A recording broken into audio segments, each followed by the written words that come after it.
The stifling heat of the bathroom blurs the line between terror and a long-buried awakening. As the crimson water sloshes heavily over the cold porcelain, Lee-yeon tries to anchor herself against the unyielding, massive weight of the giant. His touch is frantic, tracing the sensitive contours of her skin through soaked, clinging fabric, sending an entirely unfamiliar, intoxicating panic rippling straight to her core. For the first time in her guarded life, the fear is laced with a dangerous, breathless yearning. But as the final physical barriers begin to dissolve under his calloused hands, the instinct for self-preservation takes over. Desperate to diffuse the escalating carnal storm, she flings a cold, psychological shield between them, gasping out the doctor's clinical verdict. She tells him this dark intensity isn't genuine desire. It is merely a symptom, a neurological defect of aggression and hypersexuality written into his fractured brain. The medical accusation freezes him mid-motion. A quiet, bitter scoff escapes his lips as he steps back, leaning his blood-streaked torso against the tile wall. His eyes turn profoundly dark, cutting through her clinical excuse with dangerous, razor-sharp clarity. He mocks how easily she weaponizes a doctor's words just to avoid acknowledging him as a man. Then, with a touch of chilling logic, he turns the trap back on her, murmuring that if his mind is legally broken, then he has absolutely no reason to control his most monstrous impulses. Before she can even breathe, she is lifted from the damp room and thrown onto the mattress, a terrifying, vivid echo of the night he first woke up from his coma and attacked her. He hovers over her like an inescapable shadow, his grip tightening on her collar. Yet the moment his lips aggressively claim hers, he senses a shift. He pulls back, staring down at the quiet, glistening tears welling in her eyes. A profound, exhausting sorrow suddenly washes over the giant's features. He lets out a ragged, defeated sigh, revealing the agonizing restraint he has practiced every single second just to keep her safe. He lays bare the psychological wound she has quietly inflicted, ignoring his devotion, reducing his emotions to a medical checklist, and trying to barter him away to other women like an unwanted hound. He looks at her with bloodshot, bone-weary eyes, asking if she has simply been playing games with him this entire time because his mind is crippled. Lee-yeon drops her gaze in a sudden, crushing wave of guilt, a dark realization dawning on her that his accusation isn't entirely a lie. She had been exploiting his amnesia, manipulating a dangerous predator for her own survival. But as the heavy silence stretches between them, a chilling, unsettling question lingers in the shadows. What happens to the handler when the weapon finally realizes it is being used? The fragile, trembling scaffolding of her lies finally buckles under the sheer, exhausting weight of his scrutiny. In the dim quiet of the bedroom, Lee-yeon can offer no clever counter, no polished justification for using an amnesiac predator as a shield against her own dark past. She murmurs a hollow, fragile apology, admitting a fraction of her guilt to keep him from fracturing entirely, validating his silent, bitter suspicion that he has been nothing more than a plaything, a tool handled by a cautious master. But the upper hand she thought she held vanishes with a single, sharp movement. Chae-woo leans down, pressing his forehead firmly against hers until their breathing tangles and their hair mixes in the dark. The sudden, crushing proximity paralyzes her throat, scattering her rehearsed excuses into the shadows. She tries to whisper of a manufactured marital worry, but his response is a freezing, uncompromising wave of absolute detachment. If a clinical excuse is what she requires to tolerate his touch, he is entirely willing to play the part of the depraved, neurologically broken animal she claims he is. In a sudden, breathless blur of movement, the last of her damp defenses are stripped away.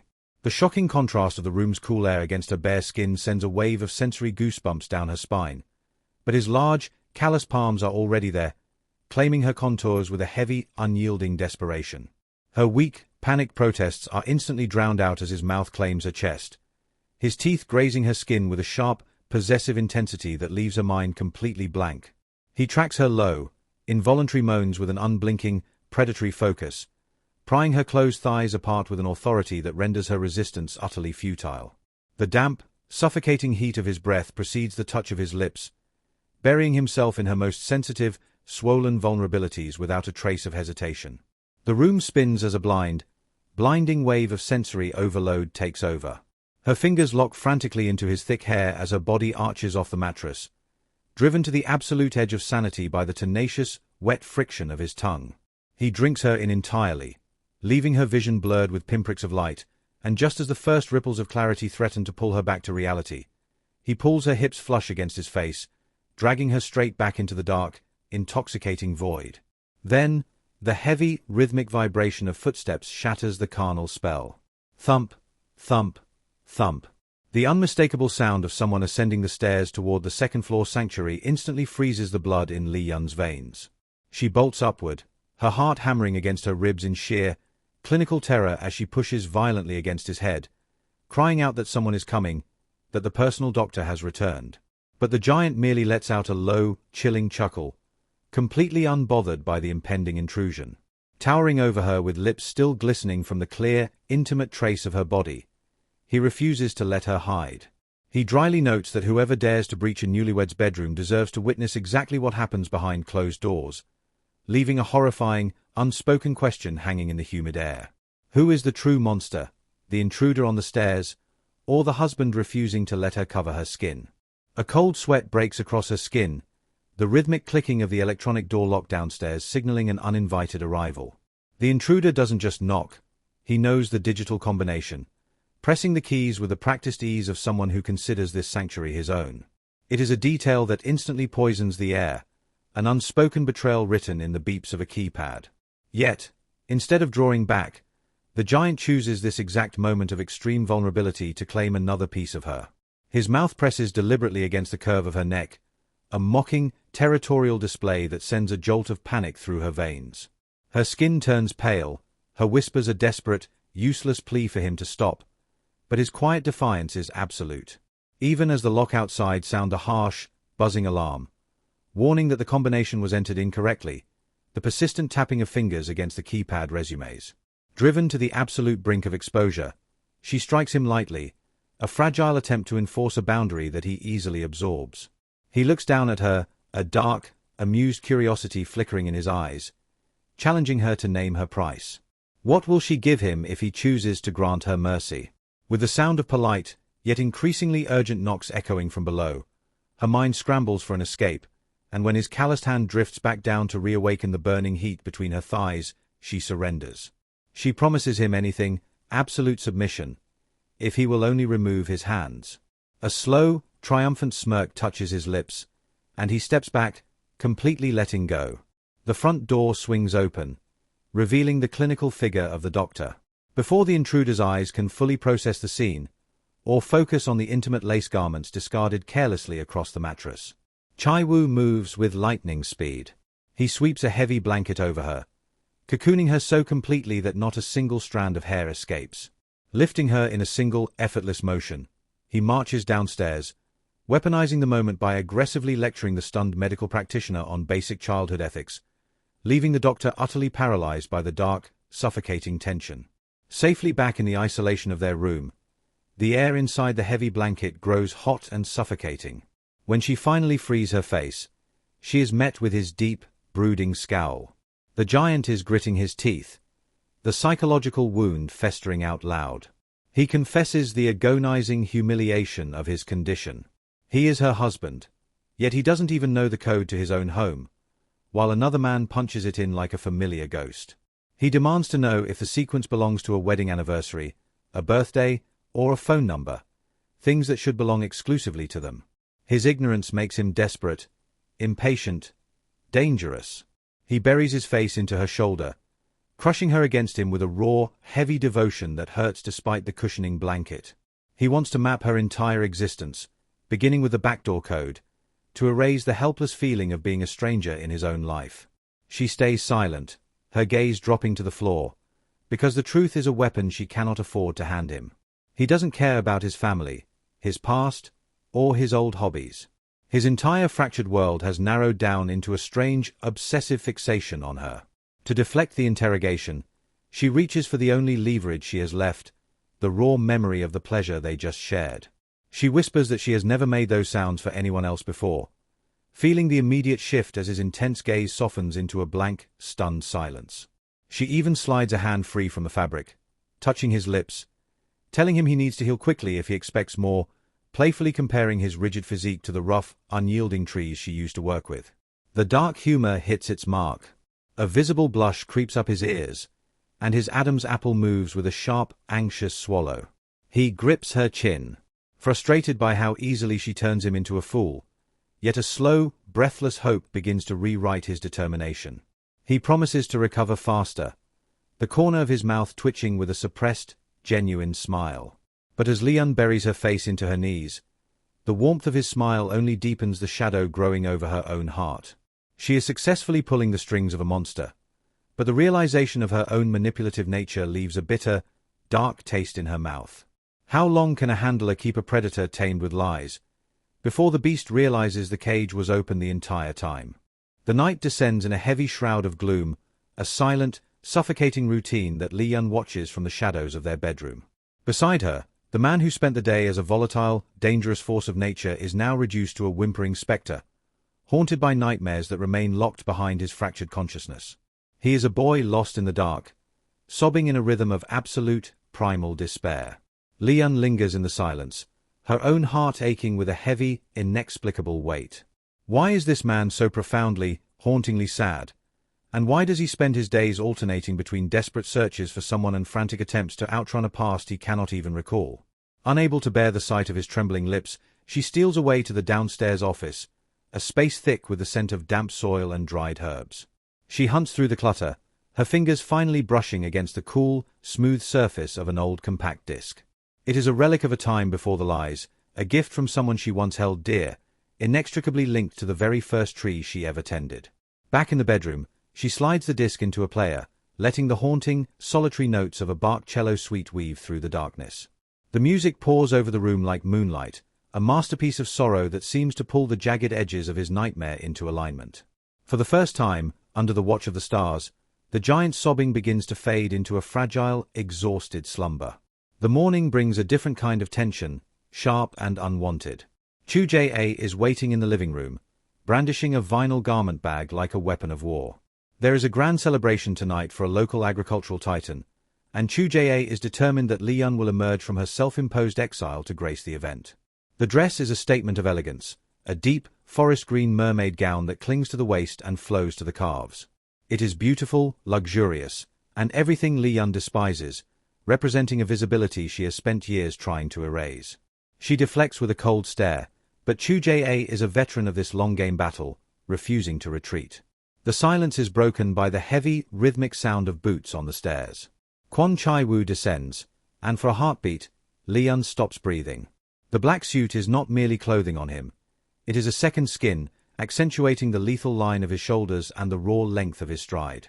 With his hair falling messily over his eyes and his tie carelessly knotted, he looks less like a patient and more like a predator dressed for a hunt. For a terrifying, fleeting moment, Lee-yeon's mind drifts into a dark, irrational space. What if the man who woke up in her clinic is a stranger, a ghost inhabiting a stolen life? The thought chills her more than any threat. Kwon Chae-woo, sensing the shift, plays her final card, handing the gown over to the giant with a conspiratorial wink. Kwon Chae-woo takes the fabric, his eyes dancing between the elegant green silk and Lee-yeon's defiant pout. He smiles, a slow, dangerous curve of the lips. He crosses his arms, leaning into the trap. He reminds her of the bargain struck in the bathroom, her promise to grant his one wish, provided it did not involve his touch. Lee-yeon freezes, caught in the web of her own making. The giant's gaze is sharp, his tone laced with a mockery that leaves no room for escape. He murmurs that if he hadn't stopped earlier, he would have found much more to taste, leaving Lee-yeon flabbergasted and trapped in the suffocating reality that she is not the only one playing this game. The dress lies between them, a silent challenge that threatens to tear the last of her secrets wide open. How much longer can she keep the monster contained, when he is already learning how to pull her strings? The brilliant, cascading glare of the hotel lobby's floral wreaths is an immediate shock to the system, an artificial paradise that feels utterly detached from the quiet dirt and bark of her everyday life.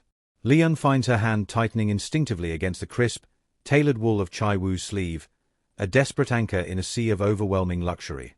Her breath leaves her in a brief, sharp sigh, her internal radar already mapping the quickest exit, pay respects to the chairman and vanish back into the darkness. The forest green dress feels less like a garment and more like a beautifully constructed prison.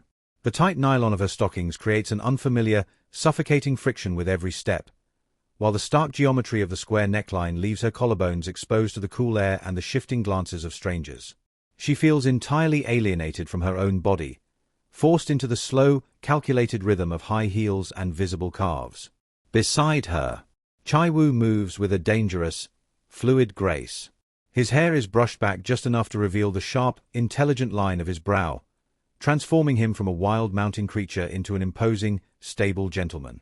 It is a sight so striking that Lee-yeon finds herself unable to maintain eye contact, her gaze drifting nervously from his perfect profile to his full, expressive lips. When his low voice murmurs an inquiry about her nerves, she deflects, muttering that she isn't anxious, merely uncomfortable. The illusion of safety fractures the moment director Joe approaches, his eyes widening with a predatory, bovine curiosity as he tracks the elegant curve of her mermaid gown.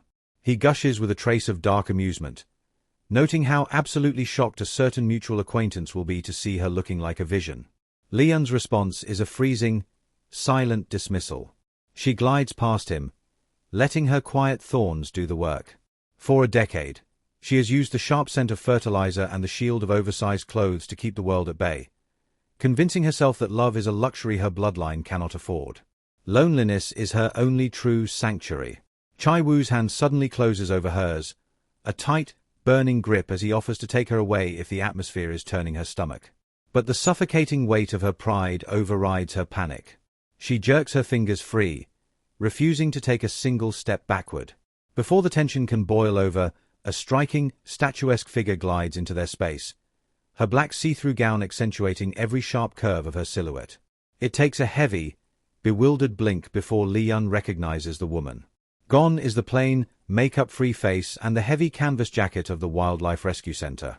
In their place stands Ju Dong-amai, transformed into a sleek, urban carnivore who handles a champagne flute with absolute, practiced ease.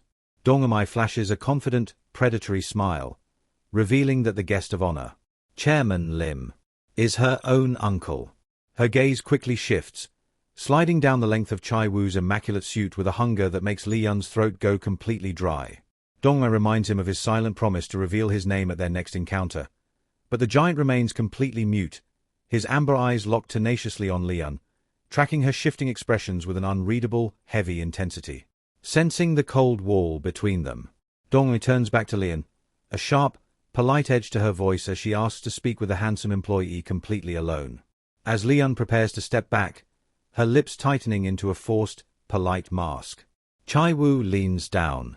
His hot breath brushes the shell of her ear, a low, vibrating whisper that cuts through the party's elite chatter like thunder. He warns her that she is losing her focus, murmuring that a faithful, married woman must guard her territory properly, leaving her with a chilling reminder that his patience for her mistakes has entirely expired. The suffocating proximity drives her over the edge.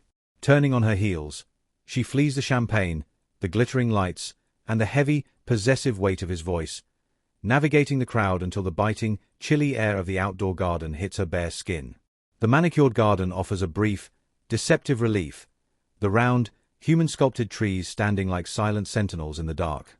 Lee-yeon suppresses the chaotic rhythm of her pulse, leaning forward to inspect the bark, tracking the tragic health of limbs wrapped tightly in thousands of hot, glowing decorative bulbs that are slowly baking the leaves into an unnatural, premature brown. Lee-yeon. The raspy, familiar voice behind her causes her spine to turn to absolute stone. She turns slowly, her brow furrowing with deep, immediate revulsion. Standing on the gravel path is Hwang Jo-yoon, his face a horrific, bruised mosaic covered in heavy medical gauze, a heavy crutch supporting his limping frame. His eyes glaze over as he takes in the smooth, exposed skin of her green gown, demanding to know what she is wearing. Lee-yeon feels no pity for the broken man, only a dark, ironic satisfaction that his exterior finally matches his internal rot. Her empathy remains entirely reserved for the suffocating trees. When he barks at her for ignoring him, demanding a long-overdue apology, she counters with an icy, unyielding stare, drawing herself up until her collarbones catch the moonlight. She asks why she should ever apologize to a pathetic, uneducated stalker who considers it normal to press his face against a woman's window in the dead of night. Jo-yoon's face flushes a dangerous, angry crimson, his crutch trembling against the gravel as his finger darts forward like a poisoned needle, pointing directly at her chest as he whispers that the terrifying giant she calls a husband isn't a normal man, leaving a dark, prophetic shadow hanging over the manicured lawn. The gravel beneath Jo-yoon's crutch grinds with a sickening, deliberate friction as he barks his demands. But Lee-yeon only shrugs her shoulders, her face a mask of absolute indifference. She notes with a trace of dark, chilling humor that her massive, enigmatic husband must have been feeling uncharacteristically merciful to leave the pathetic stalker with his life. She turns to walk away, completely bored by the predictable malice, but Jo-yoon's voice morphs into a jagged weapon, piercing the quiet dark of the garden. He screams after her, asking if the brute she married truly knows the rot hidden within her family tree, or if this entire arrangement is just a beautifully packaged fraud. The accusation hits her like ice water, freezing her limbs mid-stride. Jo-yoon gloots over her sudden stillness, his words dripping with societal poison. He mocks the very idea that any respectable family would ever tolerate a creature like her, hinting that the courts would grant an immediate annulment the moment her husband discovered the filth from which she grew. In this agonizing stretch of silence, Lee-yeon suppresses a primal urge to dissolve into the nearest oak tree, to let the thick bark consume her flesh so she can finally breathe clean air away from the suffocating judgments of humanity. But the tormentor is relentless. His voice drops to a cruel, rhythmic whisper, dragging her deepest, most carefully buried shame into the harsh moonlight. He calls her a parasite born of absolute disgust, an illegitimate stain whose biological father was actually her own uncle. The sheer, visceral horror of the words forces a wave of violent nausea up her throat. She clamps a trembling hand over her mouth. But the dam has already broken. She bends double, vomiting her grief onto the pristine gravel as Jo-yoon recoils to protect his expensive shoes. The agonizing truth is finally out in the open air, a multi-generational tragedy born of an older sister raising a younger sibling, only to later sleep with that sibling's husband under the delusion of love. When the unforgivable affair was exposed, the sinners fled into the night, abandoning a newborn infant in the ruins of two shattered households. Lee-yeon was left to be raised by the victims, a bitter, erratic aunt and a betrayed uncle who alternated between feeding her and striking her with whips. She still remembers the childhood terror of accidentally calling the woman aunt, a mistake that cost her hours of tearful isolation, writing letters of apology on blood welts because she was deemed the child of sin. Her cousins ensured her school years were a living hell, spreading rumors that her very gaze was a curse that would cause other parents to commit adultery. This was the exact reason she retreated into the silent company of Flora, preferring the honest, unjudgmental growth of roots to the deceptive cruelty of human touch. Solitude was the only shield that had ever kept her sane. Jo-yoon's voice cuts through her memories like a rusty saw, a victorious, twisted smirk stretching across his bandaged face as he boasts that her terrifying husband will one day thank him for exposing the truth. Lee-yeon stands in the dark, her entire body beginning to vibrate with a volatile, unpredictable rage, and a terrifying realization of what happens when a quiet tree is pushed too far. A blinding streak of agony splits Chae-woo's skull like sudden lightning, forcing his fingers to twitch as he reaches blindly into the empty air. His hands slam against his temples, trying to crush the internal pressure as the ambient noise of the street mutates into an unbearable torture. When a passing woman named Ju Dong-mi offers a polite inquiry, his broken mind can only piece together a single, cryptic syllable: bark. Following his vacant, hyper-focused stare, Dong-mi notices the street musicians playing in the distance. She is used to seeing desperate, cornered creatures in this city, but something about the absolute void in this man's eyes makes her shiver. He mutters the exact title of a cello prelude, a piece of data floating up from the amnesiac abyss of his mind, devoid of any warmth or memory. The vibration of the strings feels like a physical blade slicing through reality, suffocating him. He rips open his collar, sweating profusely as his heart beats like a trapped bird.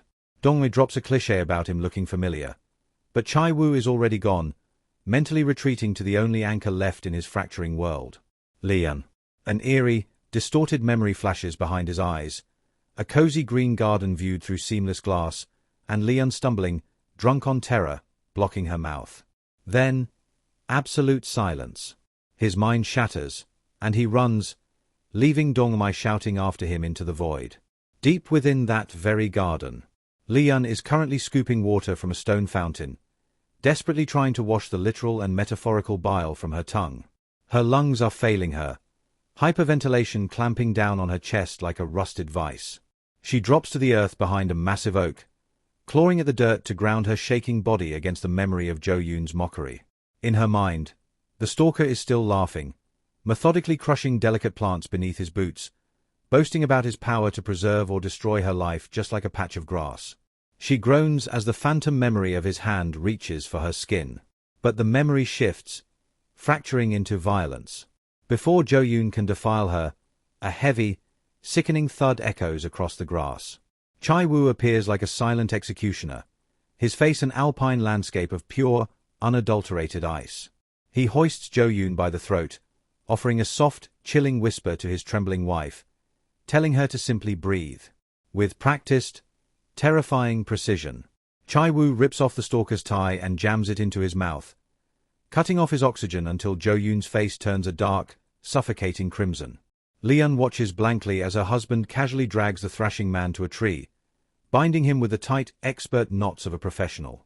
When Jo-yoon attempts to spit a curse, Chae-woo's voice drops to a lethal register, asking if he would prefer the silk tied around his wrists or wrapped directly around his windpipe. He reminds the pathetic man that the more he fights, the more intoxicating it becomes to make him suffer. Jo-yoon freezes, remembering the absolute terror of his last encounter with this monster. He had tried to get a medical certificate to lock Chae-woo away, but a dawn phone call from a terrified director had changed everything. He remembers sitting in a silent bar, staring at a cold-faced operative with a shaved head, a man who had previously ignored Jo-yoon's cries for help. A heavy yellow envelope had slid across the table, containing the long-buried police records of Jo-yoon's university days, back when he illegally cultivated and sold narcotics to minors. The operative had mocked his intelligence, dropping a terrifying title that made the stalker's blood run completely cold, Young Master. The puzzle pieces are falling into place with a sickening click. The shadowy billionaire CEO of Suguk Pharmaceutical, the massive political machinery operating behind the curtains, they aren't just looking for Chae-woo. They are protecting him.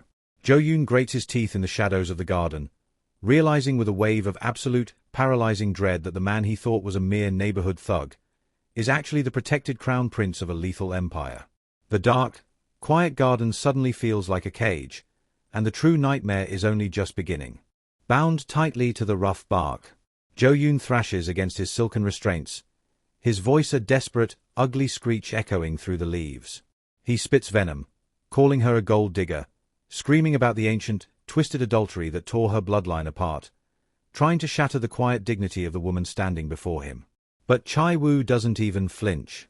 Instead, he steps past the noise and gently wraps his arms around Lee-yeon, anchoring her against his chest.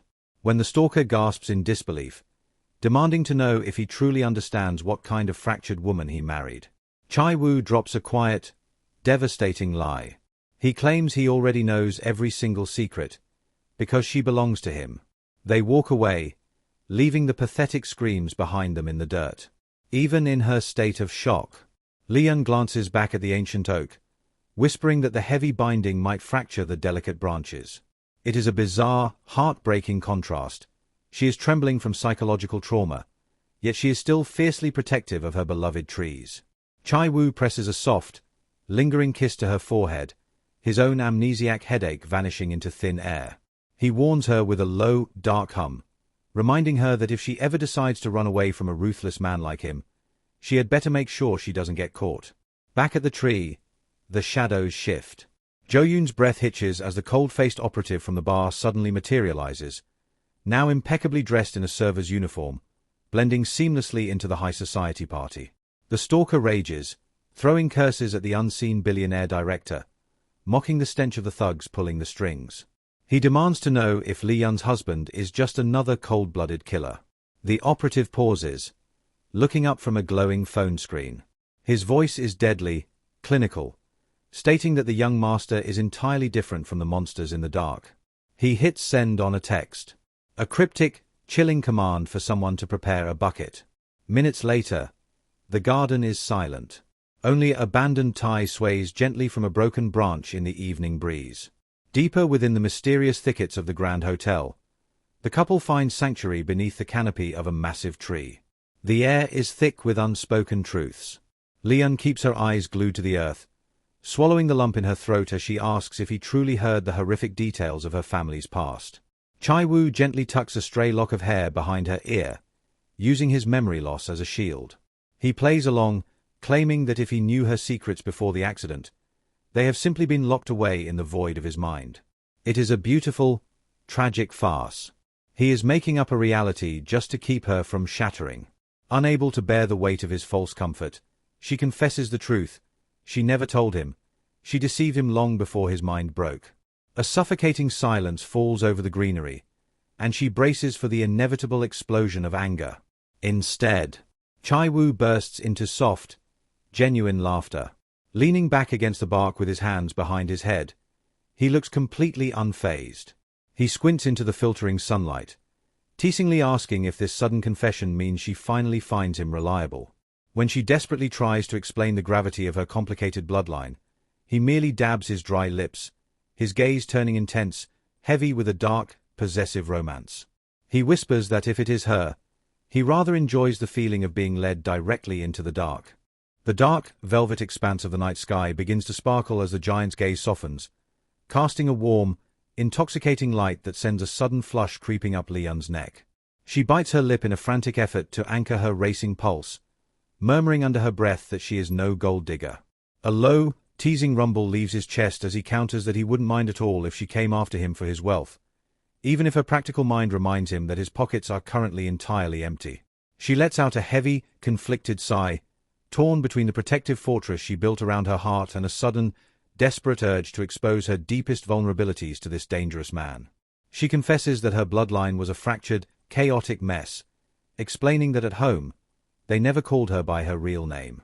Instead, they branded her with a chilling, vertical nickname: Song-yeon, the bitter soot left behind by burning pine trees. She was raised to believe she was nothing more than a dirty stain on a family's fragile reputation. Suddenly, a massive, thunderous eruption shatters the quiet dark as brilliant fireworks paint the sky in a blinding, colorful shower.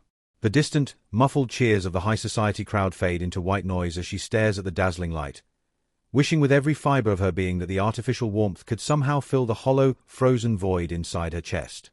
Chae-woo's calm eyes track her expressions like a mirror, a deep, unblinking focus that refuses to see her as filth or residue. For the first time in her hyper-vigilant life, looking into his gaze doesn't make her feel small. It makes her recognize the resilient, unyielding creature she has become, a woman who survived systemic cruelty, corporate bullying, and family malice to become a healer of the forest. Her voice cracks, a fragile, beautiful smile breaking through the tears welling in her eyes as she compares herself to a forest surviving a devastating fire, rising from the ash to build something entirely new. She had spent her barren childhood rotting at the roots, growing sharp, defensive thorns to keep humanity at bay. But tonight, she stands grounded, accepting her unpolished, battered truth. The sky explodes in another magnificent, synchronized volley of light, illuminating the giant as he wraps his massive arms around her, pulling her flushed body flush against his chest. He whispers with a warm, melting devotion that he always knew the truth, noting that a woman who handles fallen petals with such breathless, exquisite care could never be a stain. The world around them simply ceases to exist, the pounding of her heart drowning out the thunderous festival. She clenches her damp hands, the instinct to flee fighting against a powerful, magnetic pull that keeps her locked in his embrace. She blurted out her final defense, confessing that she chose the silent, unjudgmental sanctuary of the trees because humans terrified her. But he has breached her forest. She looks up into his patient, predatory eyes, her voice trembling as she panics and shifts her words, calling him a beautiful, intoxicating poison that has systematically compromised her defenses. As the final cascade of fireworks bathes the garden in crimson light, she delivers a breathtaking, cryptic declaration, looking at him with a mix of embarrassment and raw, emotional surrender. She whispers that she no longer sees the ghost of the violent murderer he used to be, realizing with absolute, psychological certainty that a completely new man has taken possession of her world, leaving a haunting, thrilling question hanging in the smoky air: which version of the giant will claim her when his memory finally returns? The dark, rich aroma of fresh coffee rises between them, but the warmth of the porcelain mug cannot stop the subtle, telltale tremor in Lee-yeon's fingers. Across the table, Kwon Chae-woo's eyes narrow with the razor-sharp intuition of a woman who has seen it all. She notes the way the giant's gaze never truly leaves Lee-yeon, tracking her like a satellite locked in orbit. With a low, teasing chuckle, Kwon Chae-woo drops a question that makes the air turn instantly thick, asking directly if the invisible wall between the newlyweds has finally crumbled behind closed doors. Lee-yeon frantically fans her burning cheeks, trying to swallow the sudden flush of blood to her skin, but the older woman merely laughs, knowing she has hit the absolute center of the target. Choo Jae-a's mind drifts backward into the fog of a decade ago, to the grim, surreal day she first encountered Lee-yeon at a double funeral. At just 17, the girl had stood frozen in the cold corridor of the morgue, her father's wake on the left, her mother's on the right, locked in an excruciating, silent symmetry of grief. Skinny, pale, and draped in long black hair, she had looked less like a living teenager and more like a ghost caught between two worlds. The townspeople had offered only scowls, treating the orphan like a diseased, dead tree that needed to be uprooted and discarded. The surviving relatives shared a murderous, collective hatred for her, uniting not in love, but in a toxic, vengeful pact to blame the child for the sins of the parents. Yet even then, Choo Jae-a had seen the terrifying strength in that fragile frame. Lee-yeon had carried the weight of that ruin entirely alone, having lost her own great love to a cruel, lingering illness. Choo Jae-a understood what it meant to live in the shadow of a beautiful disaster. She whispers a soft, urgent warning to the girl, urging her not to let the ancient trauma dictate her future. She notes that while love can occasionally strike like a natural calamity, leveling everything in its path, it doesn't mean every traveler is destined to burn. She drops a cryptic, nostalgic phrase, reminding Lee-yeon of a secret from her youth, a singing tree, causing the girl's eyes to widen in sheer, breathless shock. The ghost of that memory lingers in the quiet living room days later.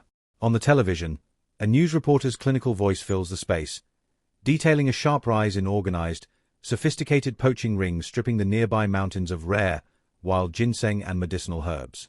The broadcast warns of systematic thieves operating in the dark, but Lee-yeon is completely checked out, staring blankly at the screen as her mind travels back to the forbidden greenery. Suddenly, the screen snaps into black, the residual static crackling softly in the silence. She blinks, pulled roughly back to reality to find Chae-woo leaning forward, his chin resting in his palm as he watches her with a lazy, intoxicating smile. When she questions the sudden darkness, his voice drops to a low, dangerous purr, admitting with a trace of dark, playful humor that he is entirely starved for her attention. He leans closer, his hot breath brushing her skin as he mockingly asks if he needs to resort to biting her shoes or barking like a loyal animal just to make her look at him. He grumbles softly about being left behind in her thoughts, noting that her mind seems to be wandering deeper into the woods than ever before. Lee-yeon shifts uncomfortably, scratching her head as she mutters a half-truth, admitting she was merely visualizing a specific tree. The phantom phrase Choo Jae-a planted earlier continues to vibrate in her mind, reawakening a sacred, hidden chapter of her past that she thought was buried beneath the ash. The giant's brow furrows, a crude, fiercely possessive irritation flashing in his amber eyes. He lets out a dry, exasperated sigh, scoffing at the absurd reality that his beautiful wife would rather lose herself in fantasies of thick timber than cast a single, appreciative glance at the fully recovered, lethal physique of the husband sitting right in front of her, leaving Lee-yeon to stammer a fierce, flustered protest as the psychological trap snaps shut around them once again. The giant's expression hardens into a mask of pure, unyielding stubbornness, a silent sulk that Lee-yeon knows all too well. Seeking a tactical retreat from his intense scrutiny, she attempts to ground the conversation in logic, explaining that the very name of her clinic was inspired by a sacred memory from her youth. At 17, crushed under the suffocating weight of her family's dual tragedy, she had fled into the depths of a hidden forest. It was there, amidst the vibrant carpet of green and the dappled sunlight, that she had encountered what her shattered mind perceived as a singing tree. It remains the only warm, untainted relic of her childhood, a psychological sanctuary she still guards with fierce desperation. But Chae-woo refuses to let her slip away into the foliage of her mind. With a slow, deliberate movement, his large fingers close around her chin, tilting her face upward until her gaze is locked entirely within his own. He murmurs that he can read the exact moment she mentally evades him, tracking the subtle shift in her features like a tracker following a trail.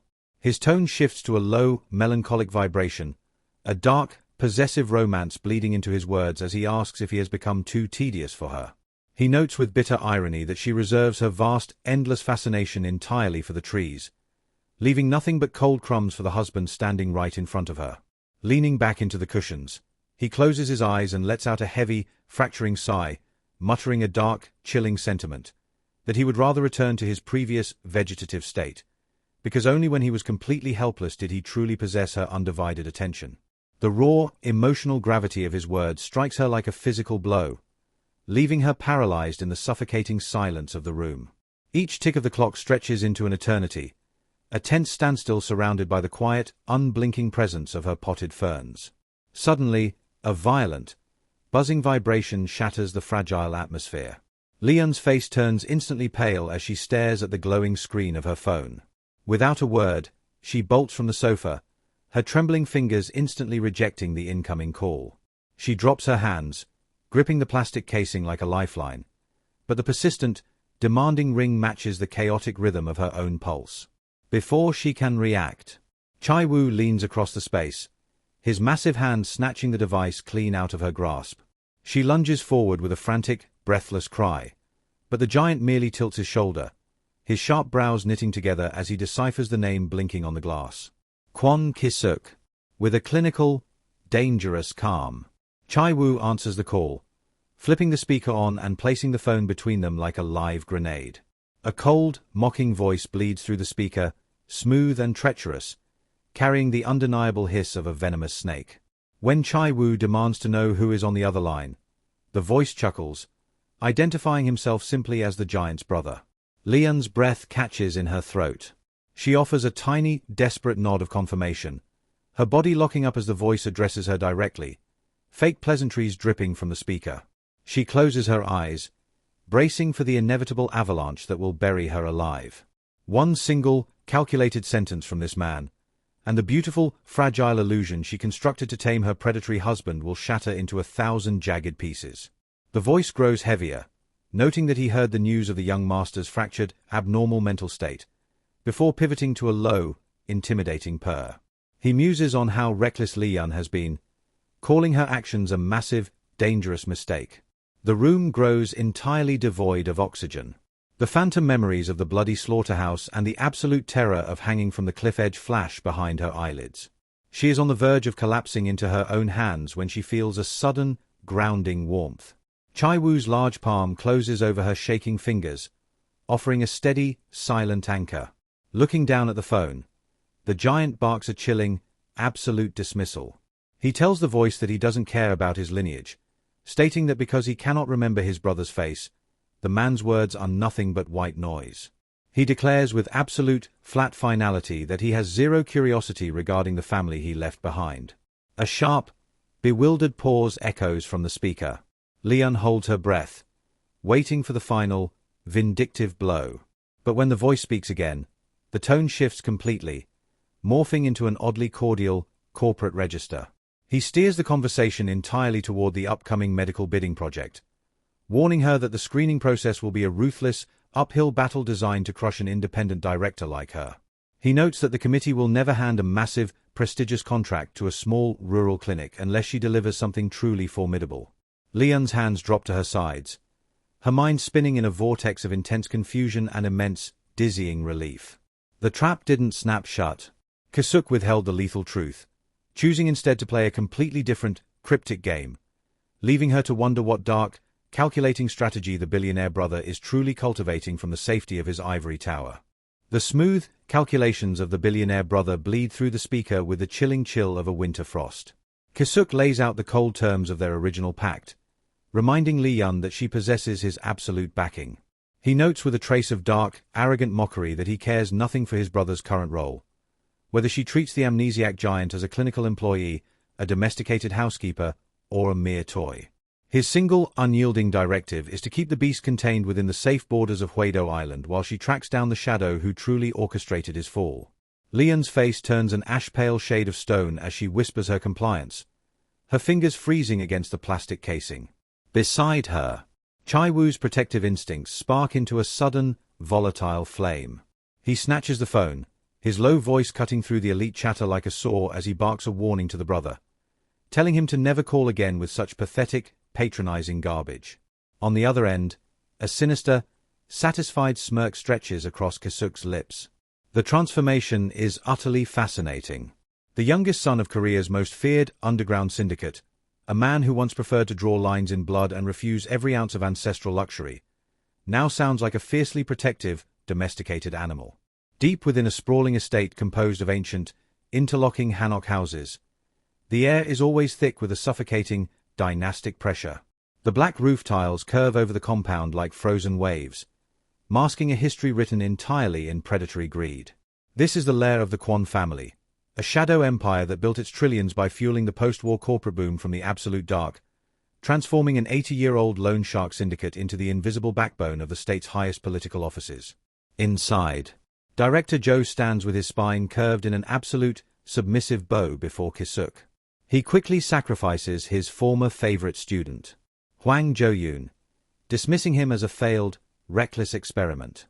Jo had originally intended to use the student's illicit botanical talents to manage their secret, island-based narcotic operations, but the stalker's foolish blunder with Lee-yeon forced them to sever the connection entirely.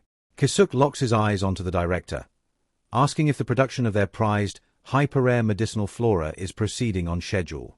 He drops a quiet, terrifying reminder that the researchers who handled the project have a bad habit of vanishing into thin air to preserve absolute confidentiality. Cold sweat beads on Director Jo's temple. He nods frantically, knowing that the isolated shores of Hwaido are not just a garden. They are a convenient, state-sanctioned incineration pit for the Empire's most sensitive, lethal messes. To secure their dominion, winning the massive Hwaido project is not a matter of prestige, it is a matter of survival. Back in the quiet clinic, the heavy static of the phone call has left a lingering, toxic echo. Chae-woo cradles Lee-yeon's trembling, ice-cold hand, tracing her skin with a tender, heavy devotion. His voice drops to a low, sorrowful cadence, misinterpreting her pale terror as the humiliation of a woman being looked down upon by his elite, arrogant relatives. He lets out a fractured sigh, confessing a deep, psychological guilt, believing that his fractured mind has somehow failed her, leaving her defenseless against a family he cannot even remember. A sharp, stinging prick of conscience slices through Lee-yeon's chest. She sits in the suffocating trap of her own making, unable to tell him that her terror doesn't stem from his family's arrogance, but from the colossal, fragile web of lies she spun to keep him at her side. When the giant asks with wide, vulnerable eyes if he had used deception or hidden his grotesque family background just to trap her into marriage, she quickly averts her gaze. Her heart hammers against her ribs as she softly reassures him, claiming they simply chose to leave their messy pasts outside the door when they wed. Chae-woo squeezes her fingers, leaning forward until his hot, heavy forehead rests against the back of her hand. His warm breath melts onto her skin, a sensual, yearning touch as he whispers that he feels entirely responsible for every ounce of hardship she is enduring. He is completely wrong about the past, yet completely right about the present danger. Lee-yeon feels the hot tears finally spilling over her lashes, realizing that while she has successfully tamed the monster, the shadow of his family is already closing in to devour them both.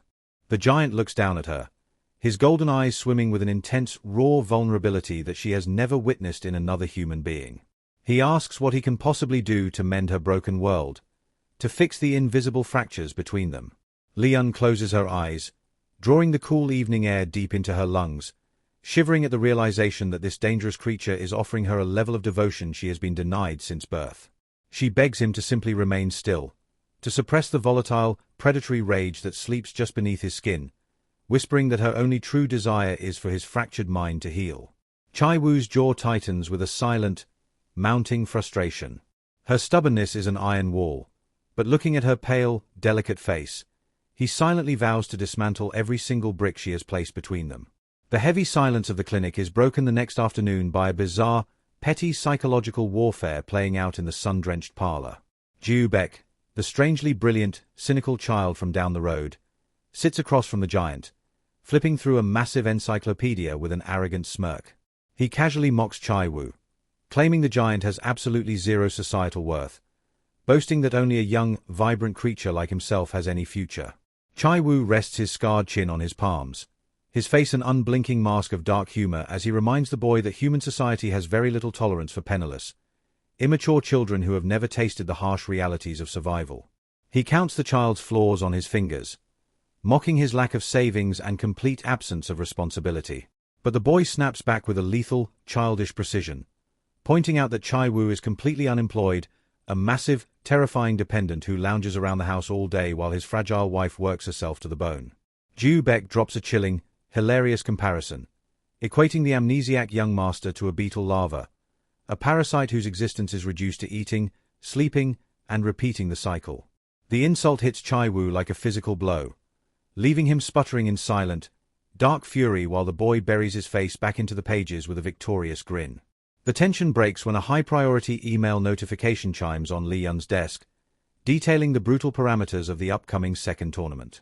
The text outlines a desolate, restricted zone in the mountains, the exact site where continuous, apocalyptic rainfall triggered massive landslides a year ago. The earth had liquefied, moving like a violent ocean wave that swallowed hundreds of souls and wiped entire villages off the map. Lee-yeon remembers it vividly. She had been forced to run a screaming backup generator for days just to keep the comatose giant on his life support machines.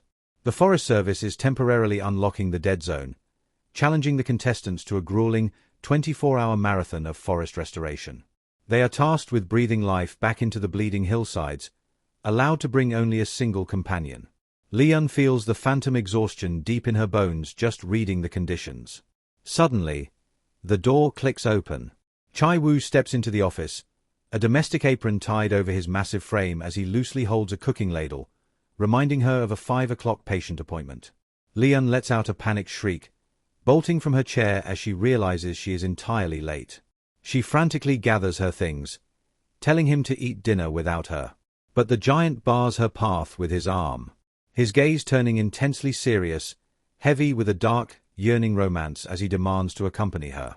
He whispers that if he cannot share a peaceful meal with her at home, he will gladly serve as her physical tool, offering to be her axe and her shovel in the dark. The cold, mechanical way he describes body objectification sends an eerie shiver down her spine.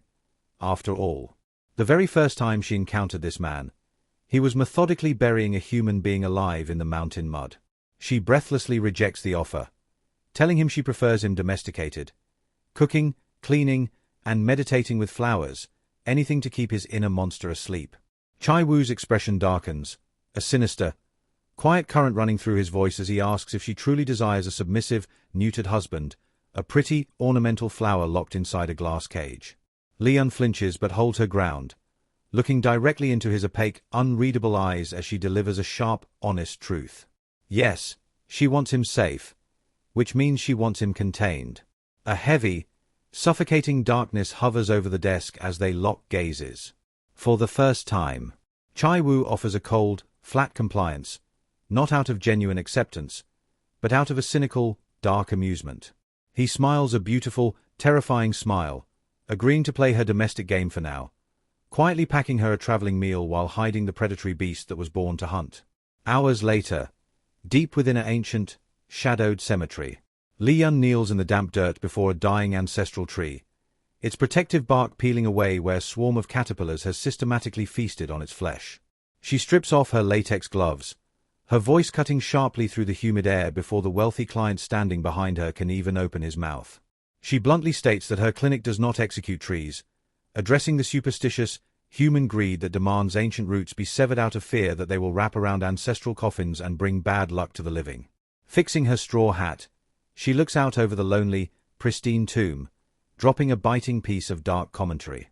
She warns the wealthy descendant that if he truly values the memory of his ancestors, he should venture into the wild more than once a year to care for the ancient timber that keeps the mountainside from collapsing over their graves, leaving the man speechless as the twilight deepens, a cryptic foreshadowing of the unstable earth waiting for her in the dead zone.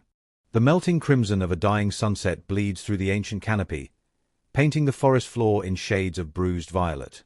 Chae-woo tracks his wife from the edge of the grove, effortlessly relieving her of her heavy medical bag. He observes with a quiet, intense fixation how her guarded features entirely melt into a rare, soft radiance the moment her fingers touch the bark. When he murmurs an inquiry about this comforting obsession, she wanders into a wistful, philosophical daydream, speaking of poets and mystics who discovered their sanity beneath the silent shelter of ancient timber. She turns her gaze completely onto the giant, whispering a sharp, human truth, that while humanity routinely survives in a world entirely devoid of love, the earth itself would spoil and rot without the lungs of the forest. His voice drops to a low, probing register, a sensual, yearning curiosity coloring his words as he asks what forbidden secret she has hidden beneath the roots, testing to see if she ever surrendered a first kiss under a canopy of leaves. Lee-yeon quickly shifts her gaze to the damp earth, her breath catching as she admits she merely used the trees as a psychological fortress, a quiet place to lose herself in the vibrating resonance of string music. The mention of the strings sends a sudden, jagged lightning bolt of agony straight through Chae-woo's amnesiac brain. The phantom nausea from the high society festival rushes back into his throat, a visceral, sickening reaction to an instrument he cannot remember but his nerves clearly recognize. Before he can dwell on the internal chaos, his boot catches on a fractured limb. Lee-yeon stops dead in her tracks, her eyes wide with a deep, mounting horror. The surrounding trunks are systematically mutilated, scarred with deep, half-meter gashes carved violently into the bark by a clinical blade. It is a lethal, slow execution, cutting off the life-giving nutrients traveling from the leaves to the roots, starving the massive structures to a slow death. The wounds form a deliberate, cryptic maze of directional markers, leading her deeper into the thickets. Blinded by her protective instinct, she follows the trail until her dizzying circle ends at a faded, weather-blackened warning banner. A boundary line, a silent threshold into an off-limits, perilous abyss. Suddenly, a cold wave of psychological dread washes over her skin. She turns to look for her massive anchor, but the space behind her is entirely empty.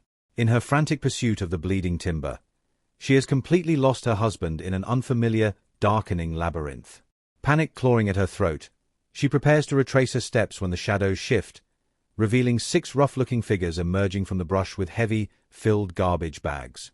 For a fraction of a second, she expects the kind, thoughtless debris left behind by hikers, but as they move toward the dangerous, restricted zone, she calls out a soft, urgent warning, telling them it is a dead end. The men freeze, turning with identical, hollow stares that make her blood run instant ice. One of the locals steps directly into her personal space, his regional dialect carrying a sharp, defensive snarl as he demands to know if she belongs to the city authorities or the police. Learning she is alone, the group circles her like a pack of starved wolves, their sinister, mocking laughter echoing through the trees as she wildly proclaims her true title as a tree doctor. The horrifying reality clicks into place with a sickening thud. These are not hikers. They are the highly organized, systematic poaching rings the television warned about, stripping the protected mountain of its priceless, wild ginseng and medicinal herbs. As her trembling fingers slide into her pocket to trace the hard rectangle of her phone, the leader's grin turns terrifyingly wide, whispering a dark, chilling promise that the people who lie to him in these deep woods have a terrible habit of never walking back out. Distance away, a faint, fractured cry travels on the wind, catching Chae-woo's attention. He curses the complete absence of a trail, his massive frame bounding over moss-covered boulders as the dusk closes in like a heavy velvet shroud. He had only looked away for a moment, getting entirely distracted by a fallen branch he intended to carve into a romantic, delicate gift for her, and now she has vanished into the dark. Pushing through a dense wall of brambles, his golden eyes narrow as they lock onto a nightmare. Through the tangled branches, he spots the poachers casually carrying a limp, completely unconscious female form. Lee-yeon's head hangs loose, clearly struck down by a blunt, merciless blow. A low, demonic vow escapes his teeth as he notes her discarded medical kit lying in the dirt. He bends down, sliding her surgical tools and sharp shears into his pockets, transforming them into an arsenal of clinical violence. The dark, old instincts of the gangster family's youngest son flare into absolute, blinding life. His mind maps out a grotesque, slow retribution, visualizing how he will systematically sever every single finger that dared to touch her pristine skin, forcing them down their own throats. But just as the beast is about to leap from the shadows, Lee-yeon's soft, grounding plea from the parlor echoes within his fractured psyche. Be calm. Don't get angry. The absolute contrast of her gentle voice forces the volcanic rage to slowly, exquisitely freeze over into a lethal, calculating focus. A twisted, low laugh escapes his throat in the silence. Chae-woo smiles a beautiful, terrifying smirk into the deepening dark, realizing that while he will grant his wife her wish to remain calm, the monsters in the brush are about to find out exactly what happens when the executioner decides to take his time.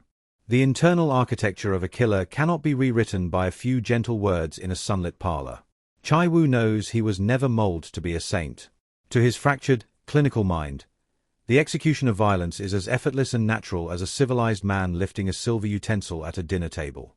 Yet as he tracks the heavy footprints through the mud, a cold, possessive realization settles into his chest. Their relationship cannot survive on her fragile, hyper-vigilant terror alone. If they are to truly belong to one another, Their polar opposite worlds must bleed together. He will learn to mask his predatory instincts for her sake, but she, too, will have to harden her heart and step into his darkness. Bursting through the suffocating thickets past the boundary line, the forest suddenly yields to a bleak, hidden clearing. Several rusted, industrial storage containers sit dumped in the dirt like hollow metal carcasses, flanked by two massive glass greenhouses. An unnatural, thick chemical stench hangs heavy in the damp air, a pungent aroma that hints at forbidden, synthetic botany. Before he can advance, the blunt, heavy weight of a wooden club slams violently against his spine, pinning him down. A rough, local voice barks an order, but Chae-woo merely raises his hands in a lazy, calculated surrender. Tracking the man's clumsy posture through his peripheral vision, the giant executes a sudden, lightning-fast pivot. He wrenches the weapon from the guard's grip, pulling the man's off-balanced torso directly into his massive, unyielding chest. His forearm snaps around the windpipe in a flawless, clinical chokehold. The guard thrashes like a hooked fish, his face rapidly shifting from a panicked blue to a deep, suffocating purple under the immense pressure. Chae-woo lets out a low, dark laugh, whispering into his captive's ear, wondering why the villains in this province are always so painfully slow. Just before the light completely drains from the man's eyes, the giant relaxes his grip, allowing him to collapse into the dirt, gasping frantically for oxygen. Chae-woo looks down at the shivering wretch, dabbing his own dry lips with a beautiful, twisted smirk. He delivers a cryptic, bizarre request, instructing the terrified guard to hit him back, but to ensure he does it without making a single sound. Inside the central container, a sharp, sickening wave of industrial solvents wrenches Lee-yeon back to consciousness. She blinks through the throbbing, dull agony radiating from the back of her skull, finding herself bound tightly to a cold metal chair. The coarse, unyielding hemp ropes bite deep into her skin, ensuring absolute immobility. A man steps into her field of vision, peeling a sterile white mask from his face to reveal a cruel, hollow grin. Behind him, under the harsh, flickering glare of fluorescent tubes, a dozen silent workers are methodically processing mounds of brilliant, blood-red flora. Poppies. The peaceful, isolated sanctuary of her island has mutated into a clinical narcotics lab. Yet even with the cold terror pressing against her ribs, her hyper-focused mind refuses to dwell on her own survival. Instead, her thoughts drift frantically out into the pitch-black woods, wondering if her amnesiac husband is wandering lost in the dark without a phone, an unprotected child in a forest full of wolves. Her silence is met with a sudden, vicious jerk as the leader hooks his fingers into her hair, forcing her head back until her scalp burns. He sneers into her face, demanding to know why she isn't weeping, noting that ordinary intruders have a habit of dying very quickly in these containers. Taking her defiance as a sign of espionage, the captor begins an invasive, violating search for hidden wires.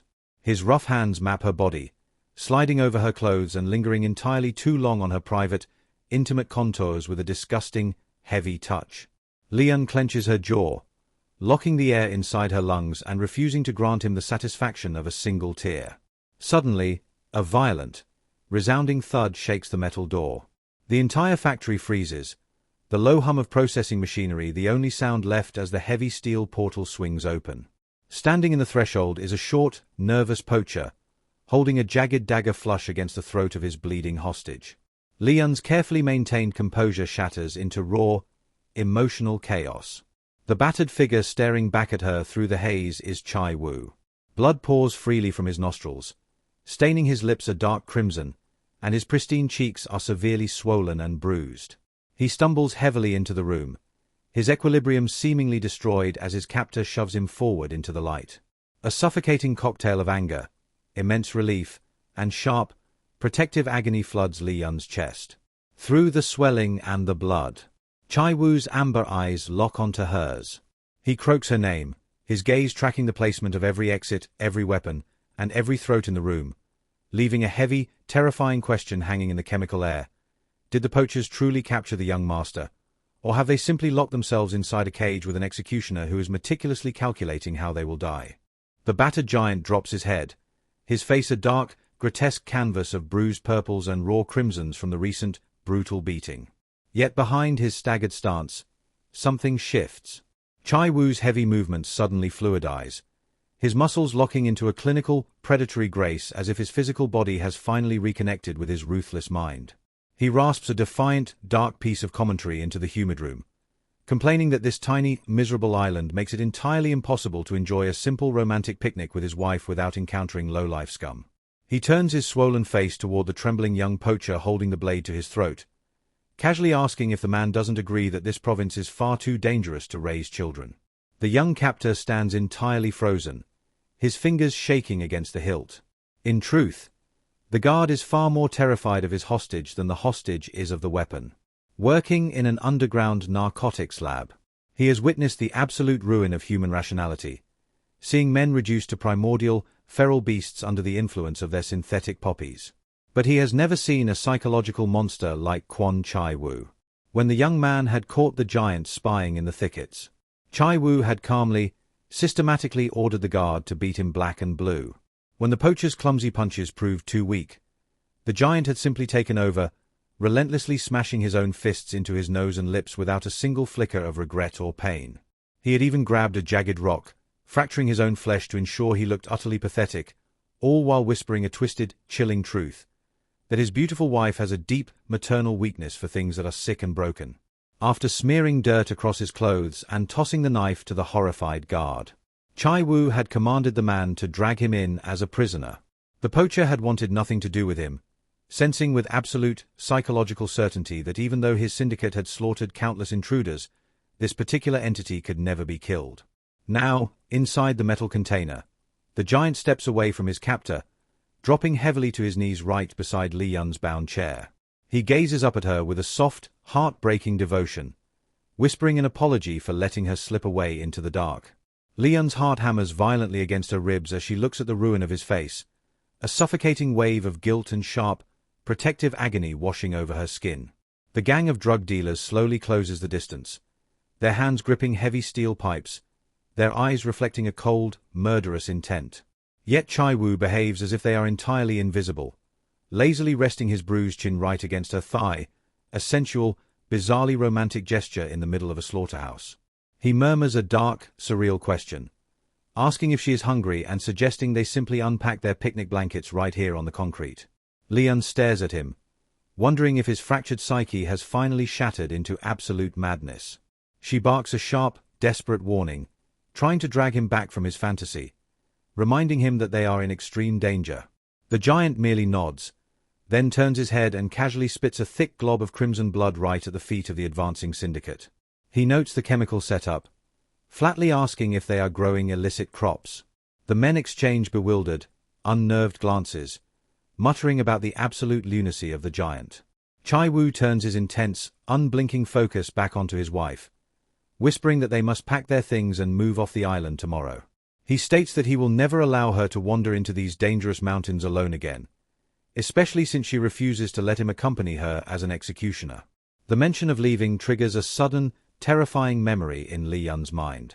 Kusuk's cold, blackmailing voice echoes in her thoughts, warning her that the amnesiac young master must never leave the isolated borders of Hwaido. Terrified of the billionaire brother's wrath, she breathlessly protests, claiming she loves this island and refuses to leave. Chae-woo lets out a dry, dark laugh, gesturing toward the ring of armed predators watching their domestic argument like a twisted evening soap opera, asking if she still loves the scenery even when it is infested with vermin. Before she can answer, the leader of the poachers lets out a mocking sneer, scoffing at the absurd reality that these two hostages think they are ever going home. With a sudden, vicious swing, he slams a heavy sledgehammer directly down onto Chae-woo's foot. A sharp, agonizing howl tears from the giant's throat, his massive frame convulsing as he experiences genuine physical pain for the first time. Lee-yeon shrieks in absolute, blinding terror, her tears finally spilling over as she screams into the flickering light, begging the monsters to stop, promising with frantic, desperate lies that they will pretend they never saw a single thing, leaving the heavy tension vibrating in the dark as the shadow of his old, violent self begins to claw its way out from the deep void of his mind. The heavy strike of the sledgehammer leaves a sickening, vibrating echo in the metal room. Chae-woo buries his face directly into Lee-yeon's thigh, his teeth tearing into his own lip to swallow the agony, painting his chin in a fresh, dark crimson. Beside him, Lee-yeon's voice pitches into a fragile, desperate register, weeping to the masked syndicate that they are nothing but ordinary, harmless islanders. The leader with the hammer merely lets out a dry, clinical chuckle, asking with terrifying logic if leaving witnesses alive ever benefited a shadow enterprise. With a cold, dismissive gesture, he orders his men to slice the giant up, to pack his remains into heavy plastic bags for a quiet, deep-water disposal at sea. Instantly, a wave of iron bars and heavy boots rains down upon Chae-woo's massive frame. He doesn't strike back. He simply curls into a tight, submissive fetal position, protecting his vital organs while his skin rapidly bruises to an ugly, deep violet. Lee-yeon strains violently against the coarse hemp ropes, her shriek tearing her throat raw as she begs them to stop. The sight of his blood pouring from a split brow onto the concrete drives her into an absolute, psychological panic. She screams at him to rise, demanding to know why the fierce, unyielding creature she knows is allowing himself to be systematically broken. A poacher lifts a heavy steel pipe, measuring a lethal, descending strike directly aimed at the giant's skull. In a frantic, blind reflex, Lee-yeon throws her entire weight forward, tipping the heavy chair completely over and slamming onto the hard floor. She crawls through the dirt, dragging the wooden furniture on her back like a broken shell, sobbing a breathless, frantic plea. She begs the executioner to strike any other limb, to break his ribs or fracture his spine, but to spare his head. She shrieks that his brain is already fractured and fragile, that another blow to the cranium will ruin him completely. As the pipe begins its whistling descent, she screams for him to move. With a sudden, fluid roll, Chae-woo evades the iron bar as it sparks against the empty concrete, yet the remaining thugs continue to rain a relentless, dull rhythm of blows across his back. Lee-yeon loses all rationality, the hyper-vigilant fortress she built around her heart completely crumbling. She shrieks a raw, primitive command, telling him to abandon his nobility, to forget her warnings, and to F*King kill every single one of them. Between the brutal strikes, a beautiful, terrifying transformation occurs. Chae-woo's lips curve upward into a serene, euphoric smile. Her words are the exact key that unlocks his ancestral, predatory bloodline. She has finally invited him into the dark. His amber eyes clear into a freezing, razor-sharp focus. Sliding a hidden, clinical blade from the lining of his coat, his movements instantly lose all domestic clumsiness. He sweeps through the low-life poachers with the terrifying, synchronized grace of a reaper harvesting cane. His blade hamstrings ankles and severs the deep muscles of their calves, dropping the armed men into the dirt in a chorus of sudden, wet agonizing shrieks. Lee-yeon tightly clamps her eyes shut, but the suffocating metal walls offer no escape from the auditory horror. She listens to the heavy, repetitive thuds of skulls being systematically smashed against industrial worktables, a clinical, absolute erasure of life. When the wet, sickening sounds finally dissolve into a heavy silence, she opens her lashes to a room that looks as though it has been hosed down with dark, thick crimson. The chemical aroma of the poppies is entirely replaced by the metallic stench of a slaughterhouse. Only the leader remains standing, his knuckles white around the sledgehammer, his eyes wide with a deep, primitive horror as he stares at the bloody, unblinking phantom before him. In a final, desperate lunge, the poacher swings the heavy iron tool, but Chae-woo effortlessly slips inside his guard, using the man's own momentum to flip him violently onto the concrete. With an expressionless, freezing mask, Chae-woo lifts the discarded sledgehammer. With a dull, sickening crunch, he delivers an exact, retributive strike down onto the man's feet, duplicating the precise injury he suffered. Before the man can even scream, the giant raises the iron mass again, systematically crushing the poacher's fingers into the floorboards, an absolute, unfeeling punishment for the hands that dared to touch his wife's skin. The massacre complete. Chae-woo methodically sifts through the pockets of the dead, collecting their cell phones to sever any communication with the outer mountains. He glides back to the overturned chair, his massive hands surprisingly gentle as he rights her form and slices the coarse ropes with his blade. When she looks up, her body is shivering, her eyes swimming with a complex, suffocating terror. She is no longer just terrified of the drug syndicate that bruised her, she is utterly paralyzed by the dark, lethal entity standing over her. Chae-woo tracks the profound fear in her gaze, a sudden, heavy sadness darkening his golden eyes as he realizes the monster he had to become to save her has just rebuilt the very wall she hid behind. The metallic stench of the slaughterhouse hangs thick in the air, but the giant's voice drops to a surprisingly soft, reassuring murmur. He cradles Lee-yeon's face, whispering that despite the crimson horror painted across the concrete, no one is actually dead. Yet he is the one who bears the physical toll, his massive body covered in deep cuts and purpling contortions. Lee-yeon's heart sinks into a heavy, suffocating well of guilt. She gazes at his split brow, realizing with a sharp pang that this dangerous creature treats her casual warnings like the unyielding word of a deity. He had allowed himself to be systematically tortured and broken simply because she demanded he remain a docile, harmless flower. A fragile sigh escapes her lips as she looks up into his golden eyes, dropping her guard completely. She whispers a profound, human confession, admitting that it is entirely natural to feel the primitive urge to smash things, noting that his dark instincts are not a sickness, but a unique nature. She explicitly releases him from the cage of her expectations, softly suggesting that his lethal talents can be used for protection, to shield their home from the true monsters of the world. She murmurs a quiet, emotional thank you for saving her life, though she carefully avoids his gaze the entire time.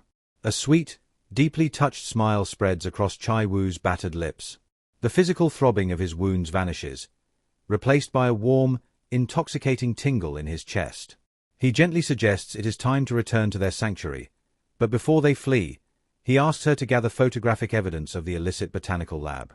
As Lee-yeon's phone camera clicks in the shadows, Chae-woo cold-bloodedly sifts through the burner phones recovered from the poachers.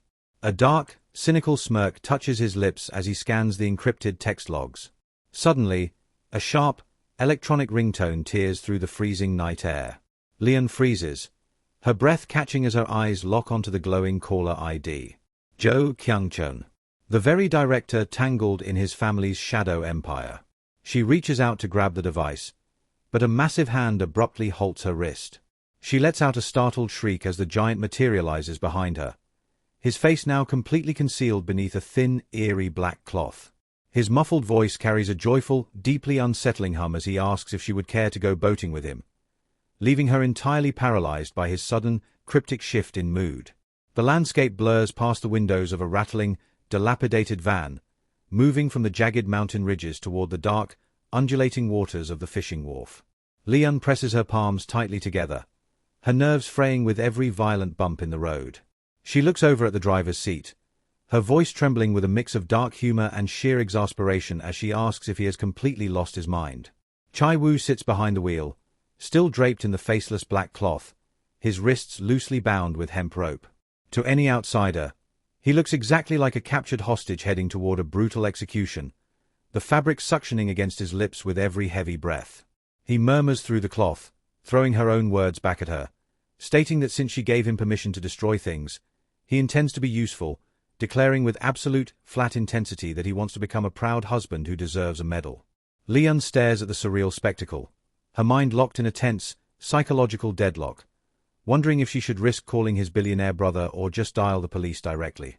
The giant breaks the silence with a casual, bone-chilling question, asking if arranging flowers was truly his only pastime before his mind fractured. He admits with an unfeeling, clinical detachment that his muscles feel far too accustomed to the weight of a blade, noting that his brain can effortlessly map out hundreds of precise ways to extract agony or end a human life instantly. A cold wave of dread washes down Lee-yeon's spine. She swallows hard, silently taking back every single ounce of freedom she just granted him, vowing that he must never be allowed outside the front door again. Forcing her voice into a desperate, soothing calm, she quickly constructs a new, safer lie, whispering that his true hobby was merely boxing, leaving the heavy, deceptive fiction to settle between them as the dark harbor looms ahead. The dark, comforting illusion of control is slipping entirely through Lee-yeon's fingers, and the realization leaves a bitter, anxious taste in her mouth. Watching her own fractured, worried reflection in the glass of the rattling van, she feels the leash snapping. After 10 agonizing minutes, the vehicle groans to a halt at the edge of the desolate wharf. Chae-woo locks his golden eyes onto hers, commanding her with a low, unyielding quiet to remain in the vehicle where it is safe. Before she can protest, he gestures loosely toward the packed bento box he prepared earlier, a surreal, domestic offering in the middle of a nightmare, and steps out into the freezing night air. Around the back of the van, the giant uncaged two of the mutilated poachers they brought along as collateral. With their bodies broken and trembling from his previous, clinical interrogation, the thugs stare at the faceless, cloth-draped entity in absolute, psychological confusion. Chae-woo lets out a dry, dark piece of commentary, reminding them that their first and final mistake was not executing him the absolute second they saw him in the woods. He mocks their shivering forms, pointing out that he is the one dressed like a hostage bound for a quick death, yet they are the ones behaving like prey.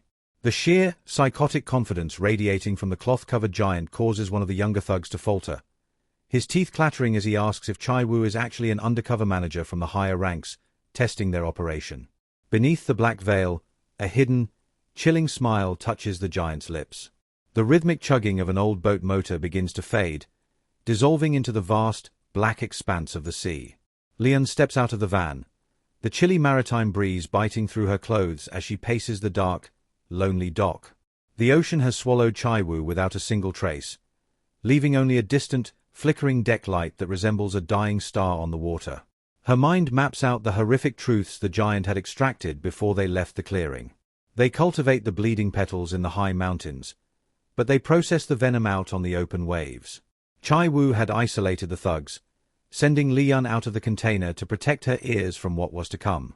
With an unfeeling, clinical precision, he had systematically shattered all 10 fingers of one man to loosen the tongues of the rest. While the desperate, agonizing screams had echoed through the hillside, Lee-yeon had forced herself into the greenhouse, her hands trembling violently as she snapped photos of the endless, blood-red poppies. She still isn't sure if her tremors were caused by the haunting beauty of the forbidden flora, or the raw, auditory terror coming from the metal container. And now, he is out there. A sudden, paralyzing thought slices through her chest, turning her face a stark, deathly white against the backdrop of the rolling tide. Is the open ocean considered outside the borders of Hwaido? If he crosses that invisible line, the billionaire brother's lethal trap will snap shut. Her legs shake violently, her palms pressing against her heart as she realizes the giant doesn't even know how to swim. Suddenly, a blinding, aggressive beam of a flashlight cuts through the dark, pouring over her eyes like molten iron. When her vision clears, she is staring at the fluorescent vest of an island police officer demanding identification, speaking of modern stowaways slipping off the coast. But in a province where the drug syndicate casually boasts about owning City Hall and feeding the local law enforcement, Lee-yeon knows that a uniform is just another word for a predator. Turning on her heel, she bolts. The piercing shriek of a police whistle echoes behind her, her lungs burning as she scrambles back into the van, slamming the lock shut and throwing the engine into gear. The officer lunges forward, his fists pounding violently against the driver's side window, but Lee-yeon wrenches the steering wheel with a desperate, lawless survival instinct. The swerve sends the authority figure tumbling face-first into the dark ditch beside the laneway. Stepping on the gas, she flees into the night, gasping for air as the tires scream against the asphalt.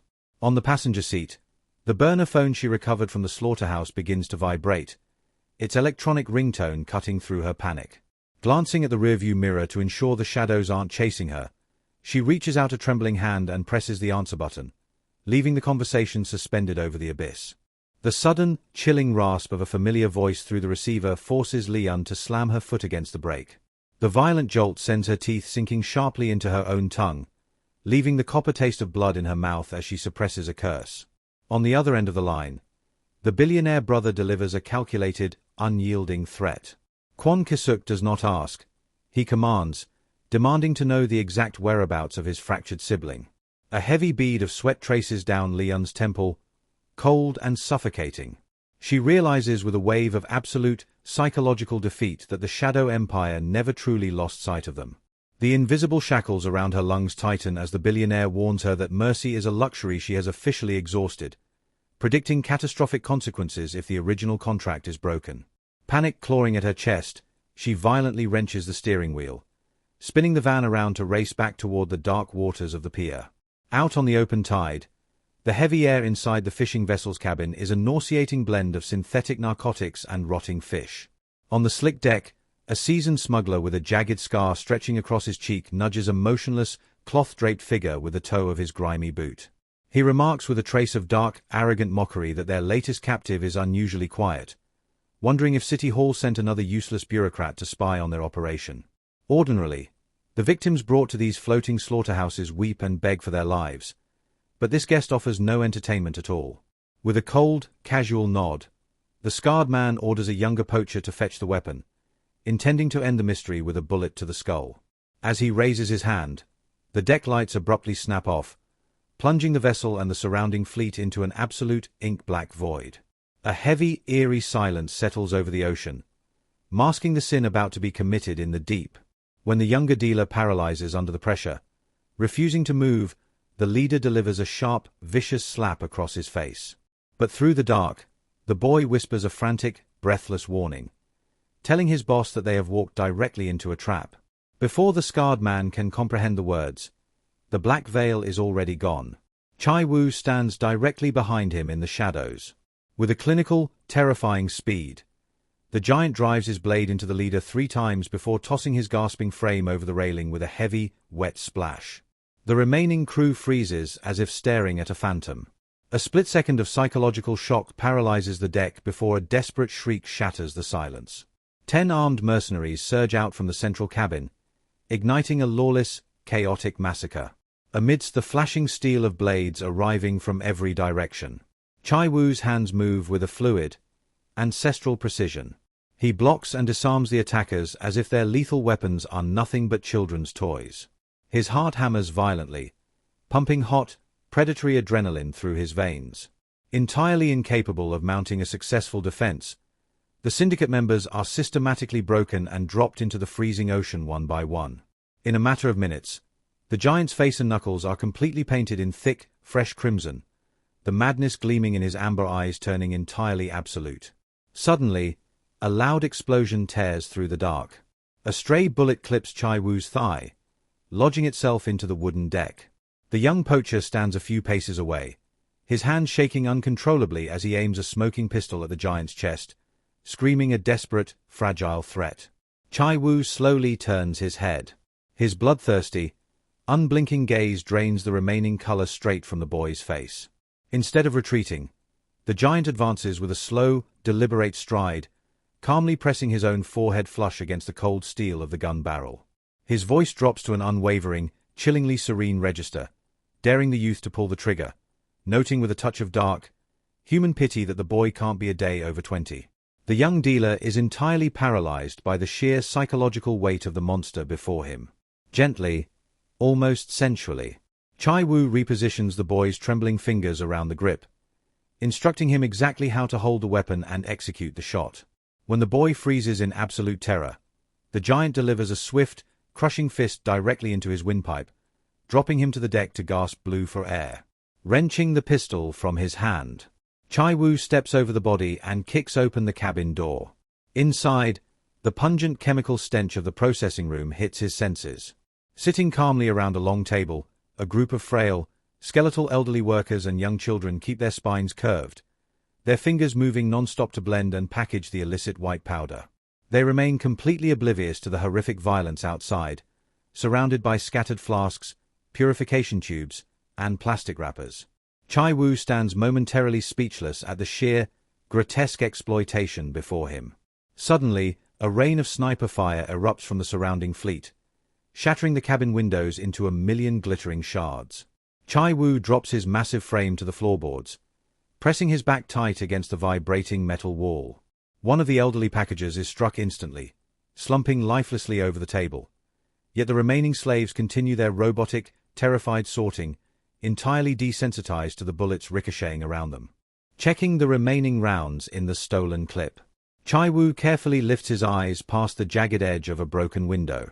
Through the pale moonlight, he maps out the silhouettes of armed riflemen stationed on the decks of the neighboring boats.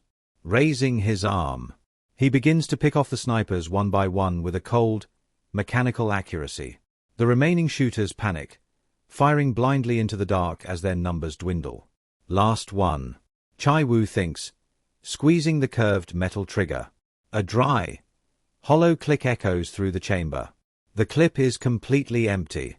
A dark curse escapes his lips as he crouches back down into the shadows, his fingers frantically sweeping the floorboards for a discarded weapon.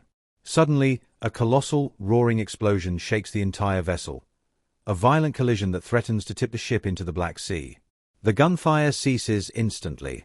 Crawling desperately toward the open doorway to survey the chaos, Chae-woo looks out into the harbor, leaving the true identity of the intruder hanging over the bleeding deck. Through the fractured pane of the vessel's cabin, the final sniper, the one Chae-woo's depleted chamber had spared, prepares a lethal, settling aim. Suddenly, a colossal, roaring explosion of splintering wood echoes across the harbor.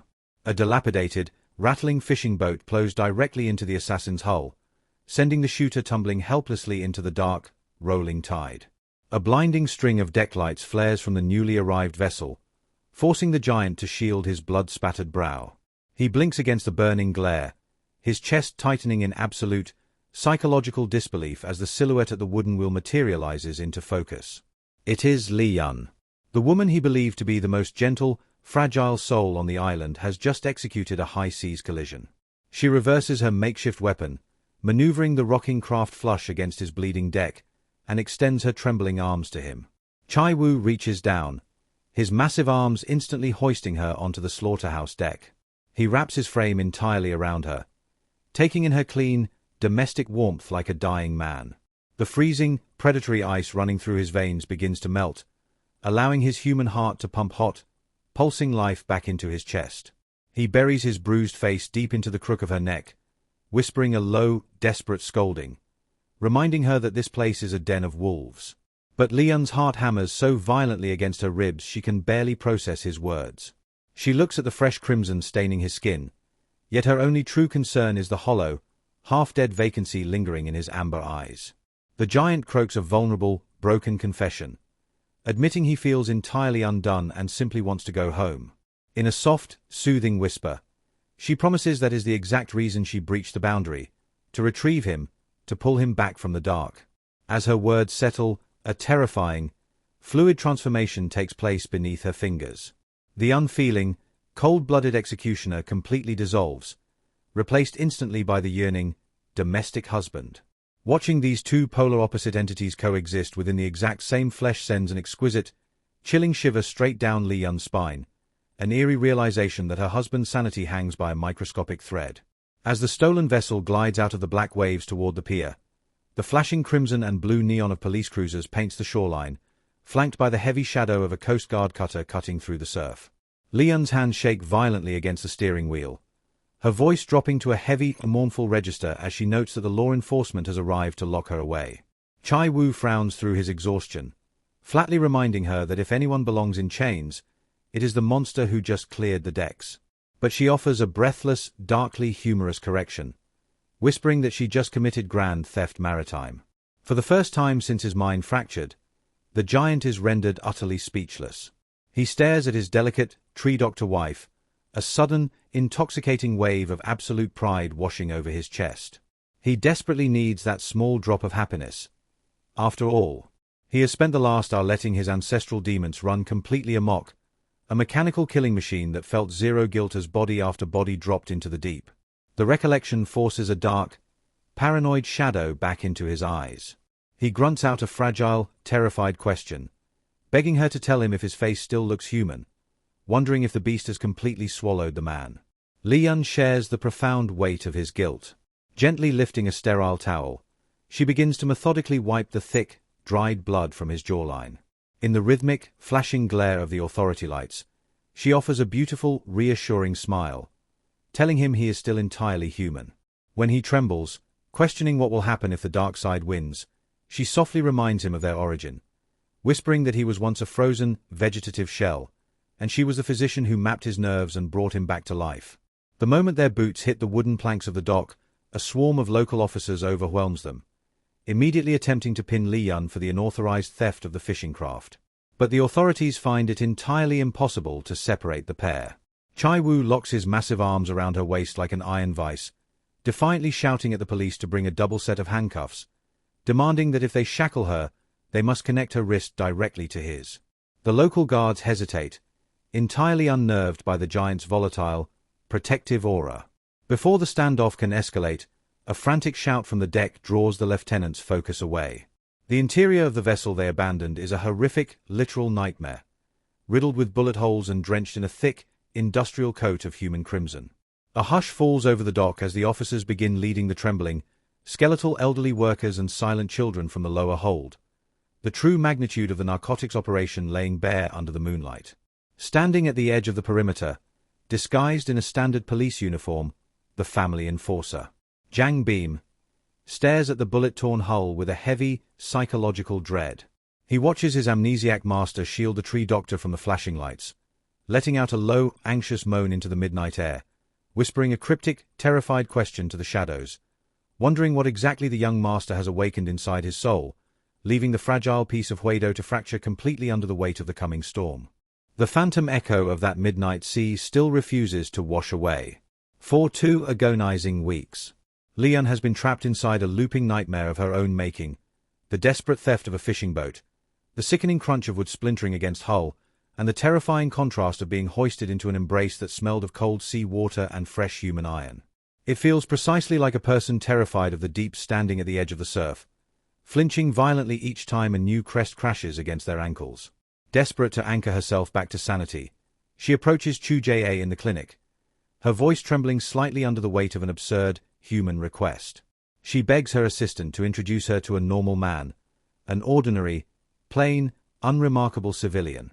Kwon Chae-woo blinks through her magnification lenses, thoroughly bewildered, checking Lee-yeon's forehead for a sudden, delusional fever. But Lee-yeon is merely conducting a frantic, psychological autopsy on her own heart. She muses aloud about the famous theory of misplaced arousal, how a soul standing on a fragile, swaying suspension bridge easily mistakes the visceral panic of death for the intoxicating flutter of romance.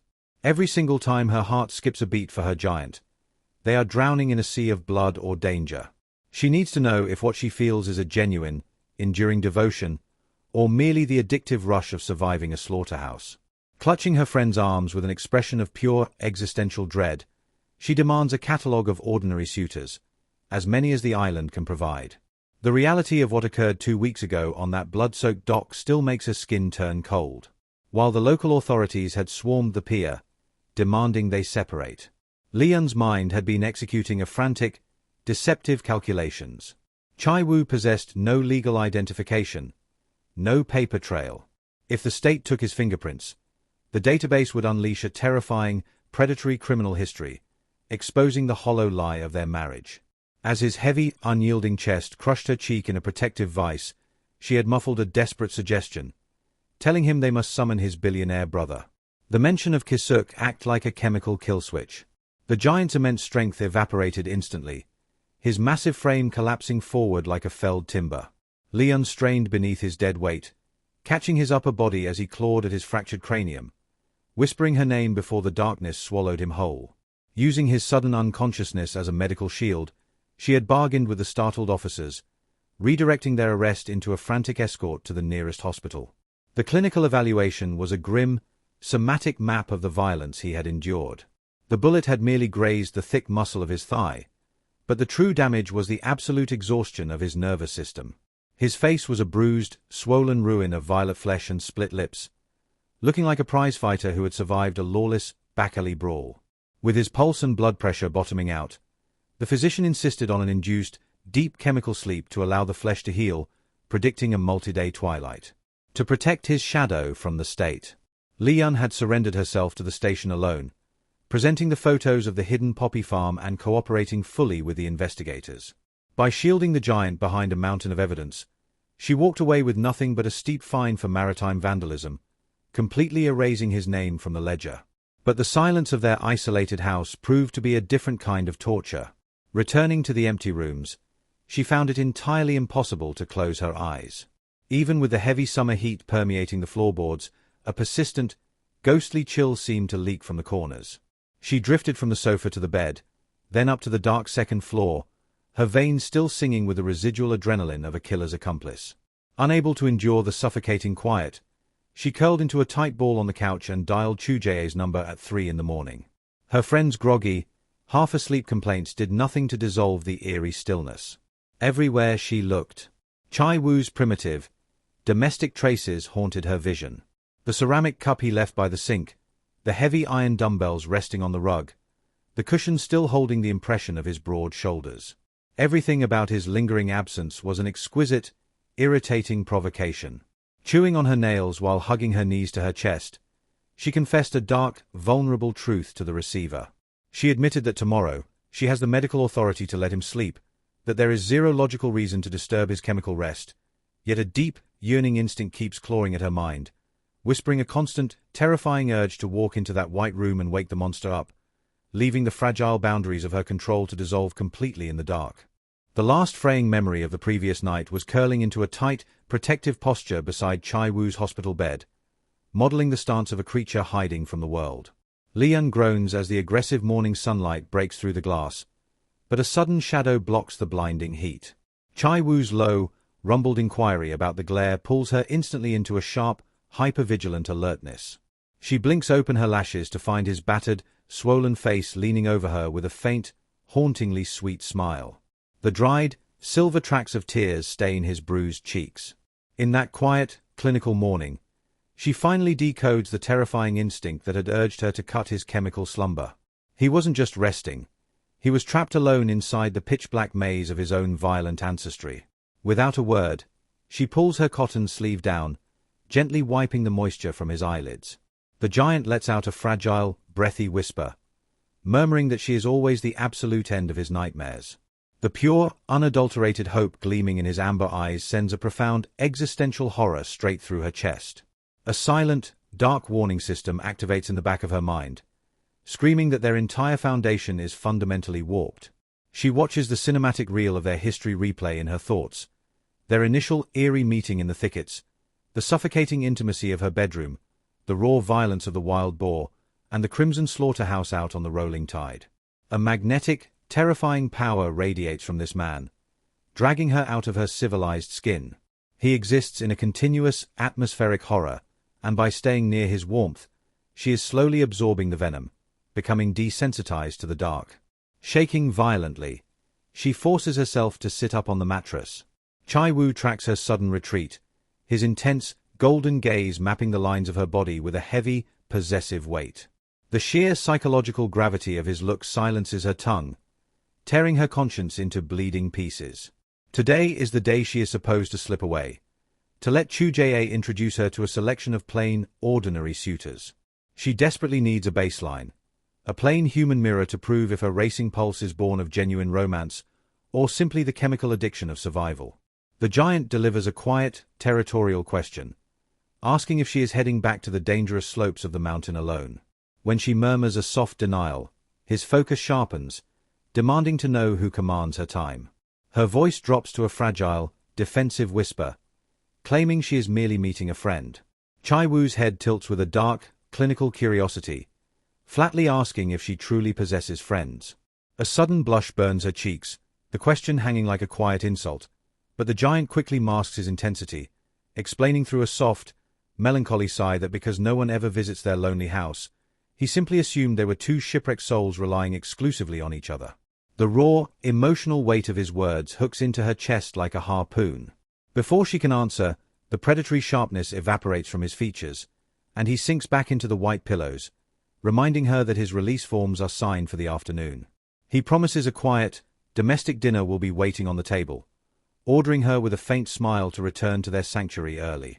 Lee-yeon forces her lips into a hollow, compliant curve, moving toward the exit with the frantic, breathless haste of a prey animal escaping an iron trap.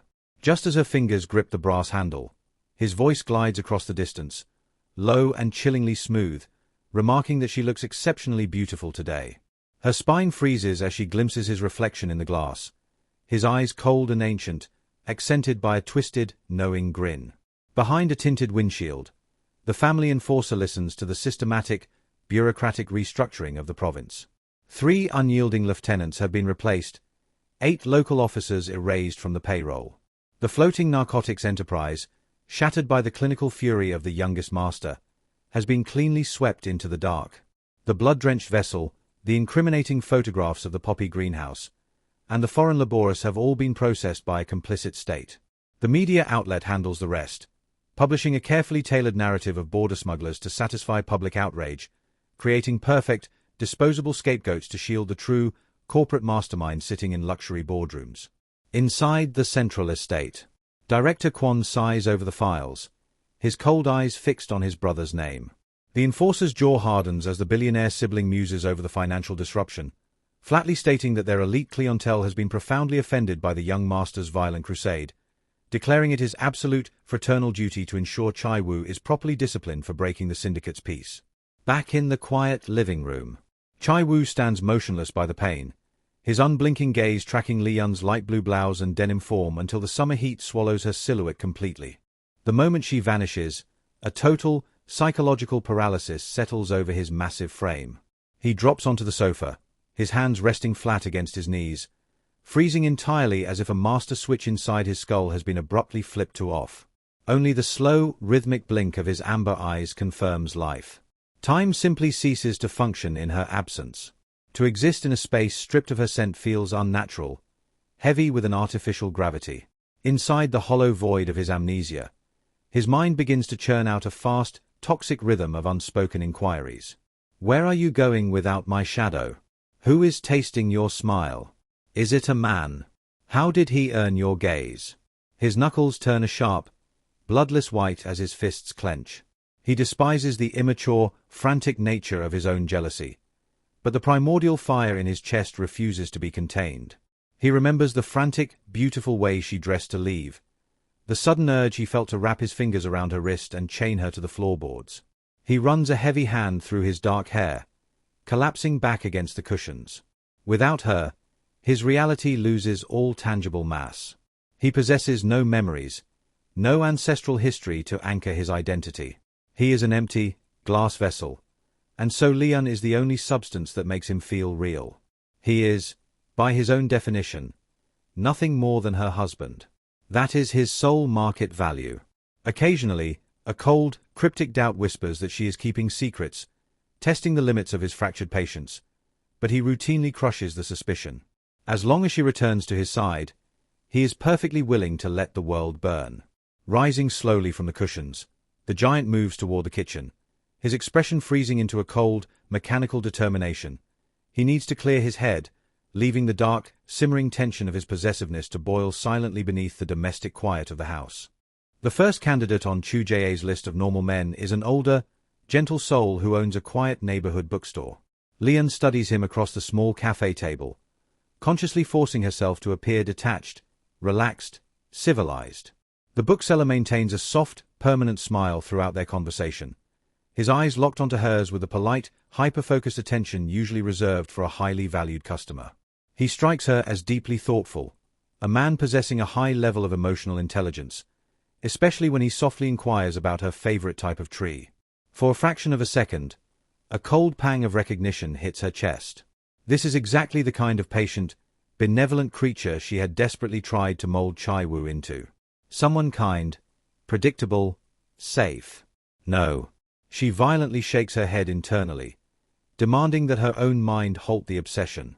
She hadn't traveled all this way into town just to let the ghost of her massive, dangerous husband chaperone her date. Pushing the shadow aside, she forces her focus back to the bookstore owner, offering a quiet answer, that she has a fondness for the spruce. The man nods politely, noting that the wood is famously harvested to construct delicate musical instruments. Lee-yeon's lips curve into a genuine smile as she admits her fondness stems from a lingering, cryptic childhood memory. She raises her porcelain cup to her lips, shifting her gaze as she describes a small, densely green tree from the mountain behind her old home. She confesses, almost embarrassed by her own human vulnerability, that whenever she leaned her spine against its trunk as a young girl, she could distinctively hear a faint, haunting melody vibrating through the bark.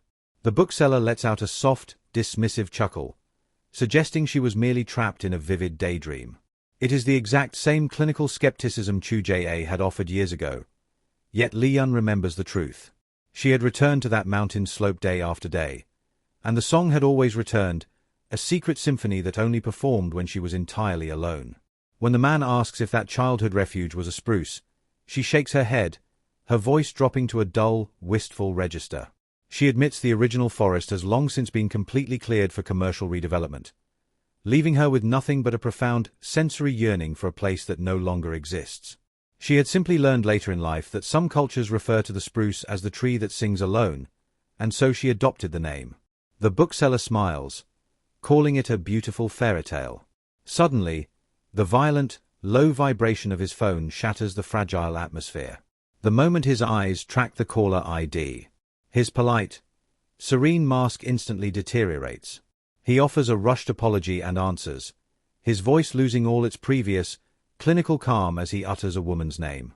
Lee-yeon watches through the corner of her eye, taking a slow bite of her cake as the man begins to fidget, his eyes turning glassy and anxious as he stares out the window. Within seconds, the thoughtful intellectual transforms into a frantic, desperate mess. He barks frantic questions into the receiver, demanding to know if a child has been fed, if the medicine was administered, his teeth gritting as he tries to suppress a rising, hostile frustration. He sighs heavily, pressing his palm against his forehead, engaging in a bitter, toxic argument regarding his own mother and a childhood friend from middle school. The climax of his frantic whispering arrives when he fiercely declares that if the child belongs to her, it belongs to him as well. The sweet cake suddenly tastes entirely repulsive, leaving a metallic, sour coating in Lee-yeon's mouth. She observes the man's features warp with every passing second of the call, realizing with a touch of dark, cynical humor that Kwon Chae-woo's definition of a normal civilian carries its own brand of psychological ruin. This man's consideration is merely a thin veneer hiding a deeply twisted, messy entanglement. In her mental ledger, she quietly marks him down. He is officially disqualified. Meanwhile, across the district, a quiet stillness hangs inside a small municipal township office. The clerk sitting at the front window suddenly freezes, the civil document slipping completely from her fingers as a towering, exceptionally handsome giant steps through the doorway. The sheer physical gravity of the newcomer commands the room. His intense, amber eyes slowly sweep across the fluorescent-lit interior before locking directly onto the nervous staff member. The clerk clears her throat, her voice pitching into a fragile, anxious register as she asks how the state can assist him. Kwon Chae-woo stands entirely motionless before the desk, his face a cold, unreadable mask as if he is processing a complex, internal calculation. He slowly raises his dark eyebrows, his voice dropping into a flat, completely unfeeling murmur as he states that he has arrived to pull a copy of a family relationship certificate, leaving his true, lethal identity hovering right on the edge of the state's digital ledger. The clerk's voice, usually practiced and robotic, cracks slightly under the sheer physical presence of the giant waiting at her window. She asks for his official identification cards, but Chae-woo merely tilts his head, his tone completely unfeeling as he explains that the documentation has been entirely lost. When she nervously slides a reissuance form across the counter, requiring a resident registration number, the giant simply stares at the blank ink, his mind a hollow, fractured void. He puts down the pen, rubbing his temple as a wave of internal frustration builds. In a flat, commanding murmur, he requests the use of her personal phone, a bizarre anomaly in the modern age, but his dark, threatening aesthetic leaves the woman with no choice but to push the device forward. Slowly, his fingers punch in a sequence of digits, a private, hostile number he had memorized purely out of an instinct to erase it from his wife's life. The line connects, and the cold, corporate voice of his billionaire brother fills the receiver. There is no warmth, only a clinical, ancient hostility that mirrors Chae-woo's own expressionless mask. The giant mocks their connection, whispering that it is remarkably difficult to forget a parasite as annoying as Kisuk. On the other end, a dry, cynical chuckle escapes the older sibling, mocking the giant's fractured state, when Chae-woo demands his state identification numbers. Kisuk maliciously provokes him, suggesting he simply ask his precious tree doctor. The giant's jaw tightens, the tendons standing out on his knuckles like thick ropes as he delivers a freezing, lethal warning, forbidding his brother from ever breathing her name again. When Chae-woo states the exact name of the ledger he requires, the family relation certificate, Kisuk bursts into a loud, mocking laugh, yet he promises a special, corporate gift for the surprise visit. A few minutes after the line goes dead, the head of the township office bursts through the back doors, his face a stark, panicked white. With trembling hands, the official half runs to the giant, breathlessly handing over a freshly printed document. Chae-woo's amber eyes lock onto the clean ink of the paper, scanning the state's secret record. Across town, the second candidate on Kwon Chae-woo's list sits across from Lee-yeon. He is a young carpenter with impressively thick, tanned arms and a booming voice that makes her flinch. He spends an hour endlessly chatting about his labor and his hobbies before suddenly dropping a heavy, psychological question, asking what marriage truly represents to her. Lee-yeon hesitates, her mind instantly whispering that marriage is nothing but a silent, beautiful tomb. The carpenter smiles excitedly, leaning his massive hands on the table as he explains his grand, domestic vision. He speaks of filial duty, of showing their parents a picture-perfect display of happiness, of taking extended, one-month camping trips abroad with his mother and father-in-law. As his eyes twinkle with wholesome, ordinary dreams, Lee-yeon finds it suddenly, profoundly difficult to breathe.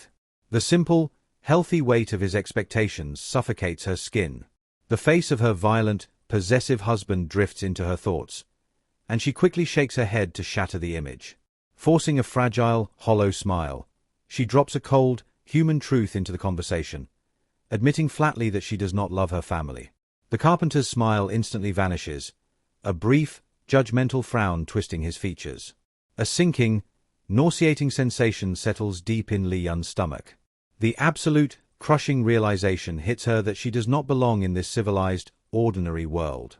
She feels a wave of profound shame, realizing she has spent her entire life trying to mimic a normal creature, trying to reach for a peaceful existence that was never designed for her bloodline.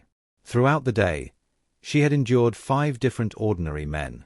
One was hopelessly anchored to his first love, another was a perfectly devoted son, all of them wonderful, predictable citizens ready for a normal life. But inside Lee-yeon's reality, there is nothing but the silent, dark thickets of the mountain and the ancient trees she cultivates. She yearns for a single, possessive phrase, remembering Chae-woo's desperate, romantic vow that she was all he needed, and he was all she required. Outside the cafe glass, heavy, charcoal clouds slowly strangle the summer light, turning the town into an eerie, twilight landscape. The ordinary men had endless, typical stories of school days and dating histories, while Lee-yeon possessed nothing but a heavy, cryptic blankness. The carpenter sips his coffee, casually inquiring about her ideal type. Her face darkens as the mocking words of her past partner echo through her brain, reminding her that she is a creature who loathes human contact, a bizarre woman who spends her midnights whispering to soil and flora. She is entirely unfit for a civilized romance. Suddenly, the grey sky ruptures, a violent, torrential summer downpour slamming against the glass. Lee-yeon's heart hammers frantically against her ribs, a hot, dizzying flush rushing to her cheeks. She rubs her eyes in absolute, psychological disbelief, staring through the sheets of water. While the ordinary citizens of the town run frantically for shelter, a lone, massive statue of a man stands completely frozen in the middle of the deluge. Kwon Chae-woo is drenched, his clothing suctioned to his broad frame, his ancient, unblinking golden eyes locked entirely onto the window where she sits, monitoring her escape. The civilized world inside the cafe instantly dissolves, leaving Lee-yeon's entire consciousness locked onto the glass. Outside, the downpour streaks down the pane like weeping silver, her fingers turning instantly ice-cold against her lap. A suffocating, primal wave of guilt claws at her throat, the distinct, panicked sensation of a creature caught red-handed in a forbidden act. Through the blur of the storm, Chae-woo's unblinking, predatory gaze slowly shifts from her face to the ordinary man sitting across from her. His features are completely devoid of human warmth, frozen into a mask so dark and menacing it causes Lee-yeon to bolt upright, her knees violently knocking the edge of the table, nearly toppling the porcelain cups. Ignoring the carpenter's startled, bewildered protests, she snatches her bag, her voice dropping into a sharp, breathless register as she declares she must return to her sanctuary immediately. She confesses flatly that this entire date was a profound mistake. When the ordinary man demands an explanation, she offers a desperate, human truth disguised as an ideal type, whispering that she is only truly comfortable with someone who possesses no attachments to a normal family, a creature who has completely hollowed out his past history with other women to choose her alone. She admits she yearns for a partner so fundamentally broken that her own deep, psychological scars won't shock him, stating with an absolute, solemn firmness that she refuses to be the only ruin in the relationship. The carpenter flinches, warning her through a low murmur that her logic sounds incredibly dangerous, suggesting she deserves far better than a man from the very bottom of the barrel. Lee-yeon offers a faint, cynical nod, referencing her beloved flora. She notes that in the wilderness, trees suffer the most devastating insect infestations at their lowest level, but the chestnut tree is a beautiful exception. The deep, parasitic scars it carries form its true, characteristic pattern, making it entirely incomplete without the damage. Bowing her head in a solemn farewell, she steps out into the raging elements. But the moment her boots hit the wet pavement, the giant is gone. The empty street sends a restless, frantic panic through her veins. She wanders blindly into the downpour, checking the dark, narrow alleyways, her clothing soaking through within seconds. Suddenly, a massive iron grip clamps onto her forearm. Before she can let out a shriek, her spine is pinned hard against a brick wall. The familiar, intoxicating scent of rain and masculine heat hits her senses.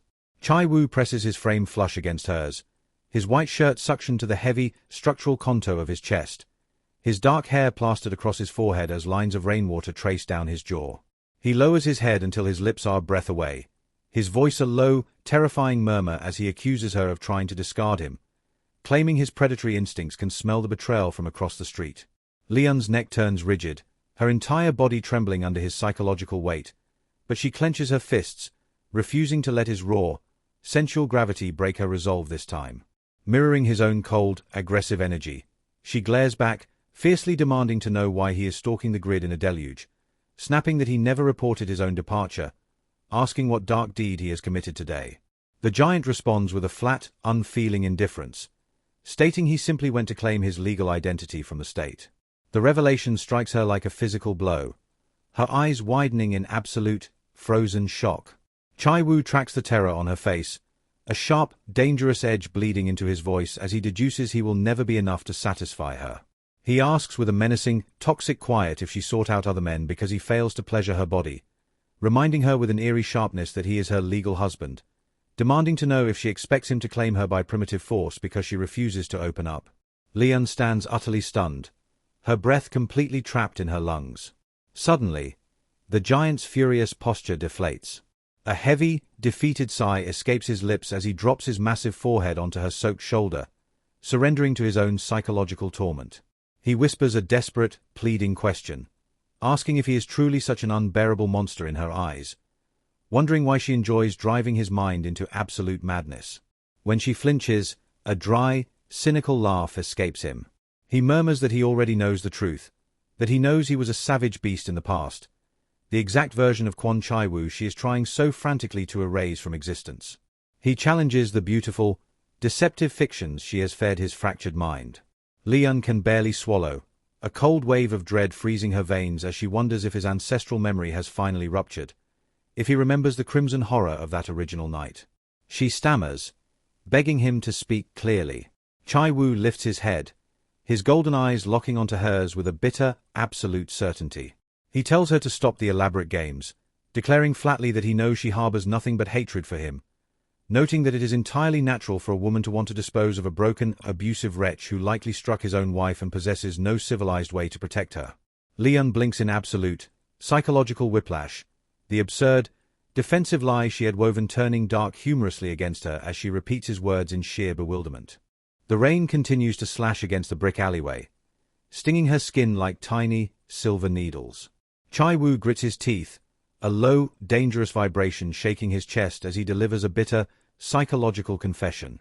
He admits he feels profoundly wronged, punished for an ancient history he cannot even access, trapped by a shadow version of himself before he ever received a fair chance to be someone clean. His grip on her waist tightens into an iron vice, pulling her soaked frame flush against his burning heat. His eyes flare with an unyielding, absolute intensity that leaves her entirely breathless, whispering that his days of being patient and considerate are officially over. Terrified by the raw, territorial hunger radiating from his posture, Lee-yeon clutches the sodden hem of his shirt with freezing fingers, gaspingly spitting out a frantic correction. She tells him he never laid a hand on her, that the abuse is nothing but a massive, dark misunderstanding. The giant pauses, his brow twitching with a cold, skeptical curiosity. Lee-yeon's lips part, but the true, horrific words die instantly in her throat. Her mind flashes violently back to the eerie geometry of their first meeting, the high mountain thickets, the heavy smell of overturned earth, and the sight of him burying a corpse. She had witnessed his true, predatory nature, and he had nearly extinguished her life to protect the secret. Before she can avert her gaze, Chae-woo's massive fingers clamp firmly onto her chin, forcing her face upward. He leans down until his lips almost brush her skin, his voice dropping to a low, threatening register. He demands to know exactly why she has been paralyzed with fear from the very second he opened his eyes in the clinic, why she flinches at his gentlest touch and uses formal titles to construct an artificial distance between them. He commands her to yield the truth. The boundary she had desperately tried to establish between survival and desire collapses into complete, psychological ruin. Her heart hammers so violently it echoes in her ears. She wants to flee from his suffocating embrace, yet her body yearns for his proximity, caught in a beautiful, toxic paradox. When he presses her for the hidden secret, the crushing weight of her own guilt ruptures. She closes her eyes against the downpour and shouts the absolute truth into the void, confessing that their entire life is a fiction, that they never signed a legal marriage license. Silence settles over the alleyway, save for the steady, rhythmic drumming of the storm. When she finally opens her lids, a profound shiver cascades down her spine. Chae-woo isn't shocked or undone. A twisted, knowing grin touches his lips, as if he had already deduced her elaborate deception. He murmurs with a dark, chilling serenity that it seems he truly cannot afford to play the gentle protector anymore. The transition back to their isolated sanctuary passes in a tense, silent blur. The moment the front door clicks shut, the giant's control snaps entirely. He pins her against the wall, his lips crashing onto hers with a sudden, primitive violence. There is no tenderness in the contact. It is a frantic, possessive assault, his tongue invading her mouth to claim her territory, punishing her for the months of beautiful lies. Lee-yeon pushes against his broad, unyielding chest with every ounce of her remaining strength, her mind flashing back to the suffocating taxi ride home, where he had stared blankly out the window while holding her wrist in a bloodless grip. She had rationalized his anger, believing he felt fundamentally cheated by the revelation of their false union, assuming he merely needed civilized time to process the vacuum of his identity. But inside the quiet house, the beast has taken the wheel. Muffling a desperate protest against his mouth, she drives the toe of her boot sharply against his shin. The sudden sting forces him to pull back, his breathing heavy and ragged as his lips pull slowly away from hers, leaving them swollen and burning. Gasping for oxygen, she tries to navigate the psychological minefield, breathlessly begging him to discuss the misunderstanding, offering a fragile, domestic excuse about how countless couples cohabitate without the validation of the state. Chae-woo lets out a long, dark sigh, his gaze cold and entirely unyielding as he flatly tells her it would be far better if she simply kept her mouth shut. Lee-yeon drops her head in defeat, the submissive posture tasting like ash in her mouth, but she knows she must loosen her grip on his leash if she wants to survive the night. The giant turns his back to her, casually peeling the wet fabric of his shirt from his sculpted, scarred torso. The sudden shift in the room's temperature makes her shiver, the air piercing her skin like winter. She murmurs a soft, vulnerable apology into the quiet. Chae-woo scoffs, his voice laced with a sharp, sarcastic edge as he notes how thoroughly she has enjoyed his total lack of memory, mocking the outrageous, labyrinthine fictions she used to cage him, leaving her to wonder how much of the monster has truly broken free from the chains of his amnesia. The fragile fiction she has spent months weaving completely collapses beneath the heavy, suffocating weight of his presence. When Lee-yeon frantically claims she can prove their non-existent marriage by retrieving an official state record tomorrow, Chae-woo merely lets out a low, dark sigh. Slowly, his fingers slide into his coat pocket, pulling out a crisply folded piece of white paper. He extends it to her, his chin tilting upward with a cold, unyielding command for her to inspect the text. The moment her eyes map the ink, a total, psychological paralysis hits her chest, like being flattened by a massive, rolling wave. No matter how many times she reads the official ledger, the state database declares So Lee-yeon as the legal wife of Kwon Chae-woo. Her mind spins into absolute, chaotic disbelief, instantly flashing back to the Shadow Empire and the billionaire brother who smoked thick cigars. The calculated, terrifying reach of the Kwon family has effortlessly rewritten her reality, forging her very life into a legal trap. Chae-woo tracks her silence, his voice dropping into a miserable, dangerous register as he accuses her of being entirely shameless. He deduces that she lied about the marriage license simply to slip away into the arms of an ordinary, warm civilian. He reaches out, his broad, hot palm stroking the delicate line of her throat before his fingers tighten into a light, territorial grip. He demands, with a chilling, low growl, for her to explain exactly how he is not her husband. Lee-yeon winces, the raw, non-human intensity gleaming in his amber eyes draining the moisture from her throat. His burning skin melts against her rain-drenched body, making her hyper-aware of the volatile monster leaning over her frame. He flatly warns her that because of her deception, his days of playing the patient gentleman are officially finished. His hand slides beneath her wet blouse, tracing the curve of her spine with a slow, heavy, deliberate focus that makes her skin shiver. With a fluid, effortless motion, he unhooks her restraint. His lips crash back down onto hers before she can voice a single protest, a frantic, primitive assault filled with hot, ragged breaths. A dizzying, toxic contradiction ruptures through her veins. She is freezing from the storm, yet a violent, internal heat begins to bloom where their bodies meet. Entirely incapable of pushing his massive frame away, her instinct surrenders, her arms wrapping tightly around his broad shoulders to pull him closer. Chae-woo lets out a low, predatory grunt, his aggressive tongue exploring her mouth as if no amount of physical proximity could ever satisfy the void inside his chest. As her knees tremble and threaten to buckle under his weight, the giant effortlessly hoists her into the air. Lee-yeon locks her legs around his waist, her breath completely stolen as his mouth maintains its relentless, bruising hold. He carries her into the bedroom, pressing her down onto the mattress before leaning his entire structure over her. For a few desperate seconds, the room is filled with nothing but the frantic, rhythmic rising of their chests as they fight for oxygen. Chae-woo lets out a dark, low curse, his teeth catching her bottom lip before his hands violently tear the wet fabric from her frame, the plastic buttons rolling across the floorboards with a sharp, clattering echo. When she gasps his name, he commands her to cease the beautiful fictions, his eyes completely consumed by a dark, ancient lust. He whispers fiercely that he refuses to play a superficial charade any longer, demanding her entire reality. He lowers his head to her bare skin, his mouth claiming her chest with a heavy, sensual intensity that sends an exquisite, uncontained shiver straight through her core. Lee-yeon gasps, her senses completely overwhelmed as a profound, pulsing heat pools deep within her lower abdomen. She has never been navigated with such raw, primal force, her mind fracturing under the sudden, intoxicating rush of pleasure. Chae-woo moves down, his fingers unbuckling her trousers and sliding the remaining barriers from her hips, leaving her completely exposed to his unblinking gaze. He begins to touch her most sensitive, vulnerable anatomy, his movements deliberate and unyielding, driving her entire perception of reality into total, psychological ruin. As she moans against his neck, her body completely slick beneath his fingers, she makes a desperate, breathless bargain. She begs him to promise her one thing. Suddenly, he drives a single finger deep inside her warmth. The sudden, intense intrusion forces her spine to arch violently, her fingers clawing into his muscular shoulder as she pants against the heat of his skin. She gasps out her dark, cryptic requirement, begging him to never, ever allow his ancient memories to return. Chae-woo freezes, his fingers coated in her intimate, human warmth. It is the first time he has ever truly felt the internal reality of his wife, and the soft, welcoming depth of her body sends a violent, hardening surge of desire straight to his loins. He wants nothing more than to claim her fully, to discard all civilized restraint and sink his entire weight into her flesh, but he forces his teeth to grit, holding his volatile focus.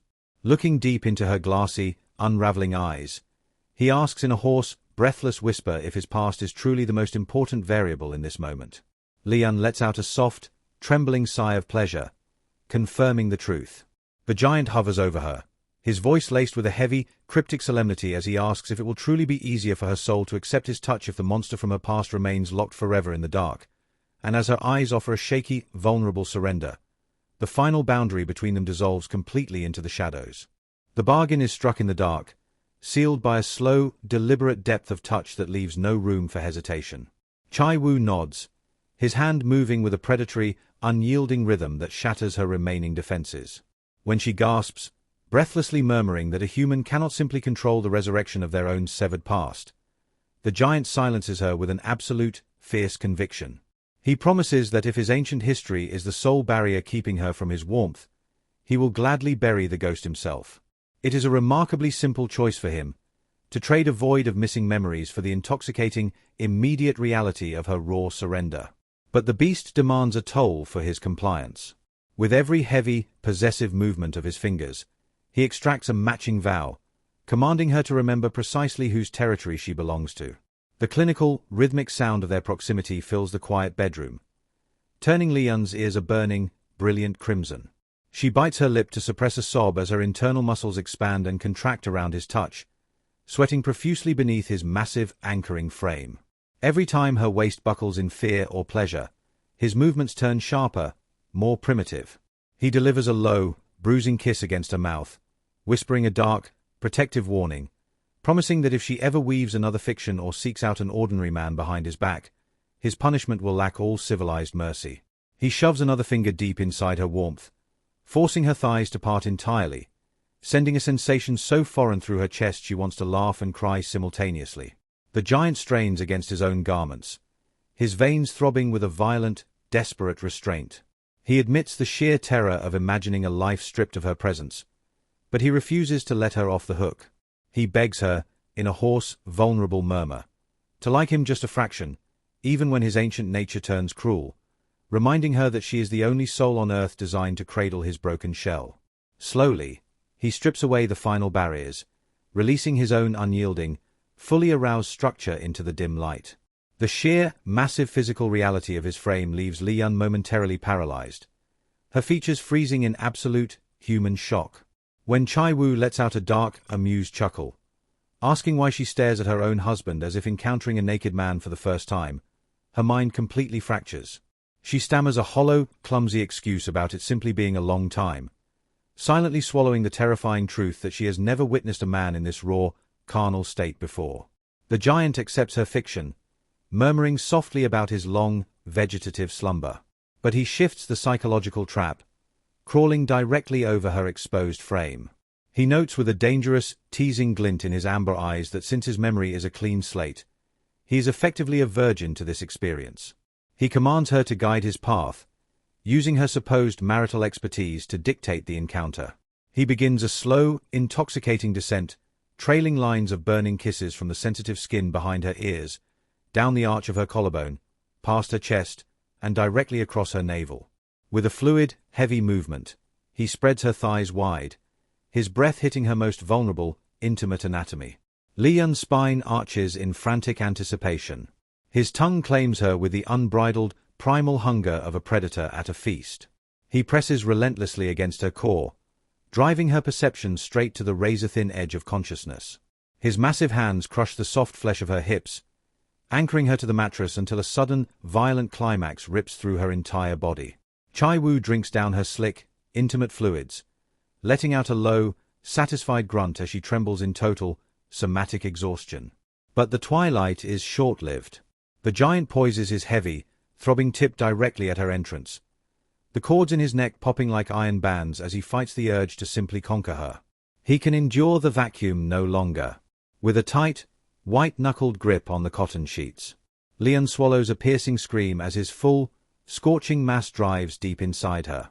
The initial impact is a blinding, tearing flash of raw pain, completely filling her capacity to process sensation. But as he slowly slides halfway out, the agony recedes, replaced instantly by an odd, heavy, intoxicating pleasure that pulls deep in her core. Chae-woo grips her hips like iron handles, driving himself back in with a furious, primitive momentum. A rough, breathless swear escapes his lips, his chest heaving as he gasps that the sensation is so ungodly perfect it might actually end him. The rhythmic, heavy echo of their collision reverberates through the quiet room. His palm covers her chest, tracking the frantic, matching rhythm of her own arousal, highly accelerated by the sight of her undoing. Lee-yeon is deeply, profoundly moved by a pleasure so intense it borders on psychological terror. Her internal muscles contract in an instinctive, desperate attempt to swallow his entire mass. Chae-woo lets out a ragged moan, sinking his teeth into the delicate skin of her neck to anchor his control as her body tightens around him. As she drifts toward another shattering threshold, her breath coming in ragged, broken gasps, she calls out his full, formal name. No. The giant grunts, his eyes feverish, dark, and entirely consumed by the ancient fire.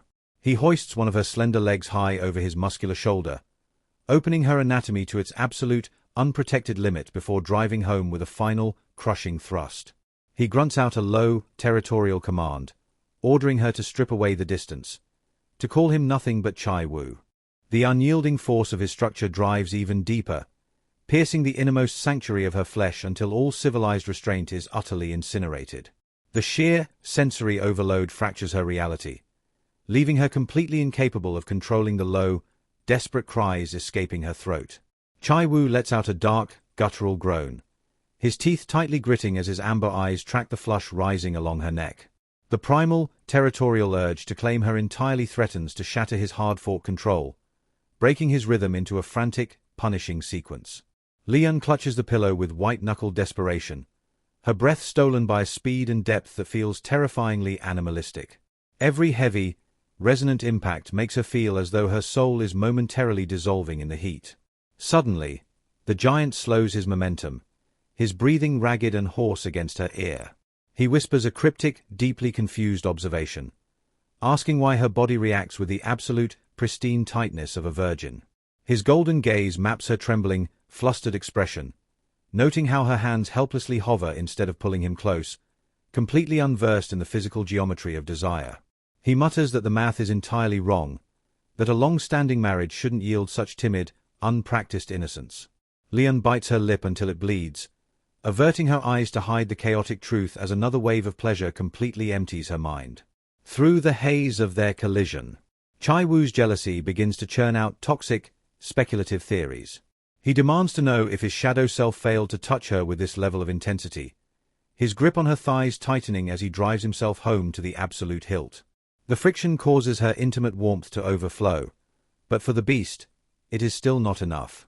He leans down, panting heavily with bloodshot, feverish eyes, mockingly asking if he feels like a completely foreign intruder, declaring that their supposed marital incompatibility was a massive, beautiful lie. Burial deep in her chest, he refuses to break the contact, growling that she belongs exclusively to his touch. Yet a bitter, insecure frustration bleeds through his rough movements. He demands to know why she still refuses to hold him, why she won't wrap her fingers around his burning skin even as her body welcomes his weight so completely. He mocks her shifting behavior, noting how on some days she acts out of a cold, damned sense of marital responsibility, while on others she tries to escape into the civilized world. The dark, predatory instinct in his eyes flares as he uses one massive hand to pin her down, his fingers relentlessly manipulating her core until her senses turn to absolute mush. In a fragile, broken whimper, she finally utters his name. Chae-woo. The tiny, vulnerable sound acts like an instant kill switch. The heavy, frantic thrusts that were driving her to the absolute brink of oblivion halt completely. The giant freezes, staring down at her face. Panting heavily, Lee-yeon unleashes a sudden, justified flash of human anger, ordering the idiot to stop looking down on her. She fiercely argues that it is entirely normal for someone to lack expertise, snapping that if she is the one who is unrefined in bed, he has no right to make her feel incompetent, especially when she is the one who consented to surrender her body to him. She scolds his complete lack of bedroom manners, calling his ancient nature entirely heartless. Chae-woo freezes in absolute astonishment. The unexpected, fiery lecture completely disarms his malice. Moving with a sudden, surprisingly tender urgency, he loops his large hands around her waist and hoists her up, seating her directly atop his muscular thigh. Instinctively, her arms lock around his broad shoulders for balance. The sudden change in geometry causes his rigid mass to slide smoothly back into her depth, extracting a sharp, breathless gasp from her lips. The giant is utterly captivated by the view, his eyes locked onto her face as she begins to move against him, his hands sliding down to stimulate her burning core. He whispers for her to fill the void, to take as much as her soul requires. Digging her nails deep into his scarred shoulders, Lee-yeon accelerates the rhythm, abandoning all civilized embarrassment as they chase the threshold together. When her strength finally evaporates, he gently lays her back onto the mattress, continuing with a soft, protective tenderness. For the very first time since his awakening, she truly looks at him, seeing the man behind the monster. With a final, shuddering groan, he withdraws, coating her skin in his hot, white release. The absolute exhaustion of the eclipse settles over the room. Chae-woo collapses into the pillows beside her, his dark hair damp with sweat. After a quiet, peaceful interval, he lifts his head from her shoulder, his lips curving into a soft, genuine smile as he murmurs that she looks infinitely more beautiful when she is a beautiful mess. He pulls her spent, fragile frame securely into his chest, dropping instantly into a deep, dreamless sleep, leaving Lee-yeon to lie awake in the summer twilight, silently watching the monster sleep, wrapped completely in the heavy, inescapable shadow of his warmth. The fragile peace of a moonless dawn brings no comfort, only the slow, dragging reality of a physical reckoning. Lee-yeon slips away from the warmth of the mattress while the giant remains locked in deep, undisturbed slumber. Stepping out into the cool moisture of the backyard, her boots feel remarkably heavy, each movement sending a sharp, throbbing ache through her lower muscles. Someone once muttered that at the absolute edge of profound pleasure lies an equal measure of raw pain, and today, her body bears the literal weight of that truth. The phantom sensation of his massive, unyielding structure remains deeply embedded within her flesh, a sensory loop that threatens to consume her thoughts the moment her psychological guard drops. Perching on a low wooden stool, she buries her face in her hands, letting out a long, ragged sigh.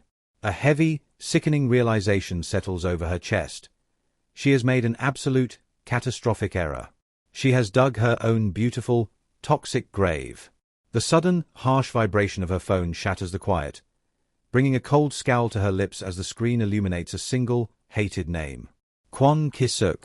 The billionaire sibling answers on the very first ring, an eerie, corporate constant that leaves her stomach turning. She understands now why her friend Kwon Chae-woo had delivered such a violent, panicked warning against letting her emotions bleed into the equation. Emotions make a survival strategy messy, dangerous, unpredictable.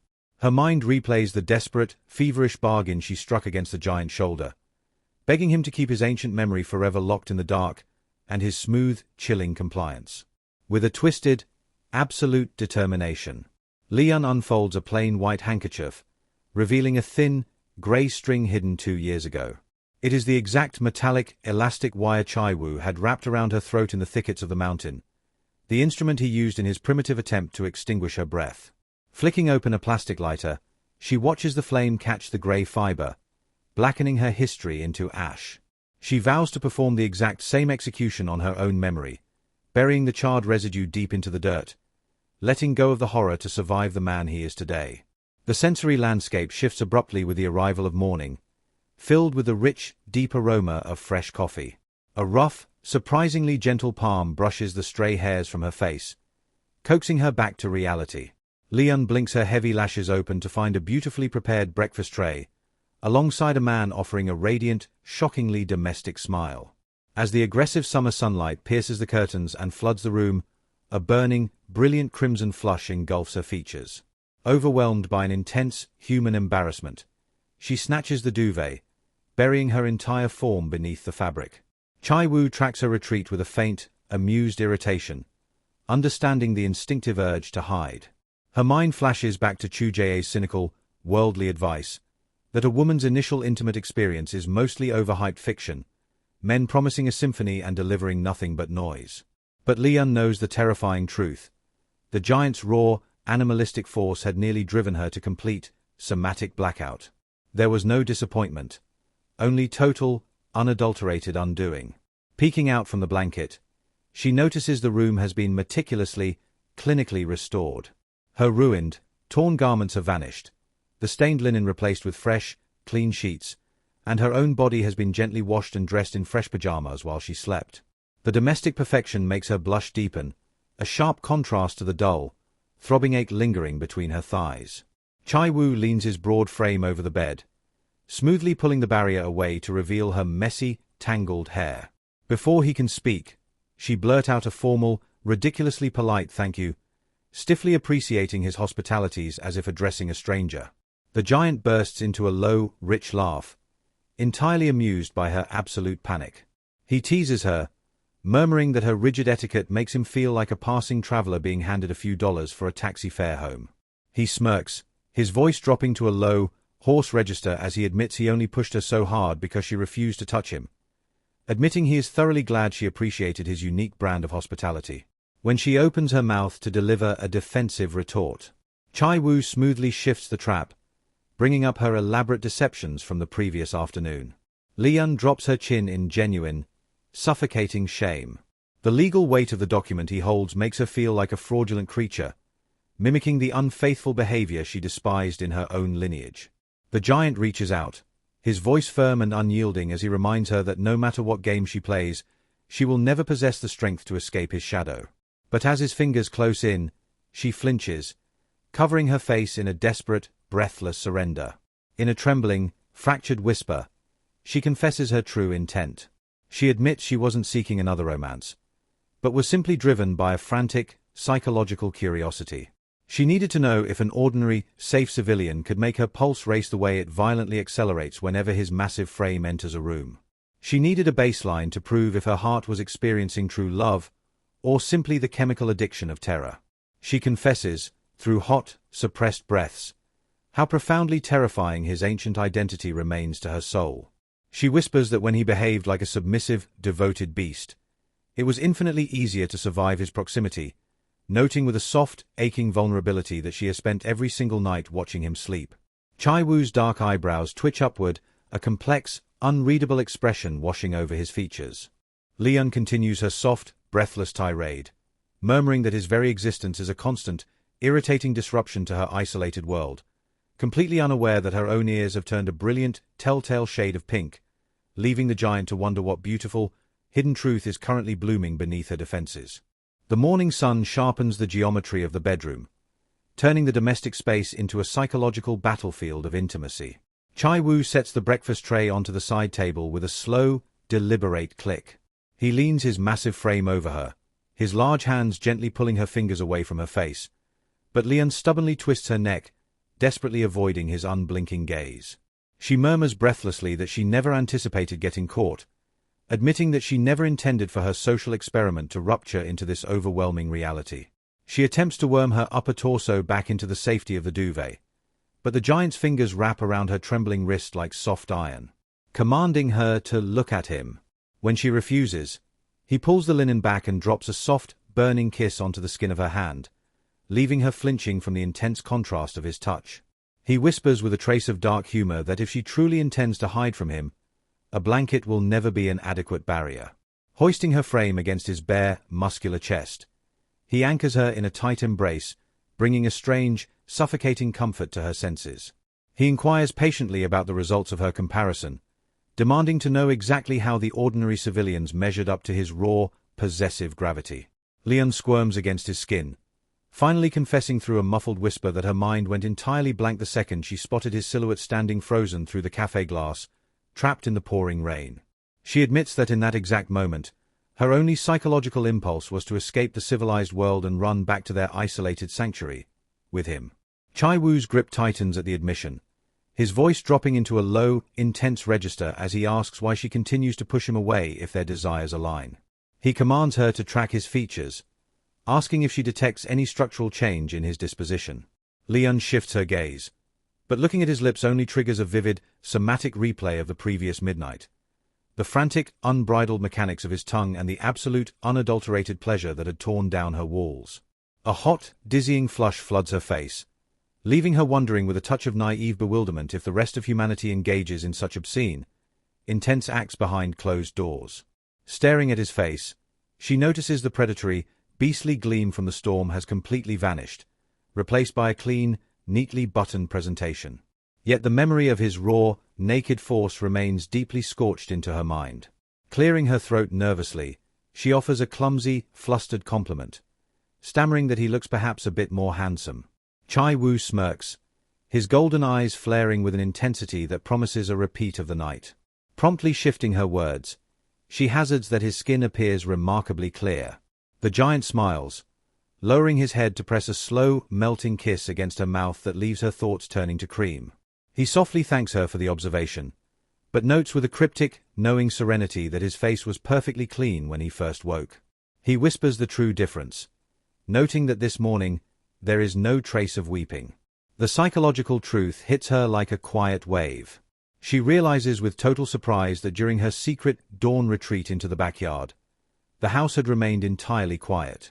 The ancient, pathetic sobbing that usually plagued his awakening had vanished. Chae-woo tracks her dawning comprehension, smiling darkly as he murmurs that while she remains confused, his own instincts have fully deduced the primitive cure for his nightmares.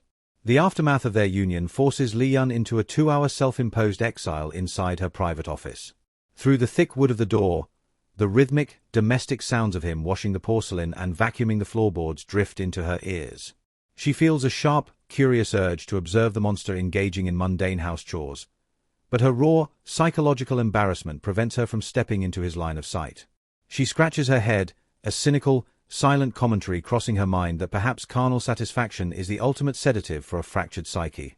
Seeking refuge in labor, She eventually sneaks into the courtyard to pull weeds from the soil, preparing the rubber hose to water her flora. Suddenly, the heavy iron gate of the Spruce Tree Hospital creaks open, shattering the quiet. Ju Dong-amai steps into the courtyard, draped in an oversized jacket, her expression a mature yet playful blend of rowdy respect.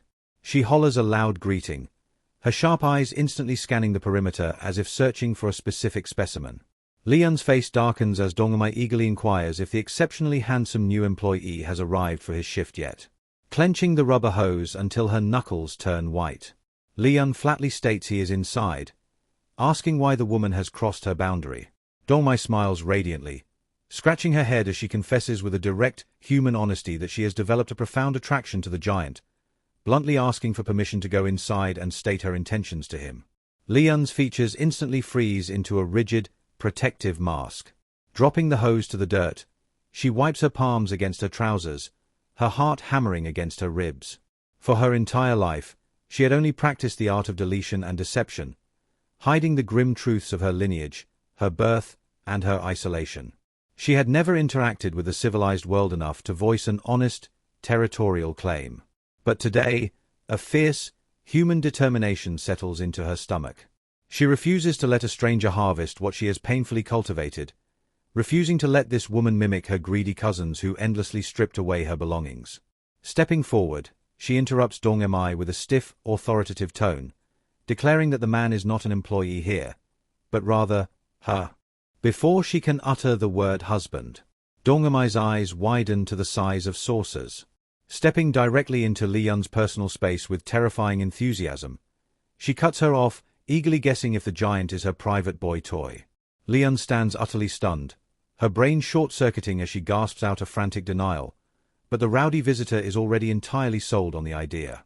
Dong-amai laughs in deep reverence, praising Lee-yeon's innocent appearance while celebrating their shared, progressive lifestyle, promising that her illicit secret is entirely safe.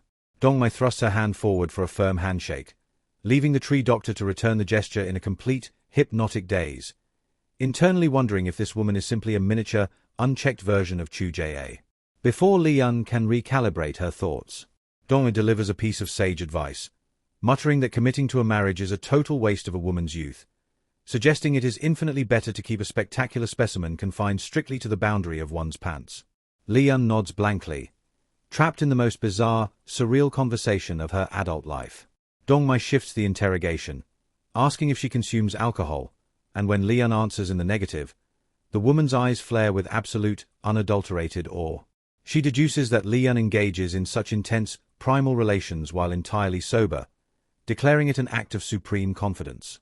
She confesses her deep loneliness on this isolated island, begging for a future drinking session where they can dissect their private conquests.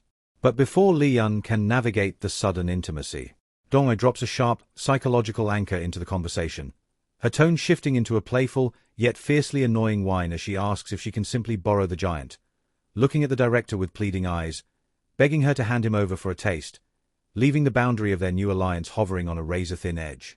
The protective barrier drops, and a sharp, absolute refusal slips from Lee-yeon's lips before she can filter her thoughts. You cannot borrow him. The words hang in the heavy afternoon air just as the iron gate creaks further, and the giant himself steps into the courtyard. His sudden presence sends her heart hammering violently against her ribs, the suffocating sensation of a child caught in a dark, forbidden act.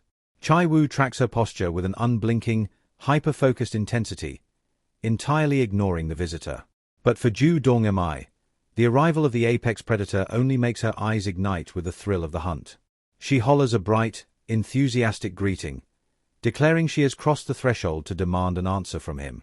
The giant grants the intruder a single, cold glance before dismissing her entirely, turning his massive frame back toward his true orbit. He murmurs to Lee-yeon, asking why she has ventured out into the chill, inquiring if she is in pain.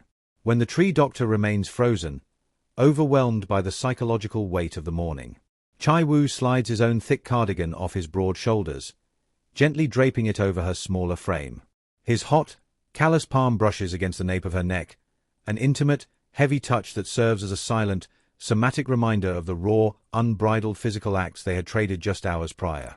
Lee-yeon straightens her spine instantly, fighting to suppress the vivid, carnal images threatening to flood her mind. She whispers weakly that she is perfectly fine, shifting her gaze to Dong-amai, noting that the visitor has a proposition for him.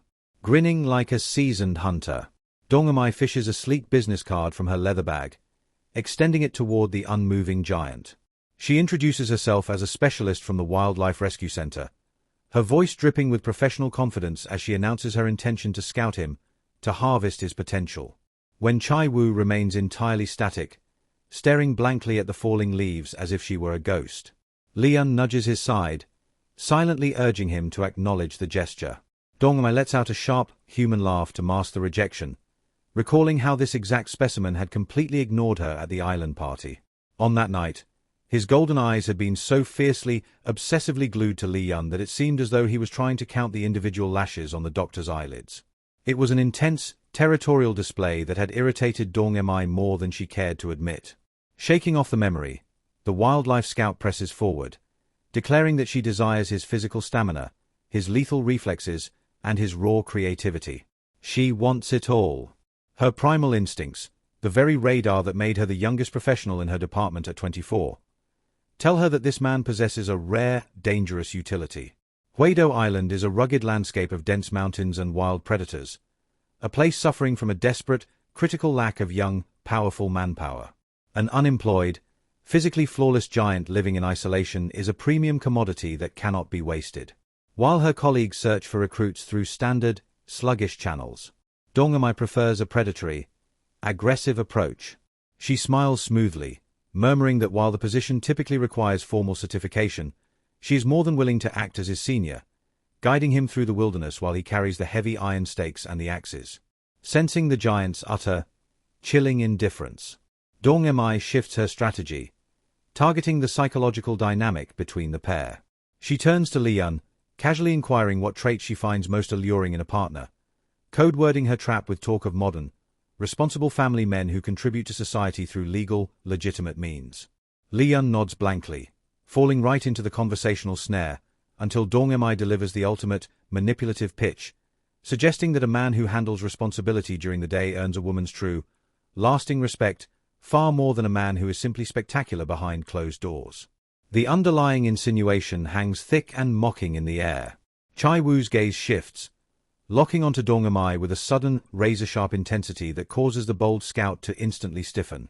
Under that heavy, predatory look, a cold, psychological dread creeps down Dong-amai's spine, leaving her to wonder if she could ever truly tame this beast into a submissive junior. But before the giant can unleash his quiet malice, Lee-yeon steps directly into the line of fire, her brow furrowing with a fierce, protective instinct.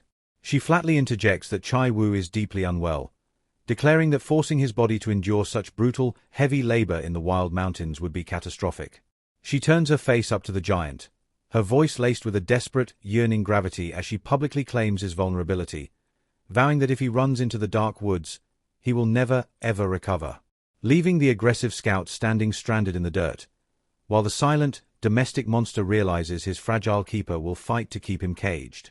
Underneath her noble excuse, a darker, far more pragmatic anxiety twists in Lee-yeon's gut. The raw truth is that she cannot stomach the visual of this reconstructed man gripping an axe again.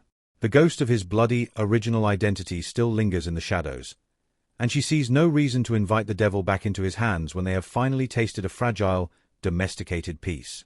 She softly adds to her defense, smoothing over his sharp edges by telling the visitor that he simply isn't accustomed to human society anymore, claiming she must harbor him at home. Chae-woo's jaw tightens at the protective, velvet cage she is spinning around him. His pride bristles at the charity of her words. He refuses to be a coddled pet. Reaching out, his massive hands pull her small frame against his chest with a sudden, commanding force.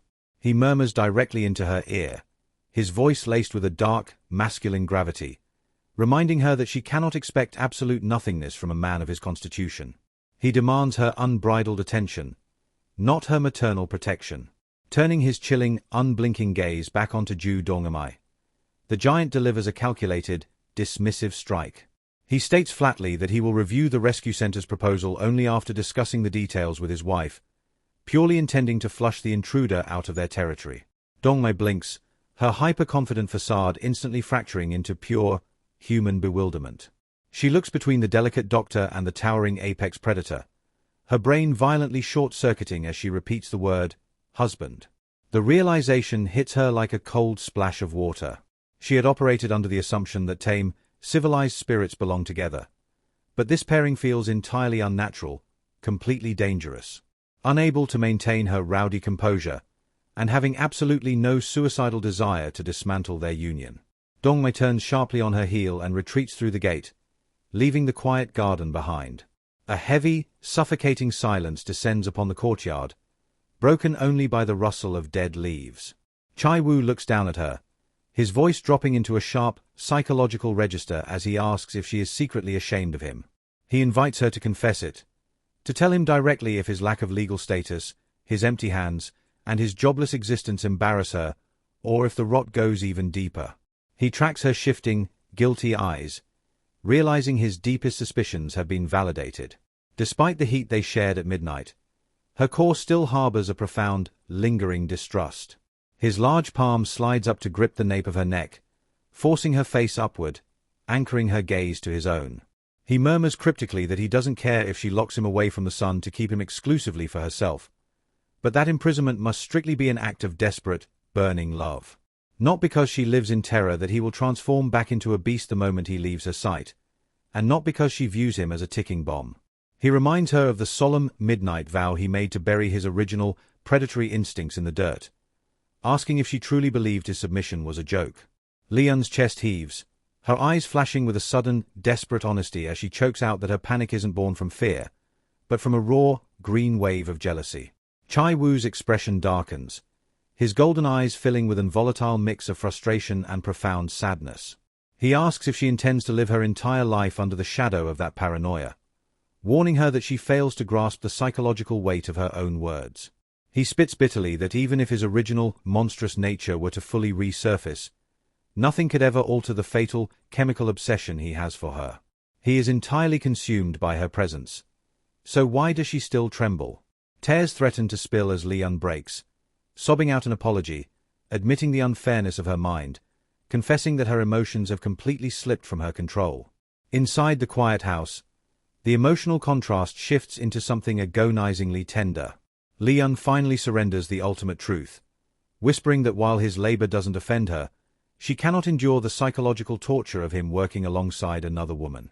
The confession brings a burning, crimson flush of embarrassment to her cheeks, recognizing that such possessive, unhinged jealousy is a flaw. But before the thought can fully form, Chae-woo silences her mind with a searing, frenzied kiss. It is a rushed, starved collision of lips, and Lee-yeon instantly parts her mouth to welcome the hot, wet invasion of his tongue. They twist against one another, their physical mechanics desperate and unbridled. Yet, even as the carnal heat melts her spine, the underlying psychological dread refuses to dissolve. She knows that at the end of the day, a dark, intuitive part of her being will never fully trust the history written in his muscles. He has never known a standard, civilized relationship before, leaving him dangerously certain of their bond in ways she can never mimic. They are bound by the most toxic, eerie architecture possible, the killer and the sole witness, the plaintiff and the defendant. He remains entirely blind to the secrets she is still actively hoarding. Even so, she pushes the grim reality into the background, stretching her slender arms out to anchor herself to his massive frame, choosing to feast on this fleeting, unreal ecstasy while it lasts. Chae-woo envelops her completely, his towering build shadowing her tiny frame as they move in a desperate, rhythmic sync, practically consuming each other's breath. Lee-yeon realizes the profound, dark irony of her existence. When the civilized world pointed fingers, struck her, and cursed her name, it brought only trauma. But when this monster handles her roughly, when his heavy hands bruise her skin and his intensity borders on pain, deep inside, she feels the comforting, warm caress of a child being protected from the dark. But the entire foundation is built on quicksand. She has lied, hoarding grim, domestic secrets that are destined to bleed into the light sooner or later. This beautiful, sensory distortion they are dancing in cannot last forever, and the inevitable crash promises to be catastrophic. A wave of psychological nausea washes over Lee-yeon as the carnal fog begins to clear, reminding her that this tender, domesticated reality is nothing more than a fragile illusion. She remembers his past words, a dark, cryptic promise that their twisted relationship would become effortless if only his memories remained permanently erased. To that treacherous proposition, she had offered a quiet, desperate yes. Lies are being piled up like matching stones, constructing a beautiful, fraudulent paradise. Yet, the human heart is a greedy thing, and she wants to taste a normal life so intensely that she is willing to ignore the countdown. It is an hourglass she flipped with her own hands, and the sand is slipping away with terrifying speed, finally pulling his lips away from hers. Chae-woo lets out a low, dark rumble, a sharp smirk cutting across his handsome features. He murmurs that entering the workforce might actually be an excellent idea, admitting that her frantic, territorial jealousy is a massive turn-on, making it increasingly difficult for him to restrain his primitive impulses. Lee-yeon stands completely dumbfounded, a hot, crimson flush staining her neck as she fights the visual urge to let her eyes wander downward. Chae-woo locks his golden gaze onto hers, declaring with a serene yet unyielding gravity that he will take the job regardless of what the labor entails. Lee-yeon bites her inner lip, a cold, psychological dread settling in. She cannot begin to comprehend how a reconstructed monster will function as an animal rescuer, given that his muscles seem structurally designed to hunt them down.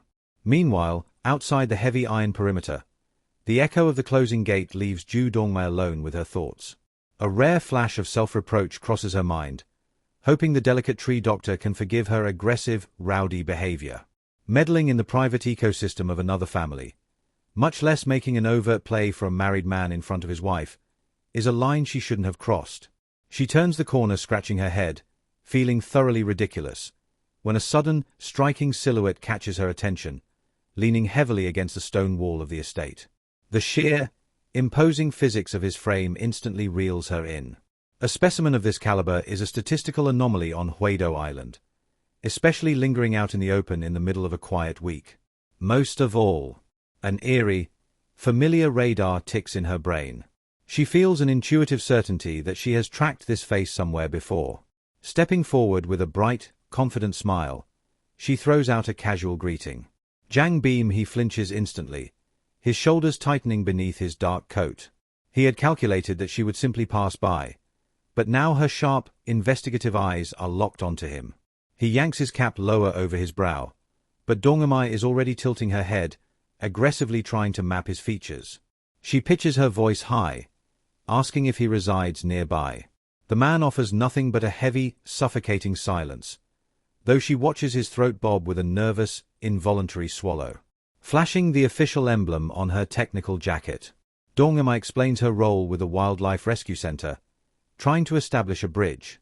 Ignoring her entirely, Beam-hee shifts his weight to walk away, but Dongmai steps into his path, her professional reflexes kicking in. She is used to herding wild, uncooperative beasts. She smiles smoothly, reassuring him that her intentions are harmless, but demanding to know if their paths have crossed. Beam-hee attempts to evade the visual snare, but fails. A sharp spark of recognition lights up Dongmai's face. She snaps her fingers, exclaiming that he was the silent server who had abruptly taken her glass at her uncle's high-profile party. The stoic guard becomes instantly flustered. Beam-hee knows exactly who she is. He knows every player connected to the young master and the tree doctor. Taking her glass that night had been a calculated, tactical error, and he had silently prayed her mind wouldn't retain the detail. Dongmai smiles victoriously to herself, boasting about her freakish ability to recognize human faces. But as her eyes slide down his frame, her expression shifts into a curious, analytical pout. She notes the rigid structure of his attire, asking bluntly if he is an undercover police officer. Beam-hee freezes, a cold, internal panic spiking through his chest. He had been forced to wear his official police uniform after wrapping up a brutal, messy incident at the local illicit drug farm. How could his luck be this rotten? Why did a rowdy civilian have to decode his identity now? Instinctively, his fingers slip into the dark recess of his pocket, tightly clutching the cold, steel handle of his small knife. Oblivious to the lethal, psychological tension vibrating off the man, Dongmai lets out a loud, relatable laugh. She wonders aloud what is in the water on this bizarre island, given the sudden influx of men with perfect, athletic physiques. She rubs the back of her neck, musing curiously about why a cop would be lurking undercover at her uncle's gathering, Wondering with a touch of dark humor if her relative is secretly involved in a massive money laundering scheme. She notes that while he isn't a bad man, he definitely looks the part. Tired of the dangerous, escalating interrogation, Beam-hee shoves her shoulder aside with a rough, dismissive force and begins to stride down the alley. Dong-mi persists, shouting after his retreating back, demanding his name and his age. Before she can utter another syllable, Beam-hee pivots with terrifying, predatory speed. His large hand clamps around her collar, slamming her spine against the stone wall with a dull, heavy thud. His voice drops into a grave, threatening register, warning her to stay out of his way. He releases her, turning to make a quick, clean escape, but a sudden, violent flying kick catches him dead in the chest, throwing off his center of gravity. Before his boots can find purchase on the dirt, Dong-mi has already uncoiled a rescue rope from her belt, looping it around his ankle with professional, practiced speed and yanking him hard toward the ground. Her eyes flash with a fierce, defiant fire, demanding to know if the police are legally authorized to assault innocent citizens, calling him a bastard. Beam-hee glances back at the main door of the estate, a cold sweat breaking out on his forehead. If the young master, if Kwon Chae-woo hears this commotion and steps into the alley, the entire fragile operation will detonate. His sole, absolute directive is to protect the sleeping monster and keep the island under complete, invisible control. He cannot afford a loud, public scene. Deciding on a tactical capitulation, Beam-hee lowers his massive frame, his large palm coming down to firmly cover her mouth, muffling her protests. He lets out a long, exhausted sigh, running his free hand over his face as he asks what it is she actually wants from him. Dong-mi's eyes ignite through the shadows, realizing she has just successfully trapped another magnificent beast. The frantic, desperate promise to build a seamless life together now collides with a gritty, sun-bleached reality. The second stage of the clinical evaluation takes place inside a decaying, cordoned-off town, where the brutal task demands treating a small forest of sick trees against a ticking clock. Lee-yeon stands under the glaring heat, her lips noticeably swollen and stung from their recent, untamed encounters behind closed doors. The chaotic, overgrown state of the abandoned streets perfectly mirrors the stormy, volatile climate inside her own chest. With the approach of summer heavy in the air, she adjusts her rugged canvas jumpsuit and stomps across the gravel, trying to outrun his overbearing presence. Behind her, Chae-woo's deep, rhythmic stride keeps pace. His dark rumble vibrates with a dangerous, possessive frustration as he questions her mathematical calculations, reminding her that an overnight assignment in the wilderness is a far cry from a simple daytime task. From the far edge of the camp, the lead official's voice echoes through a megaphone, casually detailing the grueling schedule: outdoor camping on the steep slopes of the mountain, sleeping on nothing but rough wooden planks beneath a rusty logging slide. Listening to the harsh layout, Chae-woo's golden eyes narrow into slits, his large fists clenching mechanically. In his primitive psychology, breaking the bones of a dozen street thugs is a highly preferable alternative to the thought of Lee-yeon spending a vulnerable night exposed to the elements. She watches him hover over her like a massive, predatory shadow, annoyed by his stifling, protective paranoia, yet fighting a sudden, inappropriate urge to laugh. This fierce, unyielding attention is a foreign, intoxicating currency, and her broken childhood never taught her how to receive it. Their medical rival for the contract is the prestigious Mi-Tree Hospital. Though leaving her trusted assistant Chu Jae behind brought a pang of guilt, Lee-yeon harbors no regrets. Ever since the bloody drug farm incident, she has refused to leave Chae-woo rotting in a sterile hospital bed. Over the past weeks, she has rigorously trained him to act as her primary field technician, conditioning his deadly, precise reflexes for this exact day, ensuring he will have no trouble matching her rhythm. Suddenly, Lee-yeon freezes dead in her tracks. A familiar, sickening face emerging from the rival medical tent causes her to violently bite the soft skin inside her cheek until she tastes rust. Director Jo Kyung-cheon, her former employer, and her ultimate tormentor. What makes his sudden appearance in the dirt deeply alarming is a hidden piece of evidence. His elite name had been explicitly logged inside the burner phone recovered from the thugs running the illegal poppy farm. The subsequent police investigation had devolved into a silent, bureaucratic farce, yielding nothing but rehearsed, robotic brick walls whenever she pressed the central hospital for answers. She had almost surrendered to the silence. Yet here the phantom stands, approaching her with a smooth, predatory smile, calling out her name. The first entity to react to his voice isn't human. It is Chae-woo. With terrifying, instantaneous speed, his massive arm wraps around Lee-yeon's waist, dragging her small frame flush against his ribs while his golden eyes lock onto the director with a lethal, unblinking glare. The older man's smile falters, his eyes darting away from the giant's suffocating aura. Kwon Chae-woo recovers his composure, murmuring slickly that he heard she had been hunting for him. Lee-yeon lowers her voice into a sharp, freezing register, demanding to know what business an elite city director has on a remote, forgotten island, warning him that his motives had better not touch the darkness she suspects. The director lets out a dry, hollow chuckle, reminding her that he was the original catalyst who brought her to Hwaido 7 long years ago. Lee-yeon's brow furrows at the cryptic, random trip down memory lane, but she understands the historical weight of his words. He is referencing her very first field assignment, shortly after she was swallowed into his corporate tree clinic. Kwon Chae-woo stares at her silent, guarded expression, his mind involuntarily slipping back to an old, dangerous conversation he once shared with a powerful executive from the corrupt Kwon Empire. The ghostly echoes of that meeting resurface, inquiries about a hidden schedule, promises of seamless execution, and strict, absolute orders to ensure the global scientific community never discovers the rare, undocumented botanical species breeding in the swamps. If only her naive boots had never wandered into that forbidden wetland, everything would have remained clean. 7 years prior, a highly anomalous, nameless plant was discovered deep within the Hwaido marshlands. During a routine training exercise, Lee-yeon had taken a wrong turn into the fog, and Kwon Chae-woo had instantly harvested her accidental discovery for his own financial gain. It was a botanical miracle completely unknown to modern science, possessing properties that shouldn't exist. Soon after, whispers of its existence leaked into the black market, resulting in the entire grove being violently uprooted and vanished overnight, a clean, territorial sweep executed by the highest echelons of the Kwon family. Within a few years, every independent researcher who had dared to touch the plant's molecular structure mysteriously vanished from the grid. Kwon Chae-woo had used a fabricated scandal with another colleague as a convenient, ruthless excuse to permanently exile Lee-yeon from the city, entirely blind to the dark irony that she would eventually migrate back and settle permanently on the very island where the secret was buried.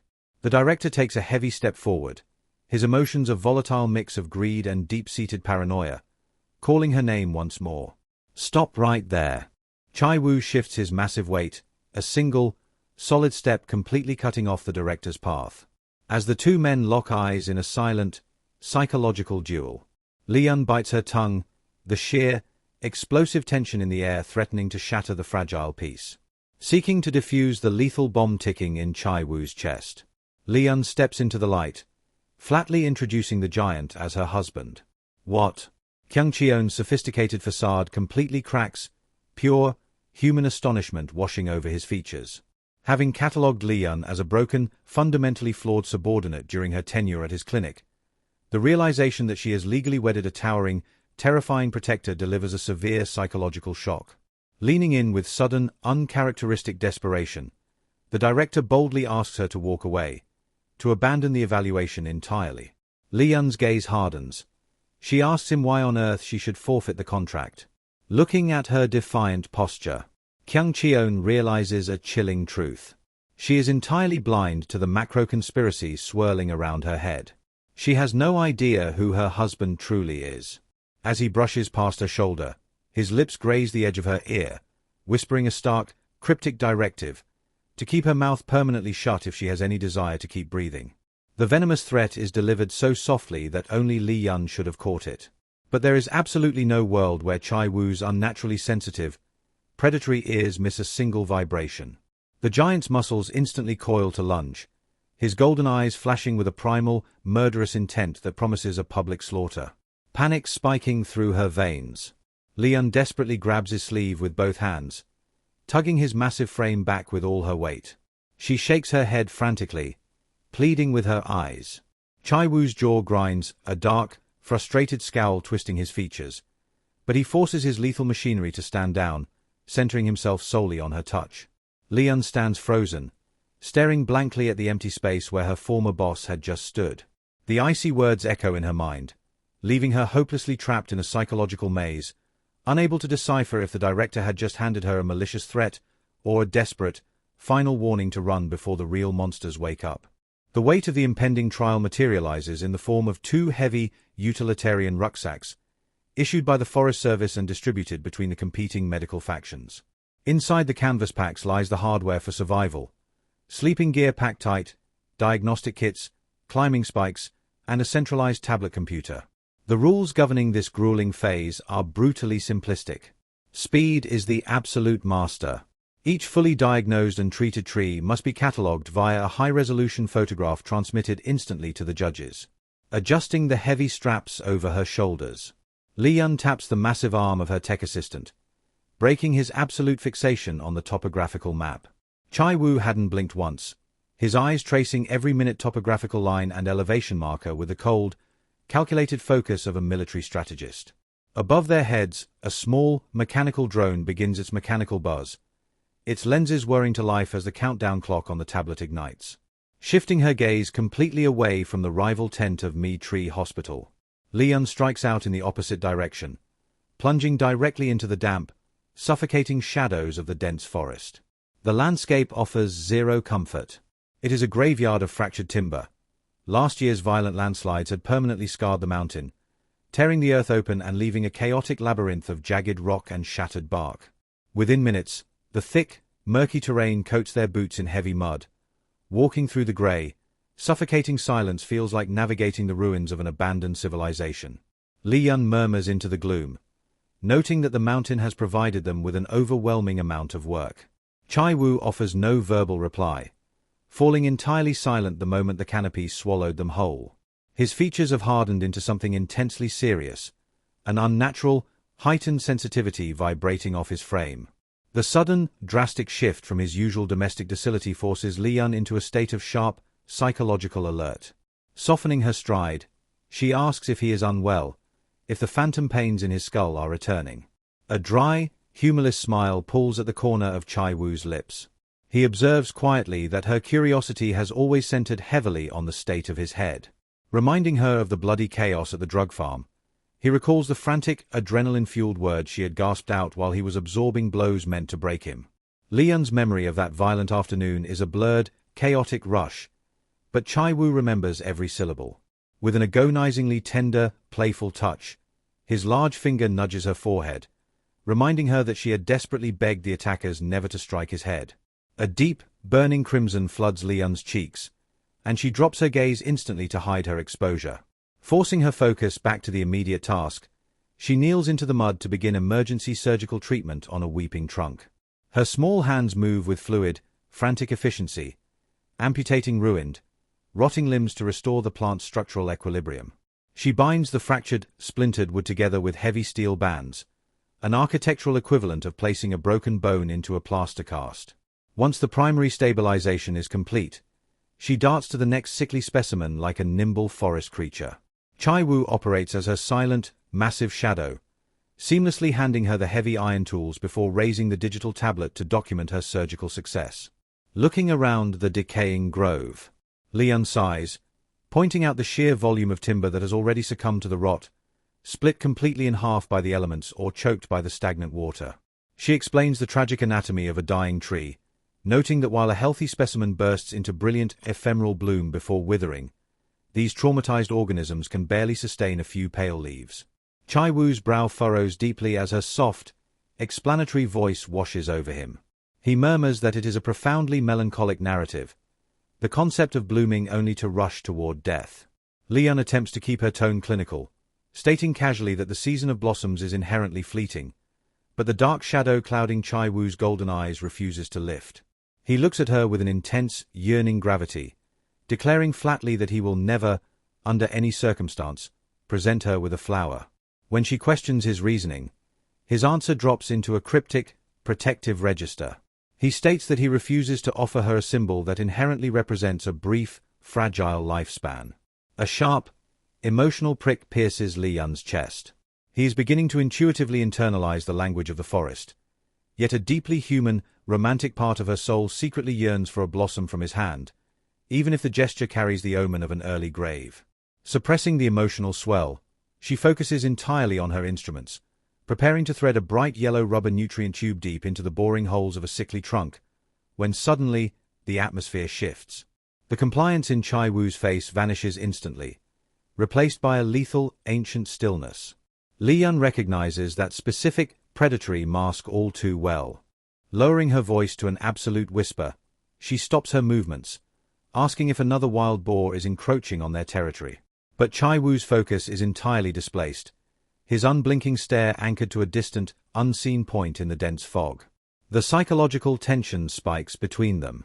Detecting her escalating panic, Chae-woo forces his features back into a calm, reassuring mold, shifting the paradigm of the conversation. He asks her quietly if this Hwaido conservation project is truly the ultimate desire of her heart. Scratching her cheek in sudden, self-conscious embarrassment, she wonders aloud if her grand ambitions sound utterly ridiculous to an outsider. Chae-woo's response is immediate and profoundly gentle, asserting that no soul on earth possesses a deeper, more authentic reverence for these living things than she does. Yet, even as his voice offers velvet comfort, Lee-yeon can see the white-knuckle tension in his fists. His extraordinary, hyper-acute hearing is under absolute assault. From the precise moment they stepped past the forest boundary, a strange, rhythmic acoustic anomaly has been echoing through the timber, originating from random, shifting coordinates. It is a highly irregular, calculated sound that bothers his primal instincts, forcing him onto maximum defensive guard, though he meticulously keeps the alarm from showing on his face, refusing to compromise her lifelong dream.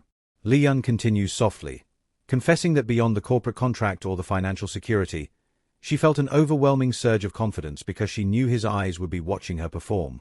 Chae-woo's eyebrow twitches as another faint, rhythmic vibration cuts through the canopy, followed by the sudden, explosive flapping of a bird's wings. Was it merely a startled animal, or something far more calculated? Her gentle, melodic voice acts as a powerful sedative against his rising, violent instincts. She confesses that during her previous confrontation with her old rival, she had felt utterly powerless, unable to maintain her true identity.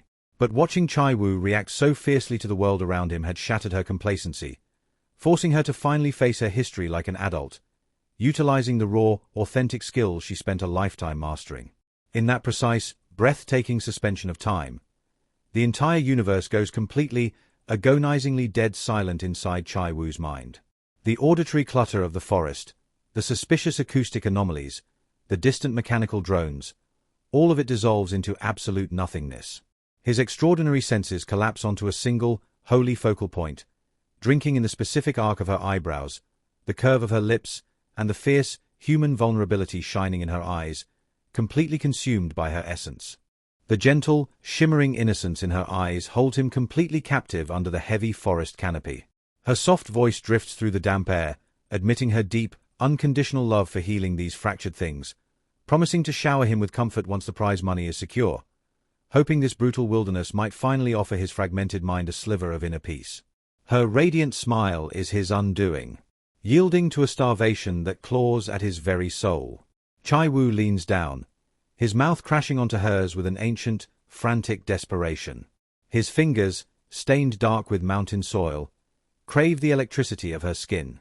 Lee-yeon tries to steal a breath, attempting to take a single step backward, but he pulls her deeper into the vortex, kissing her with an unholy, breath-devouring passion. The mud-slicked valley is arguably the worst, most unforgiving place for romance. Their hands are filthy, their clothes soaked in grime, yet the entire evaluation dissolves into absolute nothingness. The psychological fuse burns down. When his massive hand slides down to possess her chest, a sharp groan escapes her, the raw, heavy friction of his desire pressing hard against her lower abdomen. With a low whine, she forces a wedge of space between them, their slick lips parting with a wet, agonizing reluctance.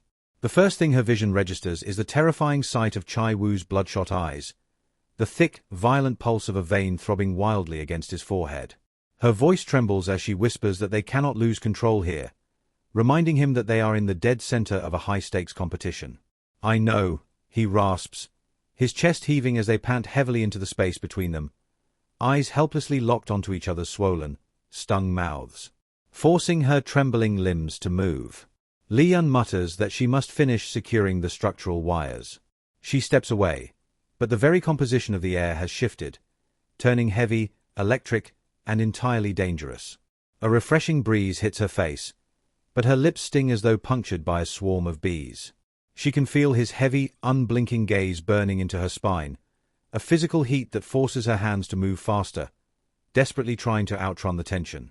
She wraps a length of heavy structural wire around a robust, ancient trunk, looping it tightly to anchor a secondary tree that is visibly tilting toward its grave.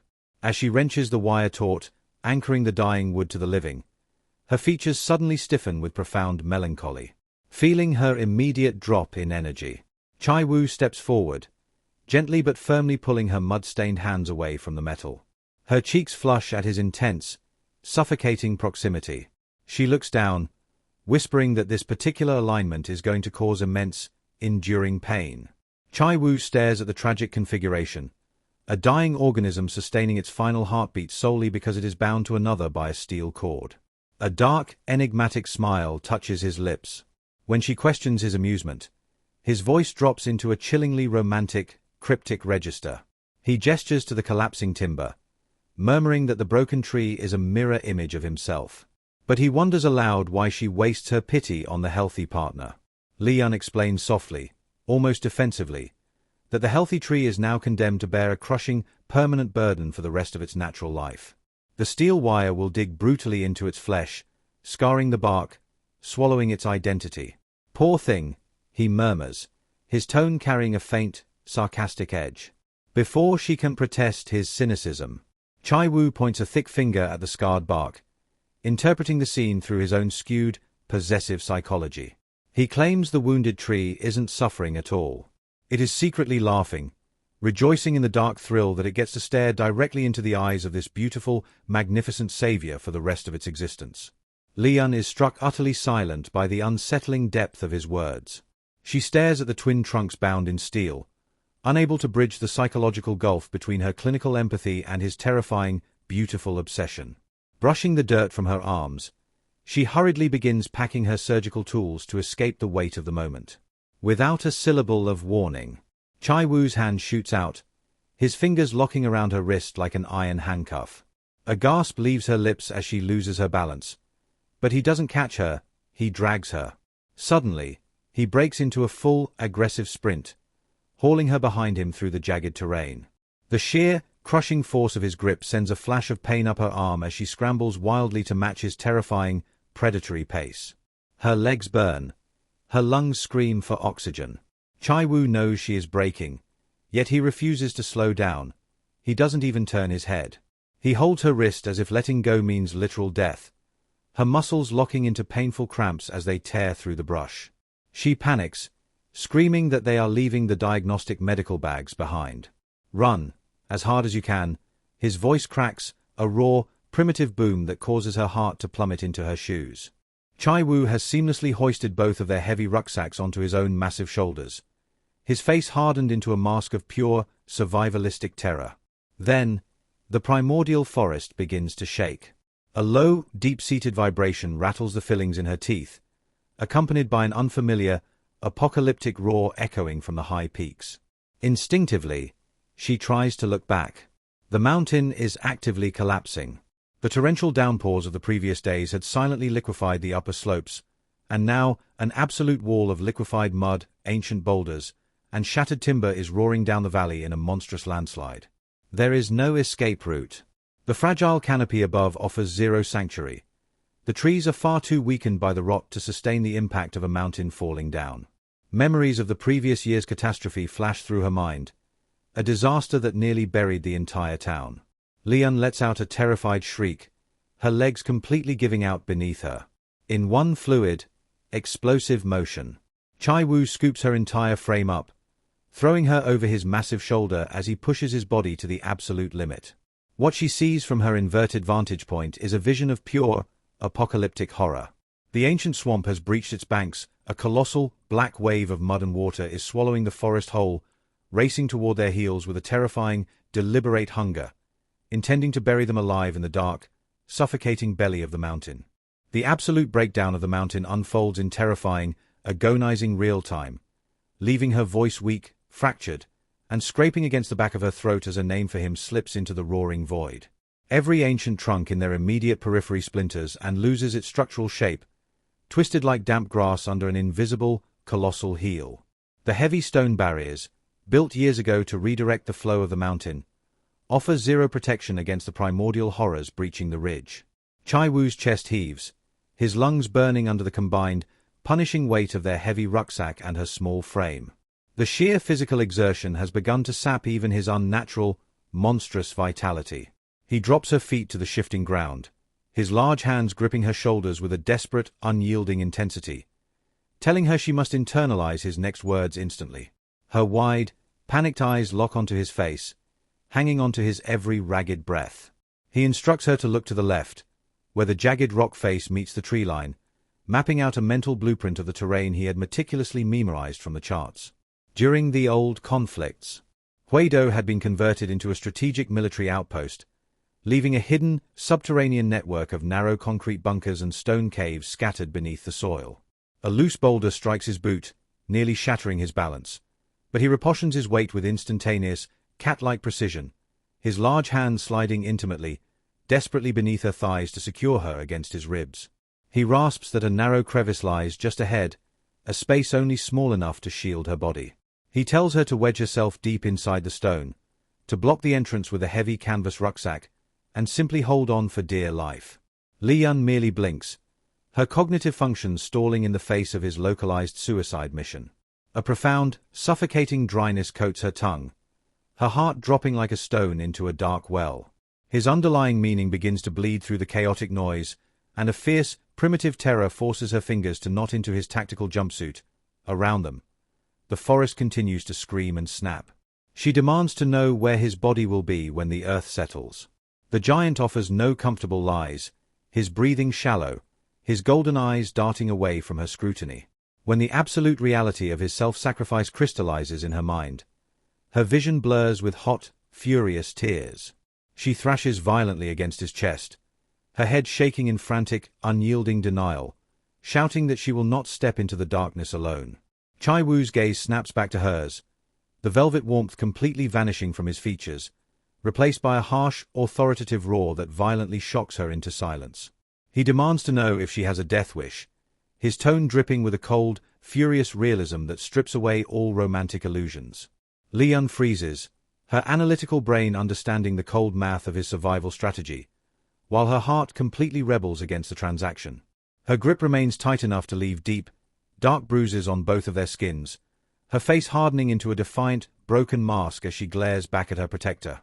The ground beneath them gives a sickening, liquid lurch as the main wall of mud advances. Chae-woo wrenches her hands down, trying to physically force her into the mouth of the crevice, but she screams into the wind, her voice turning shrill, desperate, straining to overpower the apocalyptic rumble of the valley, crying out that he cannot abandon her to the silence. "Don't be a fool," he bellows back, his voice cracking under the weight of an agonizing desperation as the surrounding timber vanishes into the black soup. He demands by what right she expects him to stop saving his own wife. On this single, fundamental truth, the apex predator will not bend. He will drag her into that cave by her hair if it guarantees her next heartbeat. A deep, hollow despair swallows Lee-yeon's soul. In this moment, she finds Chae-woo's fierce, protective instinct deeply selfish, more unfair and destructive than the natural disaster tearing the mountain apart. Weeping openly, she begs him to honor his past promises, reminding him of his whispered vows to always submit to her direction, to always follow her lead. She questions why he always takes the heavy burdens upon himself, wondering why it was always so effortless for him to accept her broken pieces, while she had spent months fighting the terrifying reality of accepting his. The liquefied earth rushes over their boots, the thick, black mud burying Chae-woo's feet, threatening to anchor him to the spot while the current tries to rip her away from his chest. "Don't let go," she screams, her fingers clawing into his skin. Even in the jaws of a cataclysm, as the mountain tries to bury them alive, a sudden, dark surge of adrenaline washes away Chae-woo's exhaustion, realizing that now, of all times, she is absolutely determined to drag him back from the edge of the grave, preferring to die with him than live in a world where he has vanished into the mud. The raw, primitive terror of losing him causes her mind to fracture into 1,000 panicking pieces. She refuses to be left behind in the dark, clinging to his massive arm with a desperate, clawing persistence.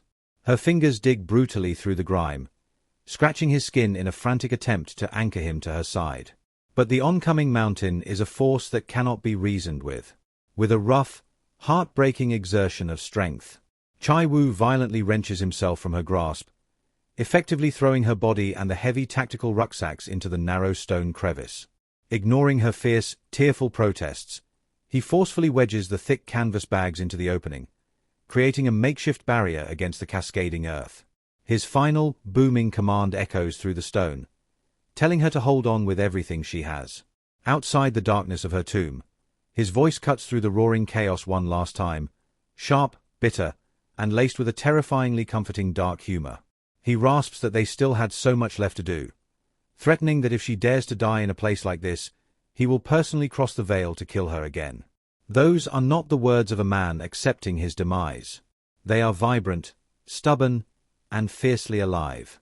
But then, the real horror strikes. The monstrous wave of mud and debris slams into the ridge, completely swallowing him whole. Inside the narrow cave, Lee-yeon feels the invisible, spiritual cord connecting her to his soul physically snap. The sudden, violent untethering leaves her entirely alone, her agonized screams for Chae-woo echoing uselessly against the cold, indifferent stone. Black muck begins to seep through the seams of the canvas bags, testing the absolute limit of her physical endurance. She pushes against the shifting barrier until her very bones ache, her clothes splattering with cold, wet sludge as the mountain tries to cave her chest in. It all happens with a sickening, whiplash velocity, leaving her mind spinning in the dark. The man who had promised to protect her is gone. Just gone. Then, with an eerie, sudden stillness, the catastrophic rumble ceases. The immediate danger passes, leaving her buried up to her waist in thick, freezing mud. Her soaked clothes cling to her skin like ice, her lips turning a bruised, sickly blue as the cold saps her remaining vitality. Leaning her head against the weeping stone wall, she buries her face in her filthy hands and lets out a low, broken sob, softly calling his name into the suffocating silence.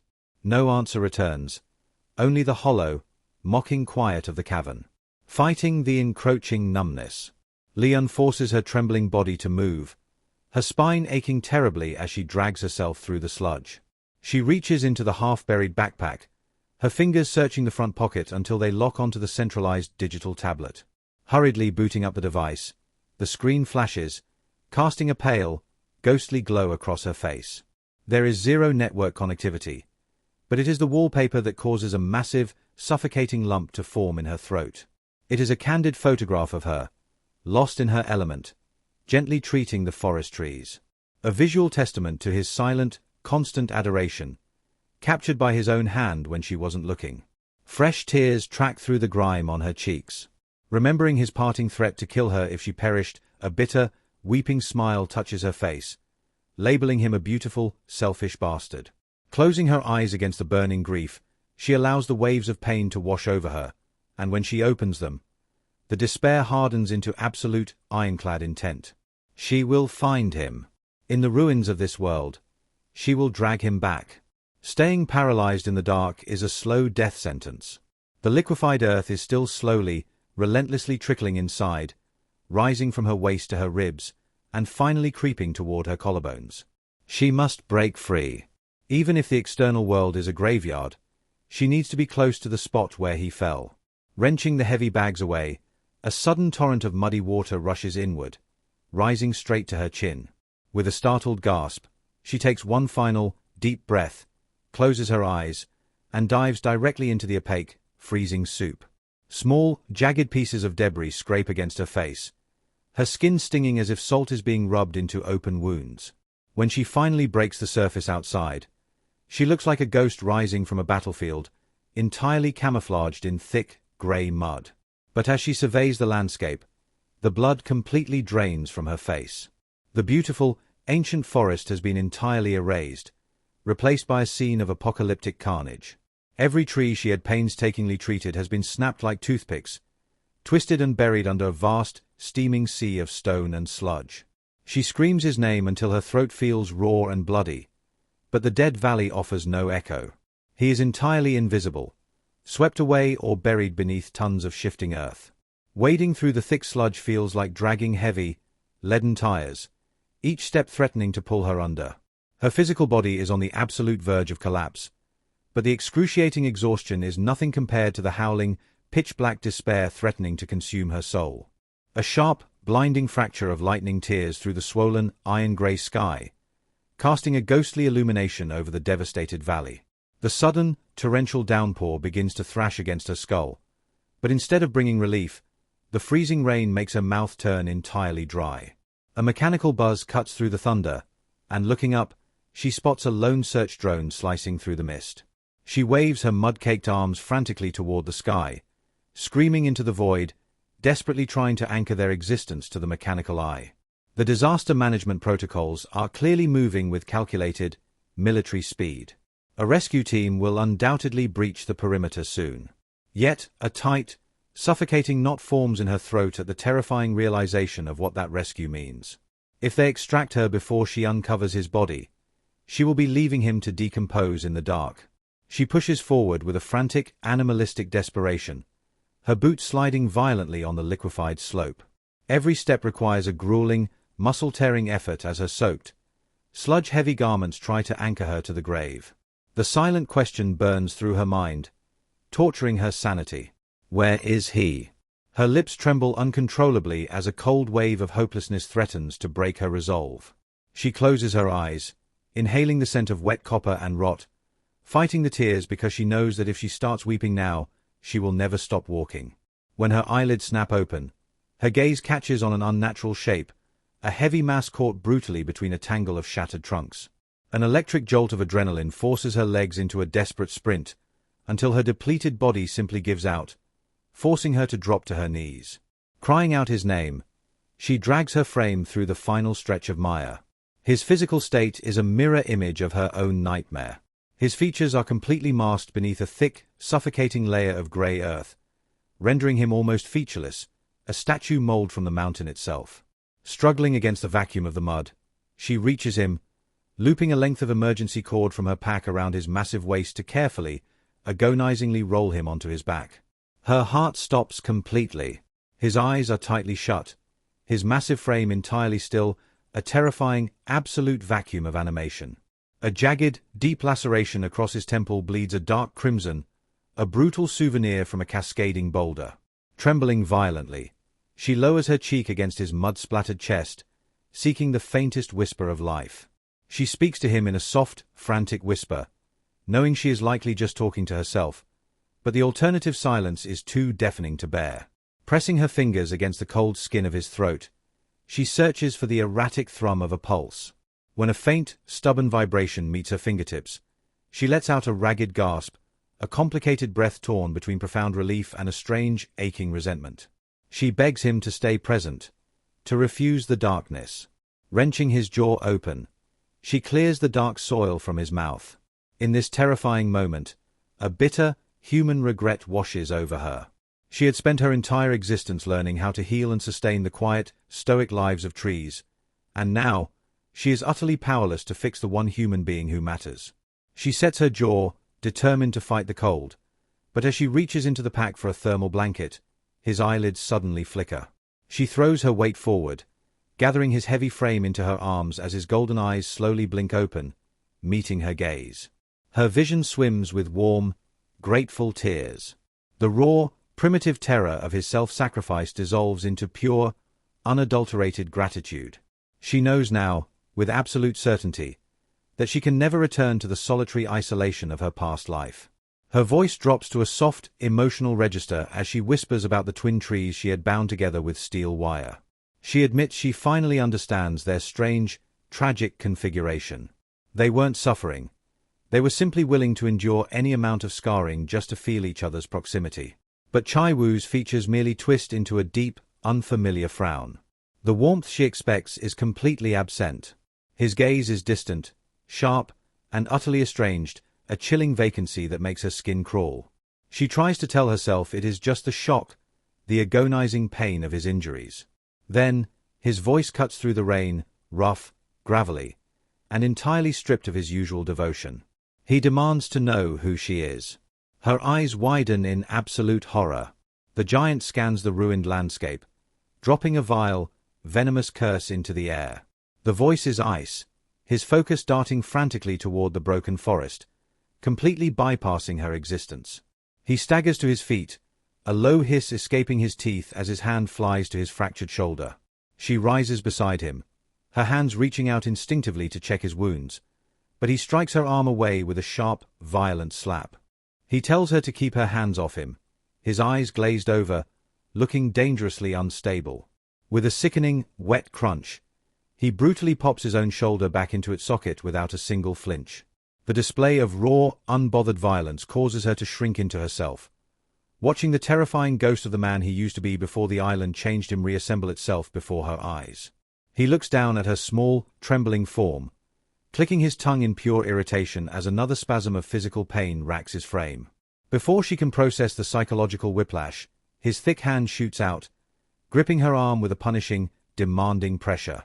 He demands an explanation, wanting to know what this madness is, who she is, and why he is standing in a wasteland. She remains entirely paralyzed, the reality of his amnesia sinking into her chest like a rusted blade. This sudden, psychological erasure hurts far deeper than the physical trauma of the landslide. The man who had just risked his literal life to shield her has vanished, leaving a hostile, dangerous stranger in his skin. He leans down, his tone turning dangerously harsh, repeating the question, demanding her identity. Blinded by sheer, panicking instinct, Lee-yeon raises her hand and strikes him hard across the temple. The giant recoils, his hand flying to the spot she hit, his features darkening into a terrifying, predatory glare as he asks if she has a death wish. She backs away into the mud, her head shaking in a desperate, frantic motion, swallowing hard against a lump in her throat. She tells him, with a strange, desperate dark humor, that he needs to just pass out again. The stranger looks at her with utter bewilderment. She cries out into the rain, exclaiming that this dynamic is entirely wrong, that the universe has made a hideous mistake. Everything they had built in the quiet spaces of the forest has been reduced to absolute, chaotic ruins, and the rescue teams are drawing closer by the second. A cold, creeping network of goosebumps erupts across her skin, a physical manifestation of the scream she is violently trapping at the back of her throat. Her mind desperately battles against the grim reality unfolding before her eyes, refusing to accept this cruel, psychological twist of fate. It feels fundamentally wrong, an error in the very fabric of their shared history. The giant presses a heavy, trembling hand against his skull, his face twisting into a grimace as if a white-hot spike is driving through his brain. He drops a low, venomous curse, his vision blurring as he tries to shake the fog from his eyes, but the darkness is persistent. She moves closer, her voice a frantic, soothing whisper as she begs him to surrender to the exhaustion, to just rest and calm down. She tells him that this hostile persona isn't his true self, that the man she knows would never look at her with such cold, razor-sharp detachment. Anxiously biting her nails, she doesn't even notice the bitter taste of mountain soil trapped beneath them. A sickly, deathly pallor washes over his rugged features as his golden eyes lock onto hers one last time. A low, unintelligible groan escapes his lips, his heavy eyelids fluttering as the darkness finally wins the battle. Sensing his vulnerability, she reaches out, gently covering his eyes with her palm, guiding him into the velvet oblivion of unconsciousness. His massive knees buckle, his structural strength completely evaporating as he collapses forward. She throws her small frame into his trajectory, straining every muscle to catch his dead weight, ensuring his head doesn't strike the unforgiving stone. Leaning close to his ear, her voice trembling with a mixture of raw grief and unyielding determination, she whispers a solemn promise into his silence. She vows that when he finally awakens from this dark transit, she will drag the devoted protector back to the surface, forcing him to become her husband once more. The mechanical thrum of a rescue helicopter soon fractures the heavy silence of the valley, accompanied by the sharp, artificial contrast of bright orange vests wading through the sea of mud. It is the visual language of salvation. Yet as the emergency teams descend upon the ridge, she feels a profound, hollow vacuum where relief should be. As they lift her onto a canvas stretcher, carrying her down the ruined slopes toward the staging area, her mind goes entirely blank, a static screen reflecting nothing but shock. The second stage of the survival tournament is officially aborted, the chaotic forces of nature rendering the competition meaningless. Miraculously, the official reports indicate 0 fatalities, leaving the staff of the forest agency frantically running across the perimeter to manage the logistical aftermath. But the bureaucratic chaos means nothing to her. She can only watch the stoic, unmoving form of her husband, her soul sinking deeper into a cold, bottomless despair. An emergency medic flings the heavy ambulance door wide open, his eyes scanning her mud-covered frame as he asks if she is coming inside. Her analytical brain knows she must step forward, yet her limbs feel entirely leaden, frozen to the wet asphalt.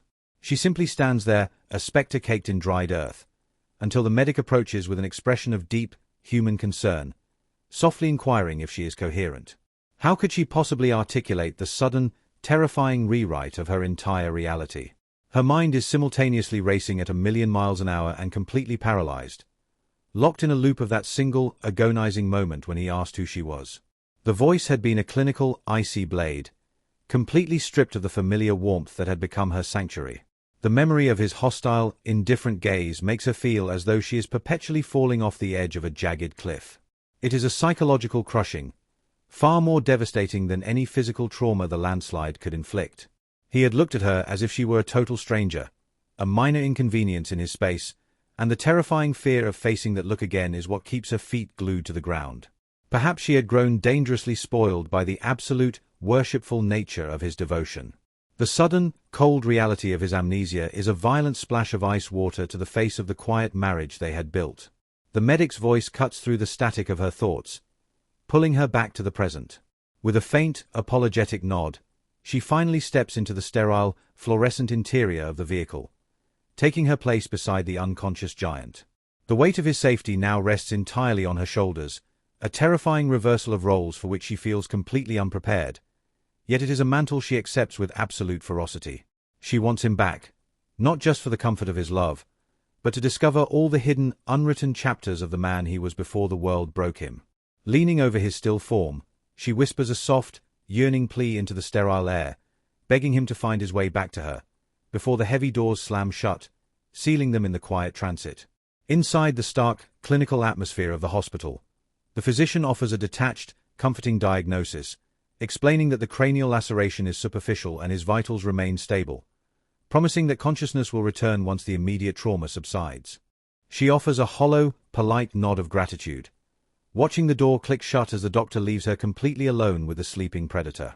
The moment the latch catches, the fragile mask drops, and her legs completely give out, sending her collapsing onto the cold, polished floor. Upon their arrival, the medical staff had treated his comatose, vegetative state with extreme, military precision, wheeling his massive body away to be thoroughly cleansed of the mountain's grime. While they stabilized him, she had been ushered into a private, silent VIP suite, instructed to wash away the physical remnants of the cataclysm. Under the steaming water, she watched the dark forest mud swirl down the drain, discarding her ruined clothing for a plain, sterile gown. Now, returning to his side, she finds him lying perfectly, unnaturally still beneath the crisp white sheets, a clean, beautiful stranger waiting to awaken. The physical storm has passed, but the true, psychological battlefield is just beginning. What happens when those golden eyes open and look right through her again? A heavy, suffocating question hangs in the sterile, white room. What will happen the moment she crosses the threshold to his side? Perched on the edge of a clinical sofa across from the bed, she mindlessly draws a rough towel through her damp hair. Her eyes, driven by a frantic, involuntary instinct, keep darting back to the motionless figure under the sheets, checking for any subtle shift in the silence. The mountain's grime has finally been washed away, revealing the clean, strikingly familiar contours of his face. He looks peaceful now, a stark, jarring contrast to the broken, mud-caked body she had dragged from the valley's throat only hours before. An unbearable restlessness takes hold of her. She begins to pace, a frantic, repetitive pendulum swinging toward the bed, retreating to the shadows, and circling the small perimeter of the room. Her entire being is locked in a torturous suspense, waiting, wishing, praying for the veil of sleep to lift. Then, after what feels like a lifetime in limbo, the soft friction of fabric breaks the quiet. The blanket shifts. She freezes instantly, her breath catching like glass in her throat as those heavy eyelids begin to unravel. Even though they are safely enclosed by sterile, protective hospital walls, a sudden wave of primal panic crashes over her, dragging her mind right back into the freezing, rising mud of the forest. The terror of who will look back at her is paralyzing. Her fingers grip the cold metal of the bed frame as their gazes collide. He doesn't say a word at first. His eyes simply wander, tracing the lines of her body from head to toe with a slow, calculated intensity. The silence in the room stretches, growing so dense and heavy it feels almost impossible to breathe. Finally, a low, gentle vibration breaks from his chest, telling her to come closer. But her body refuses to cooperate. She stays rooted to the floor, her eyes wide, fractured, and radiating a deep, painful uncertainty. His brow furrows slightly, a flicker of confusion crossing his features as he questions the vast, empty distance she is keeping between them. He remarks, with a trace of quiet hurt, that she is behaving like an absolute stranger. Still, the psychological wall between them holds. She cannot bring herself to close the gap. Then, the low, velvety cadence of his voice speaks her name. The single word acts like a key turning in a lock, instantly shattering her fragile defenses. A hot, heavy torrent of tears spills over her eyelashes, and she buries her face in her hands, letting out a ragged, broken sob that tears through the quiet room. In an instant, the giant is out of the bed. A sharp, involuntary wince crosses his face as his fresh injuries protest the sudden movement, but he completely dismisses the pain, stepping into her space and wrapping his massive, solid arms around her trembling frame. He murmurs her name once more, holding her tight. The familiar resonance of his voice calls down another wave of weeping. It is a beautiful, crushing relief, but the lingering trauma makes her voice small, desperate, and full of yearning. She looks up into his face, begging for confirmation, needing to know if the man holding her is truly her husband, if the nightmare has finally ended. She begins to catalogue his absurd, beautiful dualities, asking if he is still the lethal protector who can hunt a wild boar, strike down an enemy without hesitation, and wield a blade with terrifying precision. She asks if he is still the tender companion who packs elaborate picnic baskets, brings her wild blooms, and sits with her in the quiet grass to taste the sweet nectar of the petals. His expression softens into pure, unadulterated tenderness, his gaze locking onto hers with a depth of devotion that feels almost spiritual. He asks her, with a faint, possessive frown, who else he could possibly be, then demands to know if she has ever shared that intimate, quiet tradition of tasting flowers with anyone else in this world. Her tear-rimmed eyes widen in utter shock at the sudden, unexpected flash of jealousy. She answers instantly, telling him that such a thing is entirely impossible. A dark, subtle humor glints in his eyes as he questions why she is acting so strangely then, letting a familiar trace of protective envy leak into his tone. The sheer absurdity of the question takes her aback. A part of her wants to scream that he was the one acting like a monster in the mud, that he was the one who had looked right through her with eyes full of ice. But she swallows the bitter memory down, choosing instead to confess how horribly, deeply terrified she was that he had slipped away forever. She rubs at her eyes until the skin feels raw and burning. The chaotic images of the disaster continue to flood her consciousness. She remembers the brutal, heart-breaking strength he used to shove her into the dark crevice, leaving himself completely exposed to the mountain's wrath. She remembers the cold, detached voice that had emerged from his lips when he first woke. But looking at him now, she realizes something profound. That cold, terrifying persona wasn't his true essence. The lethal history might exist, but his real voice, his genuine soul, belongs to the man currently anchoring her to his chest, refusing to let the cold world touch her. This tenderness is his ultimate truth. Gripping the fabric of his sleeves with a fierce, clawing intensity, she tells him through her tears that it cannot happen again. She insists that regardless of the danger, regardless of his protective instincts, he is never permitted to leave her behind in the dark. His features tighten into a somber, resolute frown. He pulls her even closer, burying her small, freezing frame into the immense warmth of his body, desperate to erase the lingering chill of the valley. He absolutely loathes seeing her broken like this. Yet, his low voice carries a heavy, unyielding weight as he delivers a quiet truth. He admits that if the mountain fell 1,000 times, he would execute the exact same choice. He will always prioritize her survival over his own. The stubborn admission sparks a sudden, furious frustration inside her. She begins to squirm, pulling away and using her hands to push against his solid chest, trying to break free from his suffocating logic. But he merely tightens his hold, absorbing her frantic struggles against his chest. He speaks a soft, pleading apology, his tone bordering on a prayer as he begs her to understand. She is the only entity in this ruined world he has any desire to save, and she must allow him that singular purpose. He cannot, and will not, give her the promise she wants. The resistance leaves her body all at once, standing entirely still within his embrace. Her tears finally quiet down, replaced by a raw, instinctual need to bridge the remaining distance between their souls. Looking up into his golden eyes, she issues a quiet, breathless command, telling him to strip away the clinical clothes and simply hold her against the dark. The sudden, raw invitation causes his breath to catch violently in his throat, a heavy, unyielding silence dropping over them like a thick velvet curtain.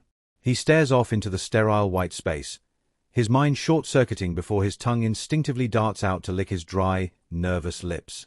She remains utterly motionless, holding the air inside her lungs as she watches his severe profile, waiting for the verdict. When he finally speaks her name, the low, velvety cadence is completely stripped of the previous tension, shifting the atmosphere entirely. He bypasses her suggestive command completely, replacing it with a quiet, frantic concern as he asks if she was physically harmed in the chaos. The sheer boldness of her request is left hanging in the air, discarded for a moment as the giant takes a deliberate step backward, creating a tactical distance between their bodies. His massive hand rises, hovering just inches away from her stomach, trembling slightly but refusing to make contact. His memory flashes back to the brutal momentum of the landslide, to the terrifying second he had to physically shove her out of harm's way, and he desperately seeks to know if that desperate act left a fracture.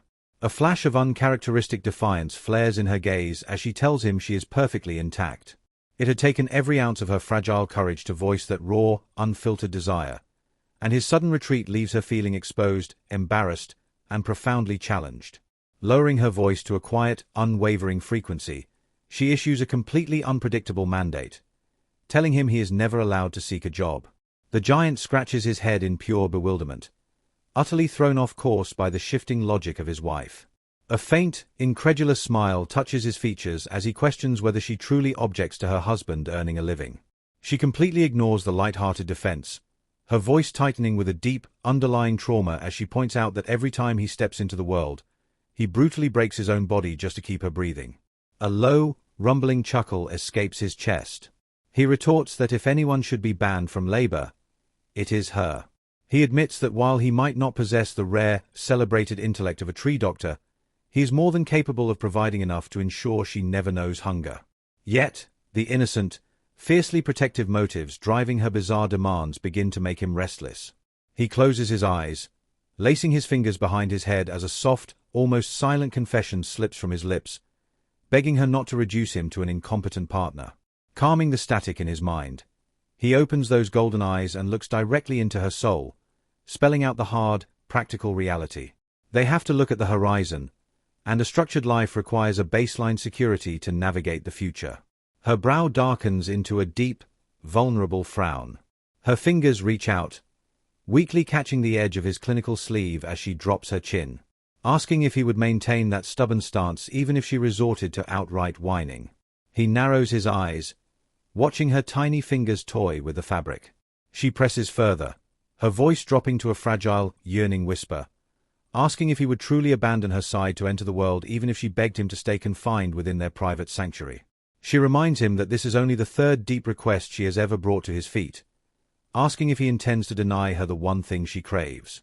The sight of her playing with his sleeve triggers a powerful echo of their earliest days, back when she was a terrified creature tracking his every move with absolute dread. But this is different. The lingering fear remains, yet it has mutated. She is no longer terrified of his violent potential. She is terrified of his absence. Instead of pushing him away into the shadows, she is desperately trying to anchor him to her skin. In that quiet realization, the last of his restraint completely dissolves. She has lit a low, consuming fire within his chest that no amount of clinical logic can extinguish. A dark, highly amused undertone bleeds into his voice as he asks if she is attempting to domesticate him, to make him a perfectly obedient partner. He tries, and utterly fails, to conceal the deep amusement bubbling beneath his words, delivering a sharp, wicked tease, asking if her sudden desire to lock him inside the house is simply a ploy to keep him available for her physical pleasure. The sudden, explicit shift in the atmosphere catches her completely off guard, her eyes widening in mild shock. He gives a slow, unbothered shrug, remarking that while he could easily spend his days tracking wild game through the dense brush, she is demanding his presence within four walls. He tells her, with a low, predatory smirk, that if she wants to keep a beast caged, she needs to ensure the entertainment is flawless. She blinks, trying to process the wild, consuming intensity in his gaze before hesitantly asking exactly what numerical frequency he is demanding. He dismisses the concept of numbers entirely, his voice dropping to a gravelly, heavy whisper as he states his singular, absolute demand to possess her every single night. She blinks in sheer disbelief, trying to introduce a frantic, hilariously misplaced bit of societal logic into the conversation, reminding him that humanity invented the 5-day workweek for a reason, precisely to prevent lethal overexertion. He steps closer, countering with a dangerous, mocking charm, asking if she truly expects to keep him prisoner while simultaneously rationing his only reward, strictly pointing out the absolute unfairness of her terms. Unable to withstand the sheer, suffocating heat of his gaze, she looks away, her eyes darting frantically toward the heavy wooden door of the hospital room. Understanding the silent cue, the giant glides across the sterile floor. The sharp, definitive click of the lock echoing through the space sounds like a point of no return. He turns back to face her, a low, warning vibration in his throat as he tells her it is time to reveal if she is truly uninjured. The casual inquiry from before is instantly transmuted into something heavy, sensual, and deeply demanding. Her pulse begins to race at a frantic rhythm as he returns to the edge of the mattress, tapping his solid, powerful thigh in a silent, non-negotiable invitation. He tells her to come to him, his large hands sliding the sterile hospital gown from his torso. The crisp white bandage covering his fractured shoulder only serves to emphasize the hard, ridged symmetry of his abdominal muscles. A flush of intense heat floods her cheeks as she takes a hesitant, trembling step forward. The moment she settles onto his thigh, his massive hand locks around her waist, pulling her small frame against him with an aggressive, possessive jerk. Through the thin fabric of her gown, she feels the rigid, unyielding proof of his desire pressing hard against her flank. He leans in close, his breath scalding the shell of her ear as he whispers that this tension has been building from the exact microsecond she commanded him to hold her. She turns her head, her eyes locking onto his, meeting a slow, dark smirk that promises absolute ruin. He admits, with a low, raspy candor, that the sight of her in that matching clinical gown had instantly destroyed his resolve, noting how much it resembles the frail pajama she wears in the safety of their home. He whispers that the only reason he held back his hands was the clinical setting, knowing that if he took her here, she would be utterly incapable of keeping her responses quiet. She swallows hard against the rising tide of desire, telling him he knows absolutely nothing, and before he can reply, she takes his rough face between her palms and violently crashes her lips against his. The giant freezes for a fraction of a second, stunned by the sudden, feral aggression of her kiss. But as her clean, intoxicating scent floods his senses, the tension drains from his frame, and he completely surrenders to the torrent. She bites down on his lower lip, a direct, mirroring imitation of the bruising way he usually claims her mouth. He lets out a sharp, surprised breath at the unfamiliar sensation, his grip on her waist tightening until it feels like iron clamps, anchoring her body to his structure. He parts his lips, and her tongue drives inside, wild, untamed, and desperate to consume him. A low, guttural moan tears from his throat as her hot, frantic breath coats his skin, the kiss deepening until the outside world ceases to exist. Her spine curves like a bow, her front pressed entirely against the immense heat of his chest, leaving her floating in a state of pure, dizzying euphoria. His large hands slide down to grip her thighs, lifting her slightly to align her pelvis directly with the throbbing weight of his desire. Every single time they briefly fracture the kiss to drag oxygen into their lungs, a wet, heavy sound punctures the quiet room. He eventually slides his mouth away from her lips, his teeth grazing her earlobe, sending a violent, electric shiver straight down her spinal column. His lips trail lower, burying themselves in the sensitive curve of her neck, biting just hard enough to leave a mark. She lets out a broken, breathless sound as a deep, localized heat begins to bloom between her thighs. She feels his large, calloused hand slide beneath the hem of her shirt, moving upward, until he suddenly freezes completely. His fingers halt against her bare skin. A dark, dangerous growl rumbles in his chest as he demands to know the whereabouts of her undergarments. She lets out a soft, whining protest at the sudden loss of friction, pulling back just enough to look into his intense, darkened eyes. She whispers that she didn't have any spares after the flood. He asks about the rest. She simply shakes her head. He lets out a sharp, ragged breath, his control completely snapping as he violently strips the hospital gown from her shoulders. His large, warm hands immediately cup the full weight of her breasts, a low, animalistic groan escaping his lips as he latches hungrily onto her crest, and she arches into the touch, letting out a loud, uninhibited sound that echoes against the sterile walls. The clinical silence of the hospital room is completely consumed by the heavy, rhythmic sounds of his possession. A low, primal groan reverberates from his chest as his mouth locks onto her sensitized skin, working with a deliberate, torturous friction that makes her entire body coil in response. Every sharp flick of his tongue sends an electric current straight down to her toes, forcing a sinful, breathless confession from her lips. The intense, localized friction only causes her to bloom further under his touch, her boundaries completely dissolving as his large hands ruthlessly shape and squeeze her flesh. When he finally fractures the contact, his voice is a dark, granular whisper, issuing a raw, non-negotiable command for a complete shift in control. Her mind is a thick, intoxicating haze, her vision clouded by the sudden rush of endorphins. She can barely process the request, her eyes blinking in beautiful, unfocused confusion.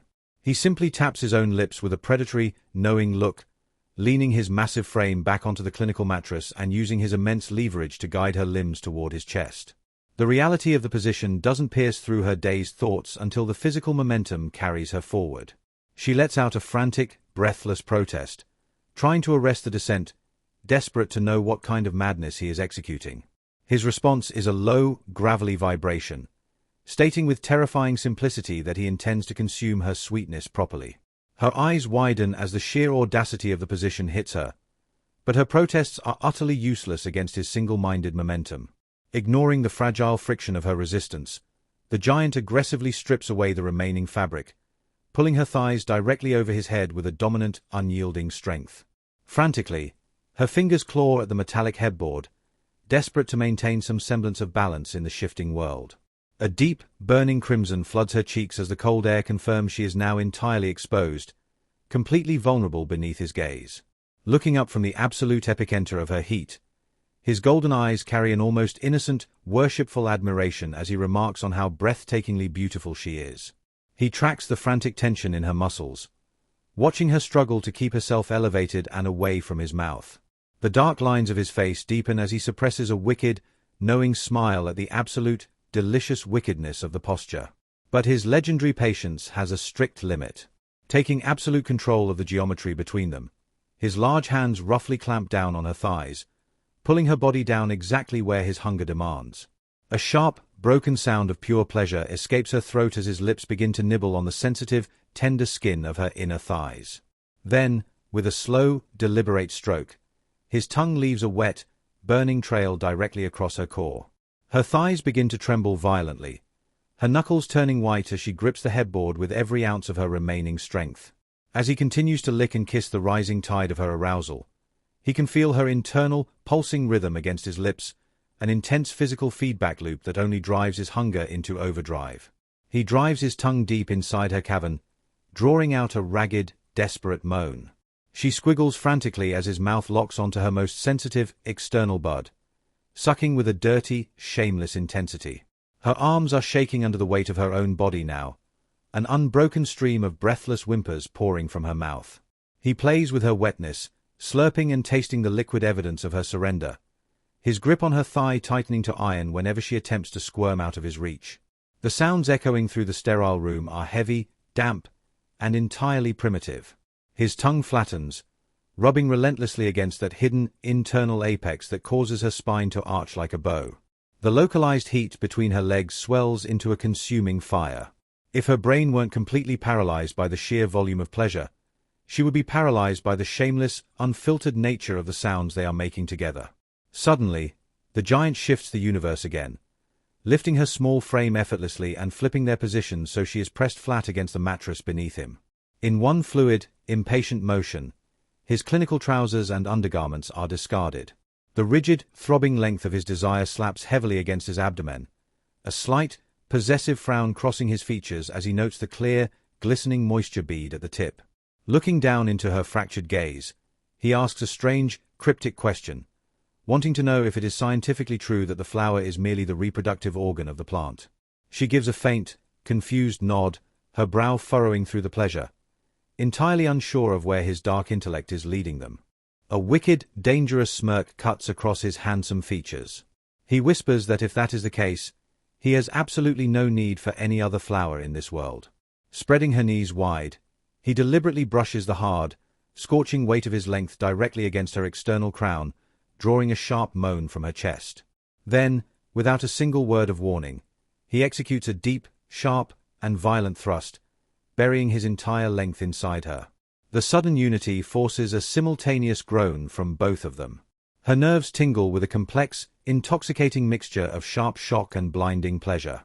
Her hand instinctively reaches down to soothe the overwhelming friction, but his massive hand beats her to it, gently tracing and rubbing her flank to ground her through the intensity.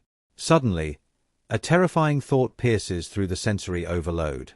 Her eyes shoot wide open, staring up at him in absolute panic as she realizes he isn't wearing a condom.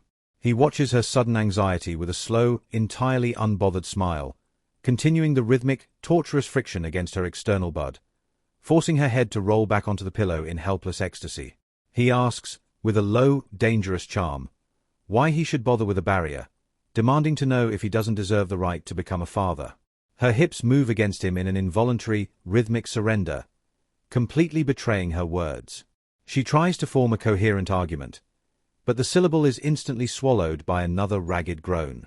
He teases her through the onslaught, asking why she has suddenly gone silent, mockingly stating that it doesn't matter anyway, because he will achieve his purpose whether she voices her consent or keeps her mouth tightly shut.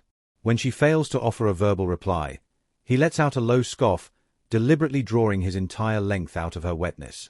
As the sudden, freezing sensation of emptiness runs down her spine, a chill of absolute deprivation takes hold of her. He whispers a dark, soothing apology into her skin before plunging right back into her in one swift, merciless movement. A sharp scream tears from her throat as he begins to drive in and out of her with a wild, frantic, and possessive momentum, declaring into the shadows that he has absolutely no intention of giving up on a single piece of the life he is building with her. The phantom constriction in her stomach tightens like a twisted rope, a profound numbness washing over her consciousness until the boundaries of reality begin to blur. She feels as though she is breaking apart from the physical world, drifting into a dark, weightless void, but the sudden, heavy descent of his shadow pulls her back to earth. Her trembling hand rises from the sheets, her fingers tracing the sharp, rugged contours of his face as if verifying an apparition. Her voice is a fragile whisper, asking if he is truly the man she remembers, if he has genuinely returned from the edge of the abyss. He responds by nuzzling deeply into her palm, an animalistic reassurance that allows the rigid tension in her spine to finally fracture. The giant tracks the distant look in her eyes, recognizing that she is speaking more to the ghosts in her own mind than to him. It is a realization that might have bruised his pride, if not for the intense, liquid devotion staring up from her gaze and the fragile weight of her hand anchoring his cheek. She lets out a low, yearning whine, begging for more, demanding that he erase the distance between them. Obliging the dark hunger, his momentum shifts, driving deeper, moving with a calculated, unforgiving velocity. Through the broken fragments of her breathing, she makes a quiet, desperate vow, declaring that she will not break early tonight, promising that they will drag this private madness out for as long as their bodies can endure the friction. His golden eyes narrow into dangerous, predatory slits. His voice drops to a gravelly, commanding vibration, ordering her to silence, delivering a sharp, wicked warning that if she continues to provoke him with her words, he will find a far more absolute way to fill her mouth. He continues to punish her core, the rhythm becoming frantic, primal, transforming the sterile confines of the hospital room into a heavy, suffocating greenhouse of shared heat and ragged breath. When she attempts to bite back the evidence of her surrender, he crashes his lips against hers, swallowing her broken cries, using the vocal vibrations to feed the swelling, rigid proof of his desire. He leans down, his breath scalding the sensitive shell of her ear as he asks if she craves the agonizing tease of his withdrawal. He watches her face with absolute, clinical focus as he slowly, deliberately coaxes his entire length out of her wetness, only to drive it back home with a sudden, shattering momentum. Every impact makes her entire frame squirm and tremble, a brutal psychological game where every strike feels like a calculated, critical blow to her restraint.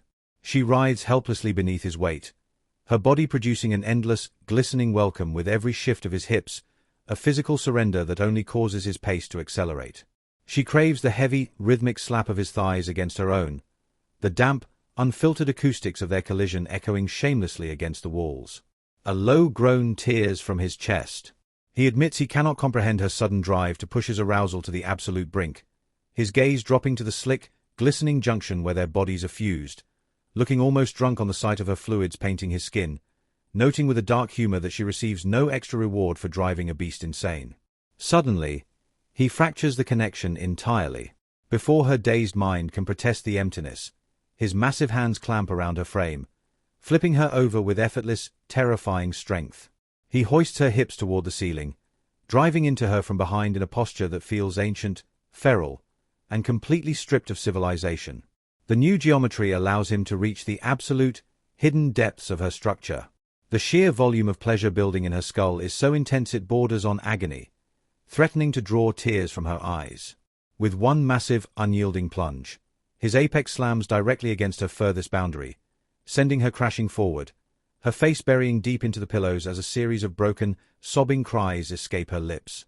Maintaining the punishing, relentless cadence, his large hands lock onto her hips with a grip so ferocious it promises to leave bruises.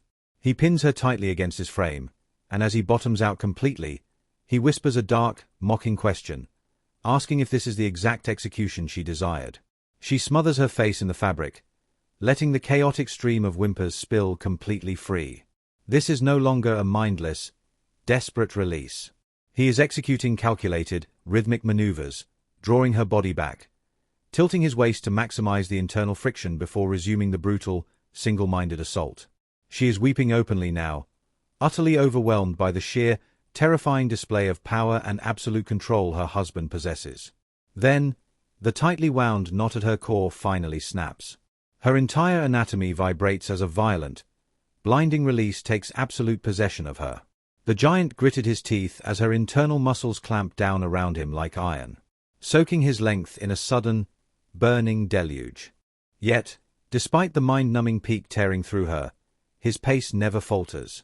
He continues to drive into her with an urgent, hasty momentum, offering her absolutely no window to recover, her body being shoved relentlessly into the mattress. She gasps his name, a desperate, breathless plea for mercy, for a single second to catch her breath. She feels his length slip from her wetness, followed by the brief, frantic sound of manual friction, before a thick, intense heat spreads across the bare skin of her back. She doesn't even need to look to comprehend the nature of the mark he has left behind. She collapses entirely into the bedding, letting her dead weight sink into the mattress. A low, rough swear slips from his lips as he retrieves a clinical towel, methodically wiping the warmth from her skin before gently flipping her back over to face him. They lie in the quiet aftermath, the heavy silence stretching between them as the static clears, allowing them to see one another with absolute, terrifying clarity. For a man who has just surrendered to his own release, his features are eerily, unsettlingly calm. Even as his chest heaves and his breathing remains heavy, his eyes are solemn, dark, and entirely unreadable as they track her face. Helpless against the gravitational pull of his presence, her gaze drifts down the sculpted, sweat-glistening lines of his chest. She inhales deeply, the sharp, intoxicating musk of his skin flooding her senses, a raw, primitive scent that causes the last of her cognitive defenses to melt away. Without a single word of explanation, the giant suddenly spreads her knees wide once more, and with an abrupt, merciless lurch, he shoves his length straight back into her core. For a man who has just emptied himself, he remains shockingly, impossibly rigid, a silent, cryptic promise that the night is far from over, and the true depth of his possession has only just begun. A sharp, involuntary gasp cuts through the room as the sheer abruptness of the shift takes her breath away.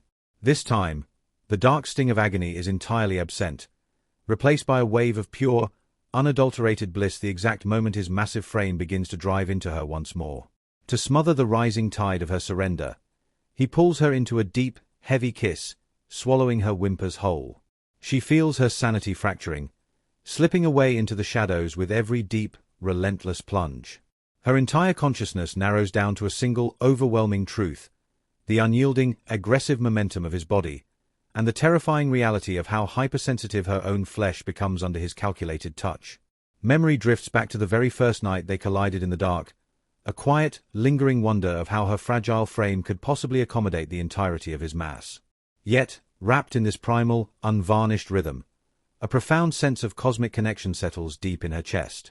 His voice fractures the heavy silence, a soft, granular vibration filtering through the thick haze of her exhaustion, demanding to know what her eyes are tracking so intensely. Meeting his gaze, she finds his eyes dark, bottomless, and entirely consumed by a greedy, predatory hunger. The sheer intensity of his focus sends a fresh, slick wave of arousal through her core. He is staring down at her as if she were a sacred altar, his entire being single-mindedly intent on a brutal, worshipful desecration. He repeats the question, a dark, teasing edge creeping into his tone as he realizes the exact direction of her fractured attention, mockingly asking if she is staring so intently at the rigid instrument of her undoing. A breathless, startled syllable escapes her lips, her cheeks burning with a fresh layer of embarrassment as he maps the visible, physical evidence of her body reacting to every subtle shift of his weight. A low, rich laugh rumbles against her chest, as if he is reading the frantic pages of her mind with absolute ease.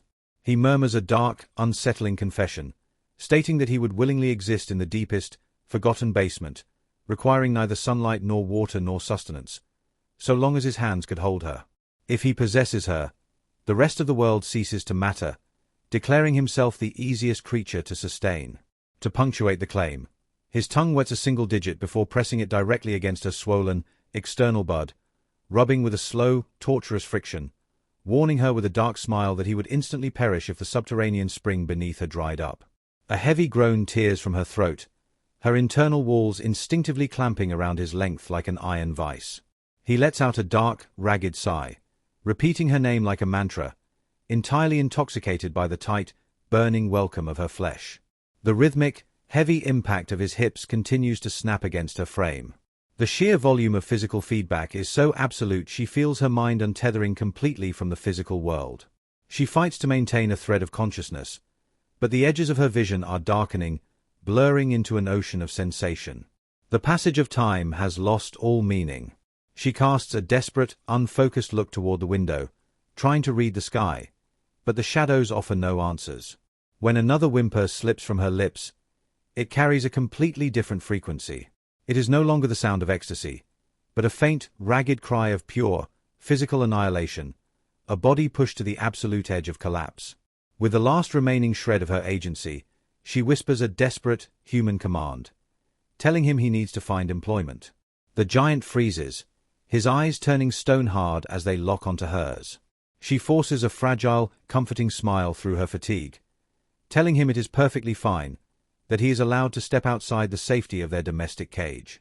He demands to know why her voice has suddenly grown so faint, so utterly defeated. Looking down at the slick, glistening junction of their bodies, a low, internal groan vibrates in her chest. The sensation of survival is fading. She genuinely feels as though her heart might stop from the sheer exhaustion of his attention. Summoning the absolute dregs of her vitality, she whispers that despite the lethal dangers of the mountain, he managed to survive and return to her, admitting that her sudden fatigue is merely the delayed release of a profound, suffocating terror for his life. As her breathing quickens, her breasts flatten heavily against his solid chest. A sharp flinch runs through her anatomy as she feels his length swell to an even more terrifying, rigid capacity inside her. But she lacks the physical power to utter a single protest. Losing the final remnants of his restraint, the beast unleashes a punishing, frantic cadence. His groans turn loud, unvarnished, and entirely animalistic as his movements carry a brutal, overwhelming force. She is instantly consumed by a blinding, white-hot crest, a violent orgasm washing over her entire system. Her internal muscles seize around his length with an agonizing pressure, forcing a growl from his throat as the sudden, crushing resistance drives him instantly over his own edge. He tears his length from her wetness at the final second, spilling his heat heavily onto a nearby clinical towel. Without a moment of recovery, his large hand moves roughly between her thighs, a finger driving deep into her swollen cavern, swirling around with a clinical, possessive focus, as if methodically reclaiming every drop of himself from her body. Their physical separation lasts only a heartbeat before his iron grip locks around her ankles once more, pulling her back into the storm. The world spins, a dark wave of dizziness threatening to claim her senses. "Get a job," she breathes again, her voice fading into a ghost of a whisper. The cold, unforgiving light of dawn bleeds through the thin, sterile curtains of the hospital ward, creating an eerie, pale canvas. She wakes with a deep, localized ache, her mouth feeling entirely parched, completely devoid of moisture. A wave of nausea washes through her stomach at the mere sight of the breaking day.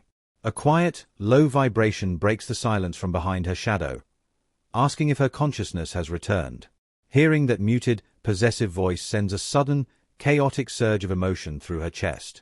A profound, crushing sorrow of running toward the fragile light of dawn, intermingled with the heavy-rooted relief of anchoring her soul to another human being. A ghostly echo reverberates in the corners of her mind, a spectral reminder of Kwon Chae-woo's voice, whispering a desperate plea to cast away fear. The memory brings a hot prickle of tears to her eyes.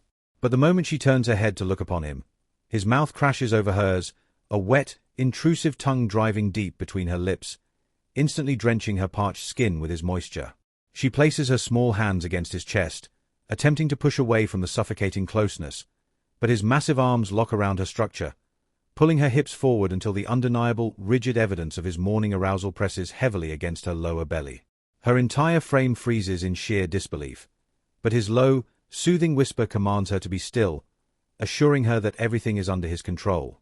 Before her mind can formulate a defense, he executes a sudden, unyielding thrust, shoving the entire, massive length of his desire back into her unready core. A sharp, broken cry of shock tears from her throat. He looks down at her fractured features, asking with a dark, worshipful wonder how it is possible for her to look so breathtakingly beautiful in the grey light of dawn.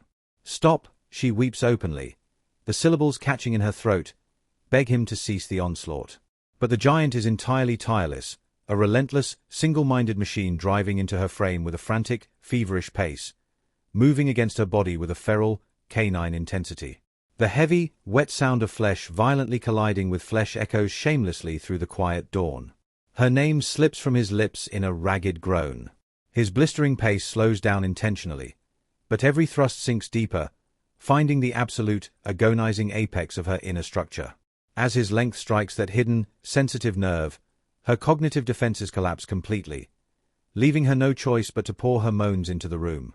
He reaches around her frame from behind, his large hands aggressively claiming her breasts, twisting and playing with her hardened nipples while his lips lock onto her earlobes, sucking with a hot, damp intensity.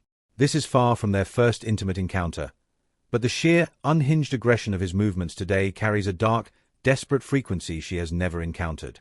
Just as a loud, hysterical scream threatens to break from her lungs, he ruthlessly stuffs his own fingers deep into her mouth, cutting off the sound. In a dazed, completely broken state, she has no choice but to suck on his knuckles, an act of submission that only drives his internal momentum into a rougher, more punishing velocity. When her teeth instinctively bite down on the flesh of his fingers, a low, dark chuckle echoes above her head. A quiet, chillingly calm voice whispers against her ear, wishing her a very good morning, leaving her completely suspended over the abyss, wondering if this endless cycle of possession will ever let her go. The morning sun has already scaled the horizon, spilling a harsh, blinding noonday brilliance across the sterile floorboards of the hospital room. The sudden transition from darkness to light is jarring, but the real world forces its way back in, shattering the heavy, insular vacuum of the night. A frantic, high-pitched frequency vibrates through the telephone receiver. Kwon Chae-woo's voice breaking through the static with an intensity so fierce it forces her to hold the device inches away from her ear. The emotional weight on the other end of the line is heavy with unshed tears, a frantic outpouring of a soul that spent the dark hours counting the seconds, until a low, terrifyingly calm voice had disrupted the panic. The shadow behind her had apparently placed a call into the dark while she slept, his tone so unbothered, so perfectly anchored, as he instructed the family not to mourn a catastrophe that hadn't arrived. A realization settles over her as she glances at the screen, 10 missed connections frozen in the digital display. It is already midday, a vast stretch of time lost to absolute, physical exhaustion, and she wonders how deep into the afternoon she would have drifted if the heavy click of the door hadn't signaled his return. Her eyes drop to the crisp paper shopping bags hanging from his large fingers. Her voice is a quiet murmur as she tells the voice on the line that she will make her appearance soon, reminding them both of the solemn anniversary, the day of remembrance that stands marked on the calendar. A sharp, practical dismissal comes through the speaker, reminding her that but for a trick of fate, the day of remembrance could have very easily been her own. Yet the pull of duty is stronger than the ache in her bones. She insists on crossing the distance, refusing to let the solitary weight of the ritual fall upon a single pair of shoulders. As the line goes dead, a deep, localized protest ripples through her muscles at the slightest movement, a dull reminder of the frantic pace he had maintained until dawn. Her gaze rises to meet his, asking where his shadow had drifted in the early hours. His golden eyes map the thin, institutional fabric of her gown, a gaze so dense and heavy it possesses a tangible, physical weight that pins her to the frame. He notes with a dry, simple observation that she is entirely unequipped to face the public square. Reaching into the dark depths of the bag, his hand emerges with a set of intimate, delicate garments. The exchange is swift, her fingers catching the soft fabric and instantly tucking it out of sight behind her spine, a protective instinct against the sheer vulnerability of the moment. Her brow furrows, her voice dropping to an embarrassed whisper as she inquires about the currency used to secure such things. A low, mocking sound vibrates in his chest, his features tightening into a brief, dark amusement. He explains that the labyrinth of shops beneath the medical wings can provide for any hunger, and that the ledger of their room can easily carry the debt. She counters with a gentle, maternal fretfulness, reminding the giant that his name is still written on the patient registry, asking why he had chosen to rouse her from sleep when she could have easily navigated the practicalities of the world herself. The space between them vanishes instantly. His massive arms snake around the small curvature of her waist, pulling her against his solid frame until the cold air of the room is entirely displaced by his heat. He whispers against her skin, warning her that she cannot simply don a mask of pure innocence after the hours they just shared. The exact moment his breath brushes the sensitive valley of her neck, an ancient, involuntary warmth blooms between her thighs. It is a terrifying realization, this acute, psychological betrayal where her entire anatomy responds like a fine-tuned instrument to the mere proximity of his scent, the granular frequency of his voice, the iron lock of his hands. A low, wicked chuckle rumbles from his throat as his eyes track the sudden, visible tension in the fabric over her chest, noting how easily her body betrays her thoughts through the thin gown. He murmurs that if he allowed her to wander into the open air in such a state, any passing stranger would feast their eyes on the very flesh he had claimed exclusively through the dark hours, an offense his pride could never survive. A deep, burning crimson floods her cheeks, forcing her to bury her face into the dense muscle of his chest, seeking a temporary sanctuary from his sharp, unvarnished focus. His voice hardens with a strange, possessive chivalry, stating that only a bullet through the skull would prevent him from shielding her from the gaze of the world, caressing her flank with a slow, deliberate rhythm that promises more than it soothes. She tries to introduce a note of reason, her voice shaking slightly as she urges him to return to the mattress, to think of his own recovery. He counters with a sharp, immediate terms, agreeing only if her body remains pinned beneath his own. The attempt to steer the current into safer waters is entirely useless. Every touch, every slight pressure of his palms against her skin only deepens the internal disturbance, fracturing her focus. She mumbles weakly that she must return to the domestic quiet of their house, promising to reappear only when the evening shadows lengthen. The grip on her waist tightens, an iron refusal delivered without a shred of hesitation. With a hesitant, desperate tap against his shoulder, she tries to create an inch of separation, reminding him that his anatomy is made of flesh and bone, not forged steel, warning him with a quiet gravity that such reckless expenditure of vitality will leave him frail and broken when the winter of his life arrives, begging him, for once, to look upon his own health as a sacred thing. Silence follows, a heavy, unreadable pause, prompting her to add the final, desperate argument, reminding him that the dawn had already witnessed their completion. A dangerous, knowing smirk cuts across his handsome features, his lips dropping to press a lingering, hot mark against her throat, asking her to repeat the accusation. She mumbles into his skin, stating that he had refused to halt the momentum even while the tissue remained swollen and tender. He teases the boundary, asking with a dark humor if she speaks of the laceration on his shoulder, or the wet, hypersensitive cavern between her legs.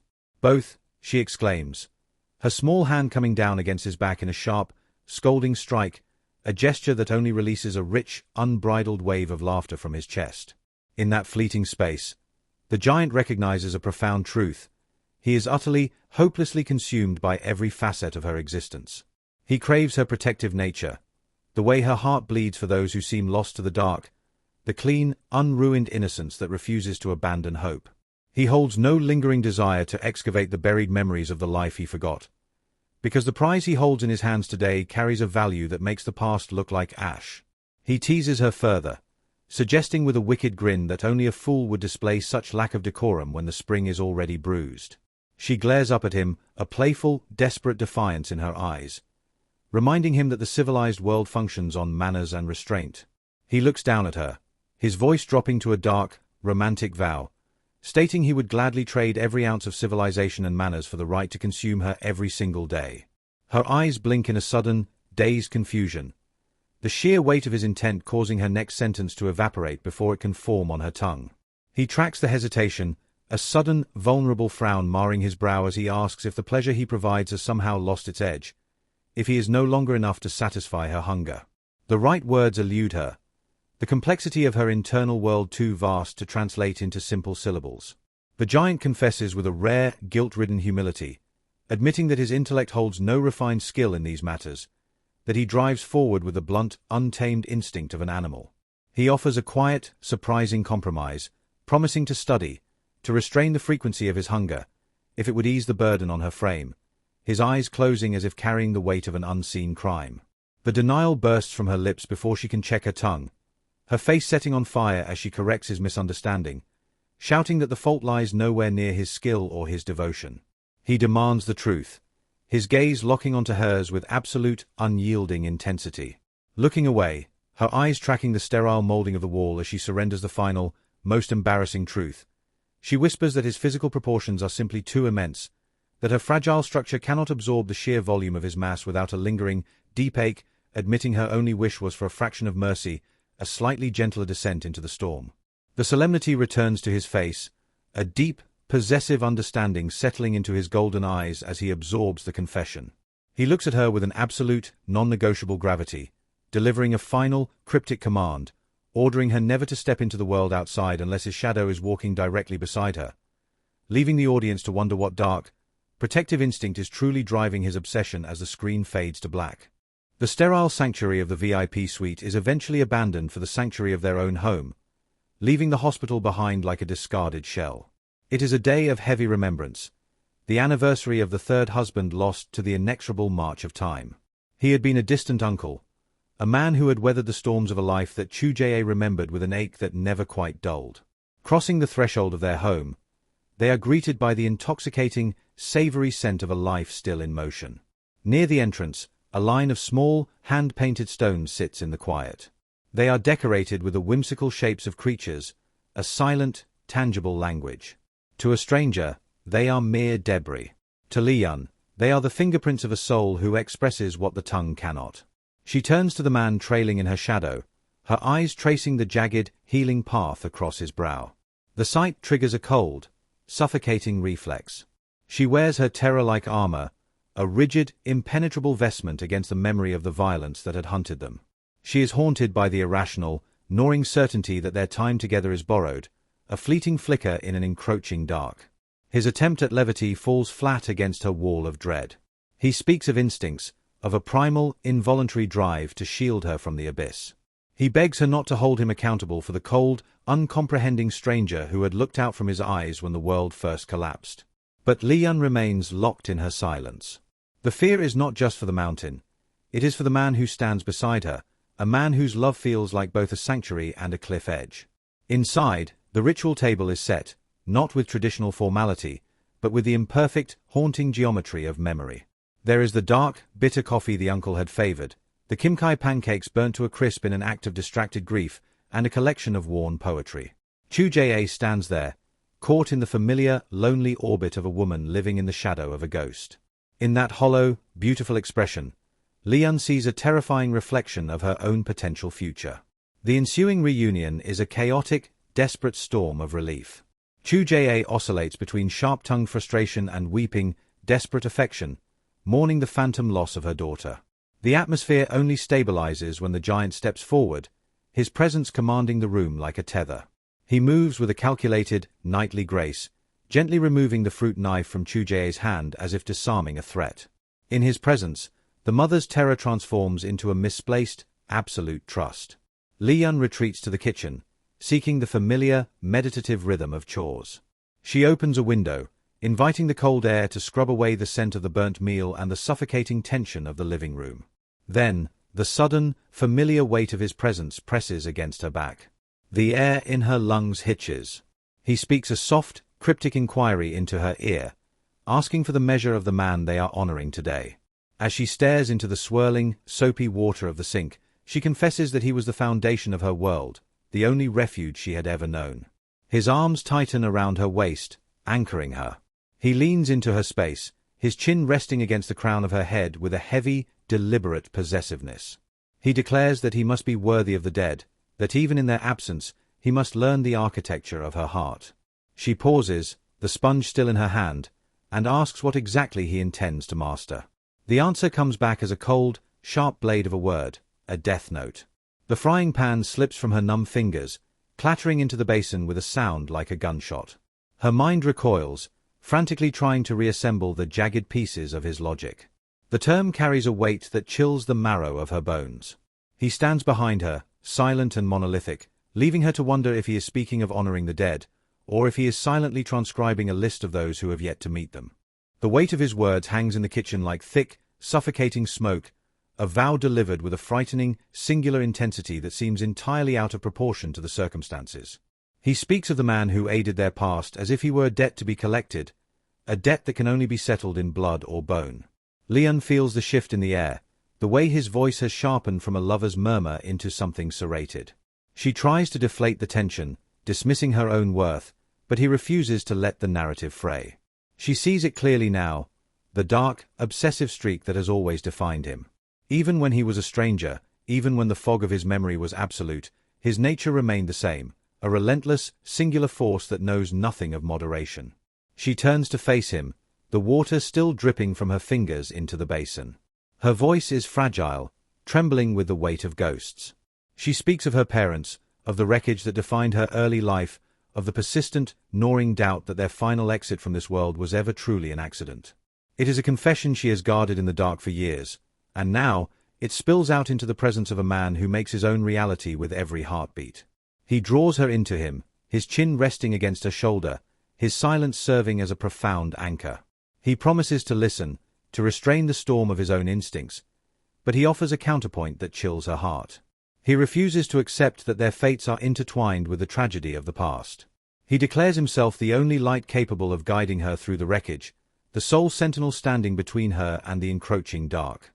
As she weeps, his laughter is not cruel, but a dry, jagged sound of triumph. He looks at her, really looks at her, and sees not the haunted woman, but a masterpiece of resilience. To him, her flaws are treasures, her fragility a divine architecture he is obsessed with preserving. It is a pathetic, beautiful loop. The more he binds her to him with these dark, worshipful proclamations, the more she dissolves into his embrace, finding comfort in the very cage he has constructed.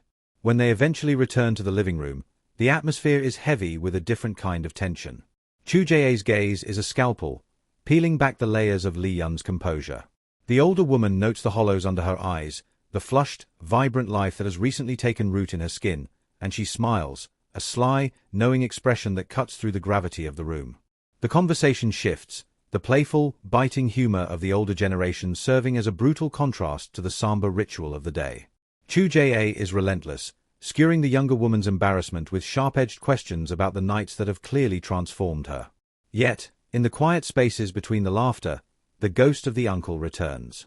Kwon Chae-woo stares into her cooling mug, her voice dropping to a hollow, mourning register. She speaks of the lingering, jagged guilt of the living, of forcing a dying man to remain in the sterile cage of a hospital room because she simply could not bear to let him go. She mentions a name that isn't a name at all, a benefactor, a shadow who had once stepped out of the periphery to shoulder the ruinous cost of their survival. Lee-yeon freezes. The memory of a long-forgotten, scratched classical CD at the bottom of her drawer shifts in her mind, a sudden, sharp piece of a puzzle she didn't know she was holding. Kwon Chae-woo sighs, staring into the middle distance, wondering aloud about the fate of that mysterious patron and the son he had left behind in the wake of his own choices. Lee-yeon looks at Kwon Chae-woo, her breath hitching in her throat. She realizes, with a sudden, sickening clarity, that the past she thought she had buried is currently standing behind her, wearing the skin of her husband, and that the debts of the dead are never truly settled.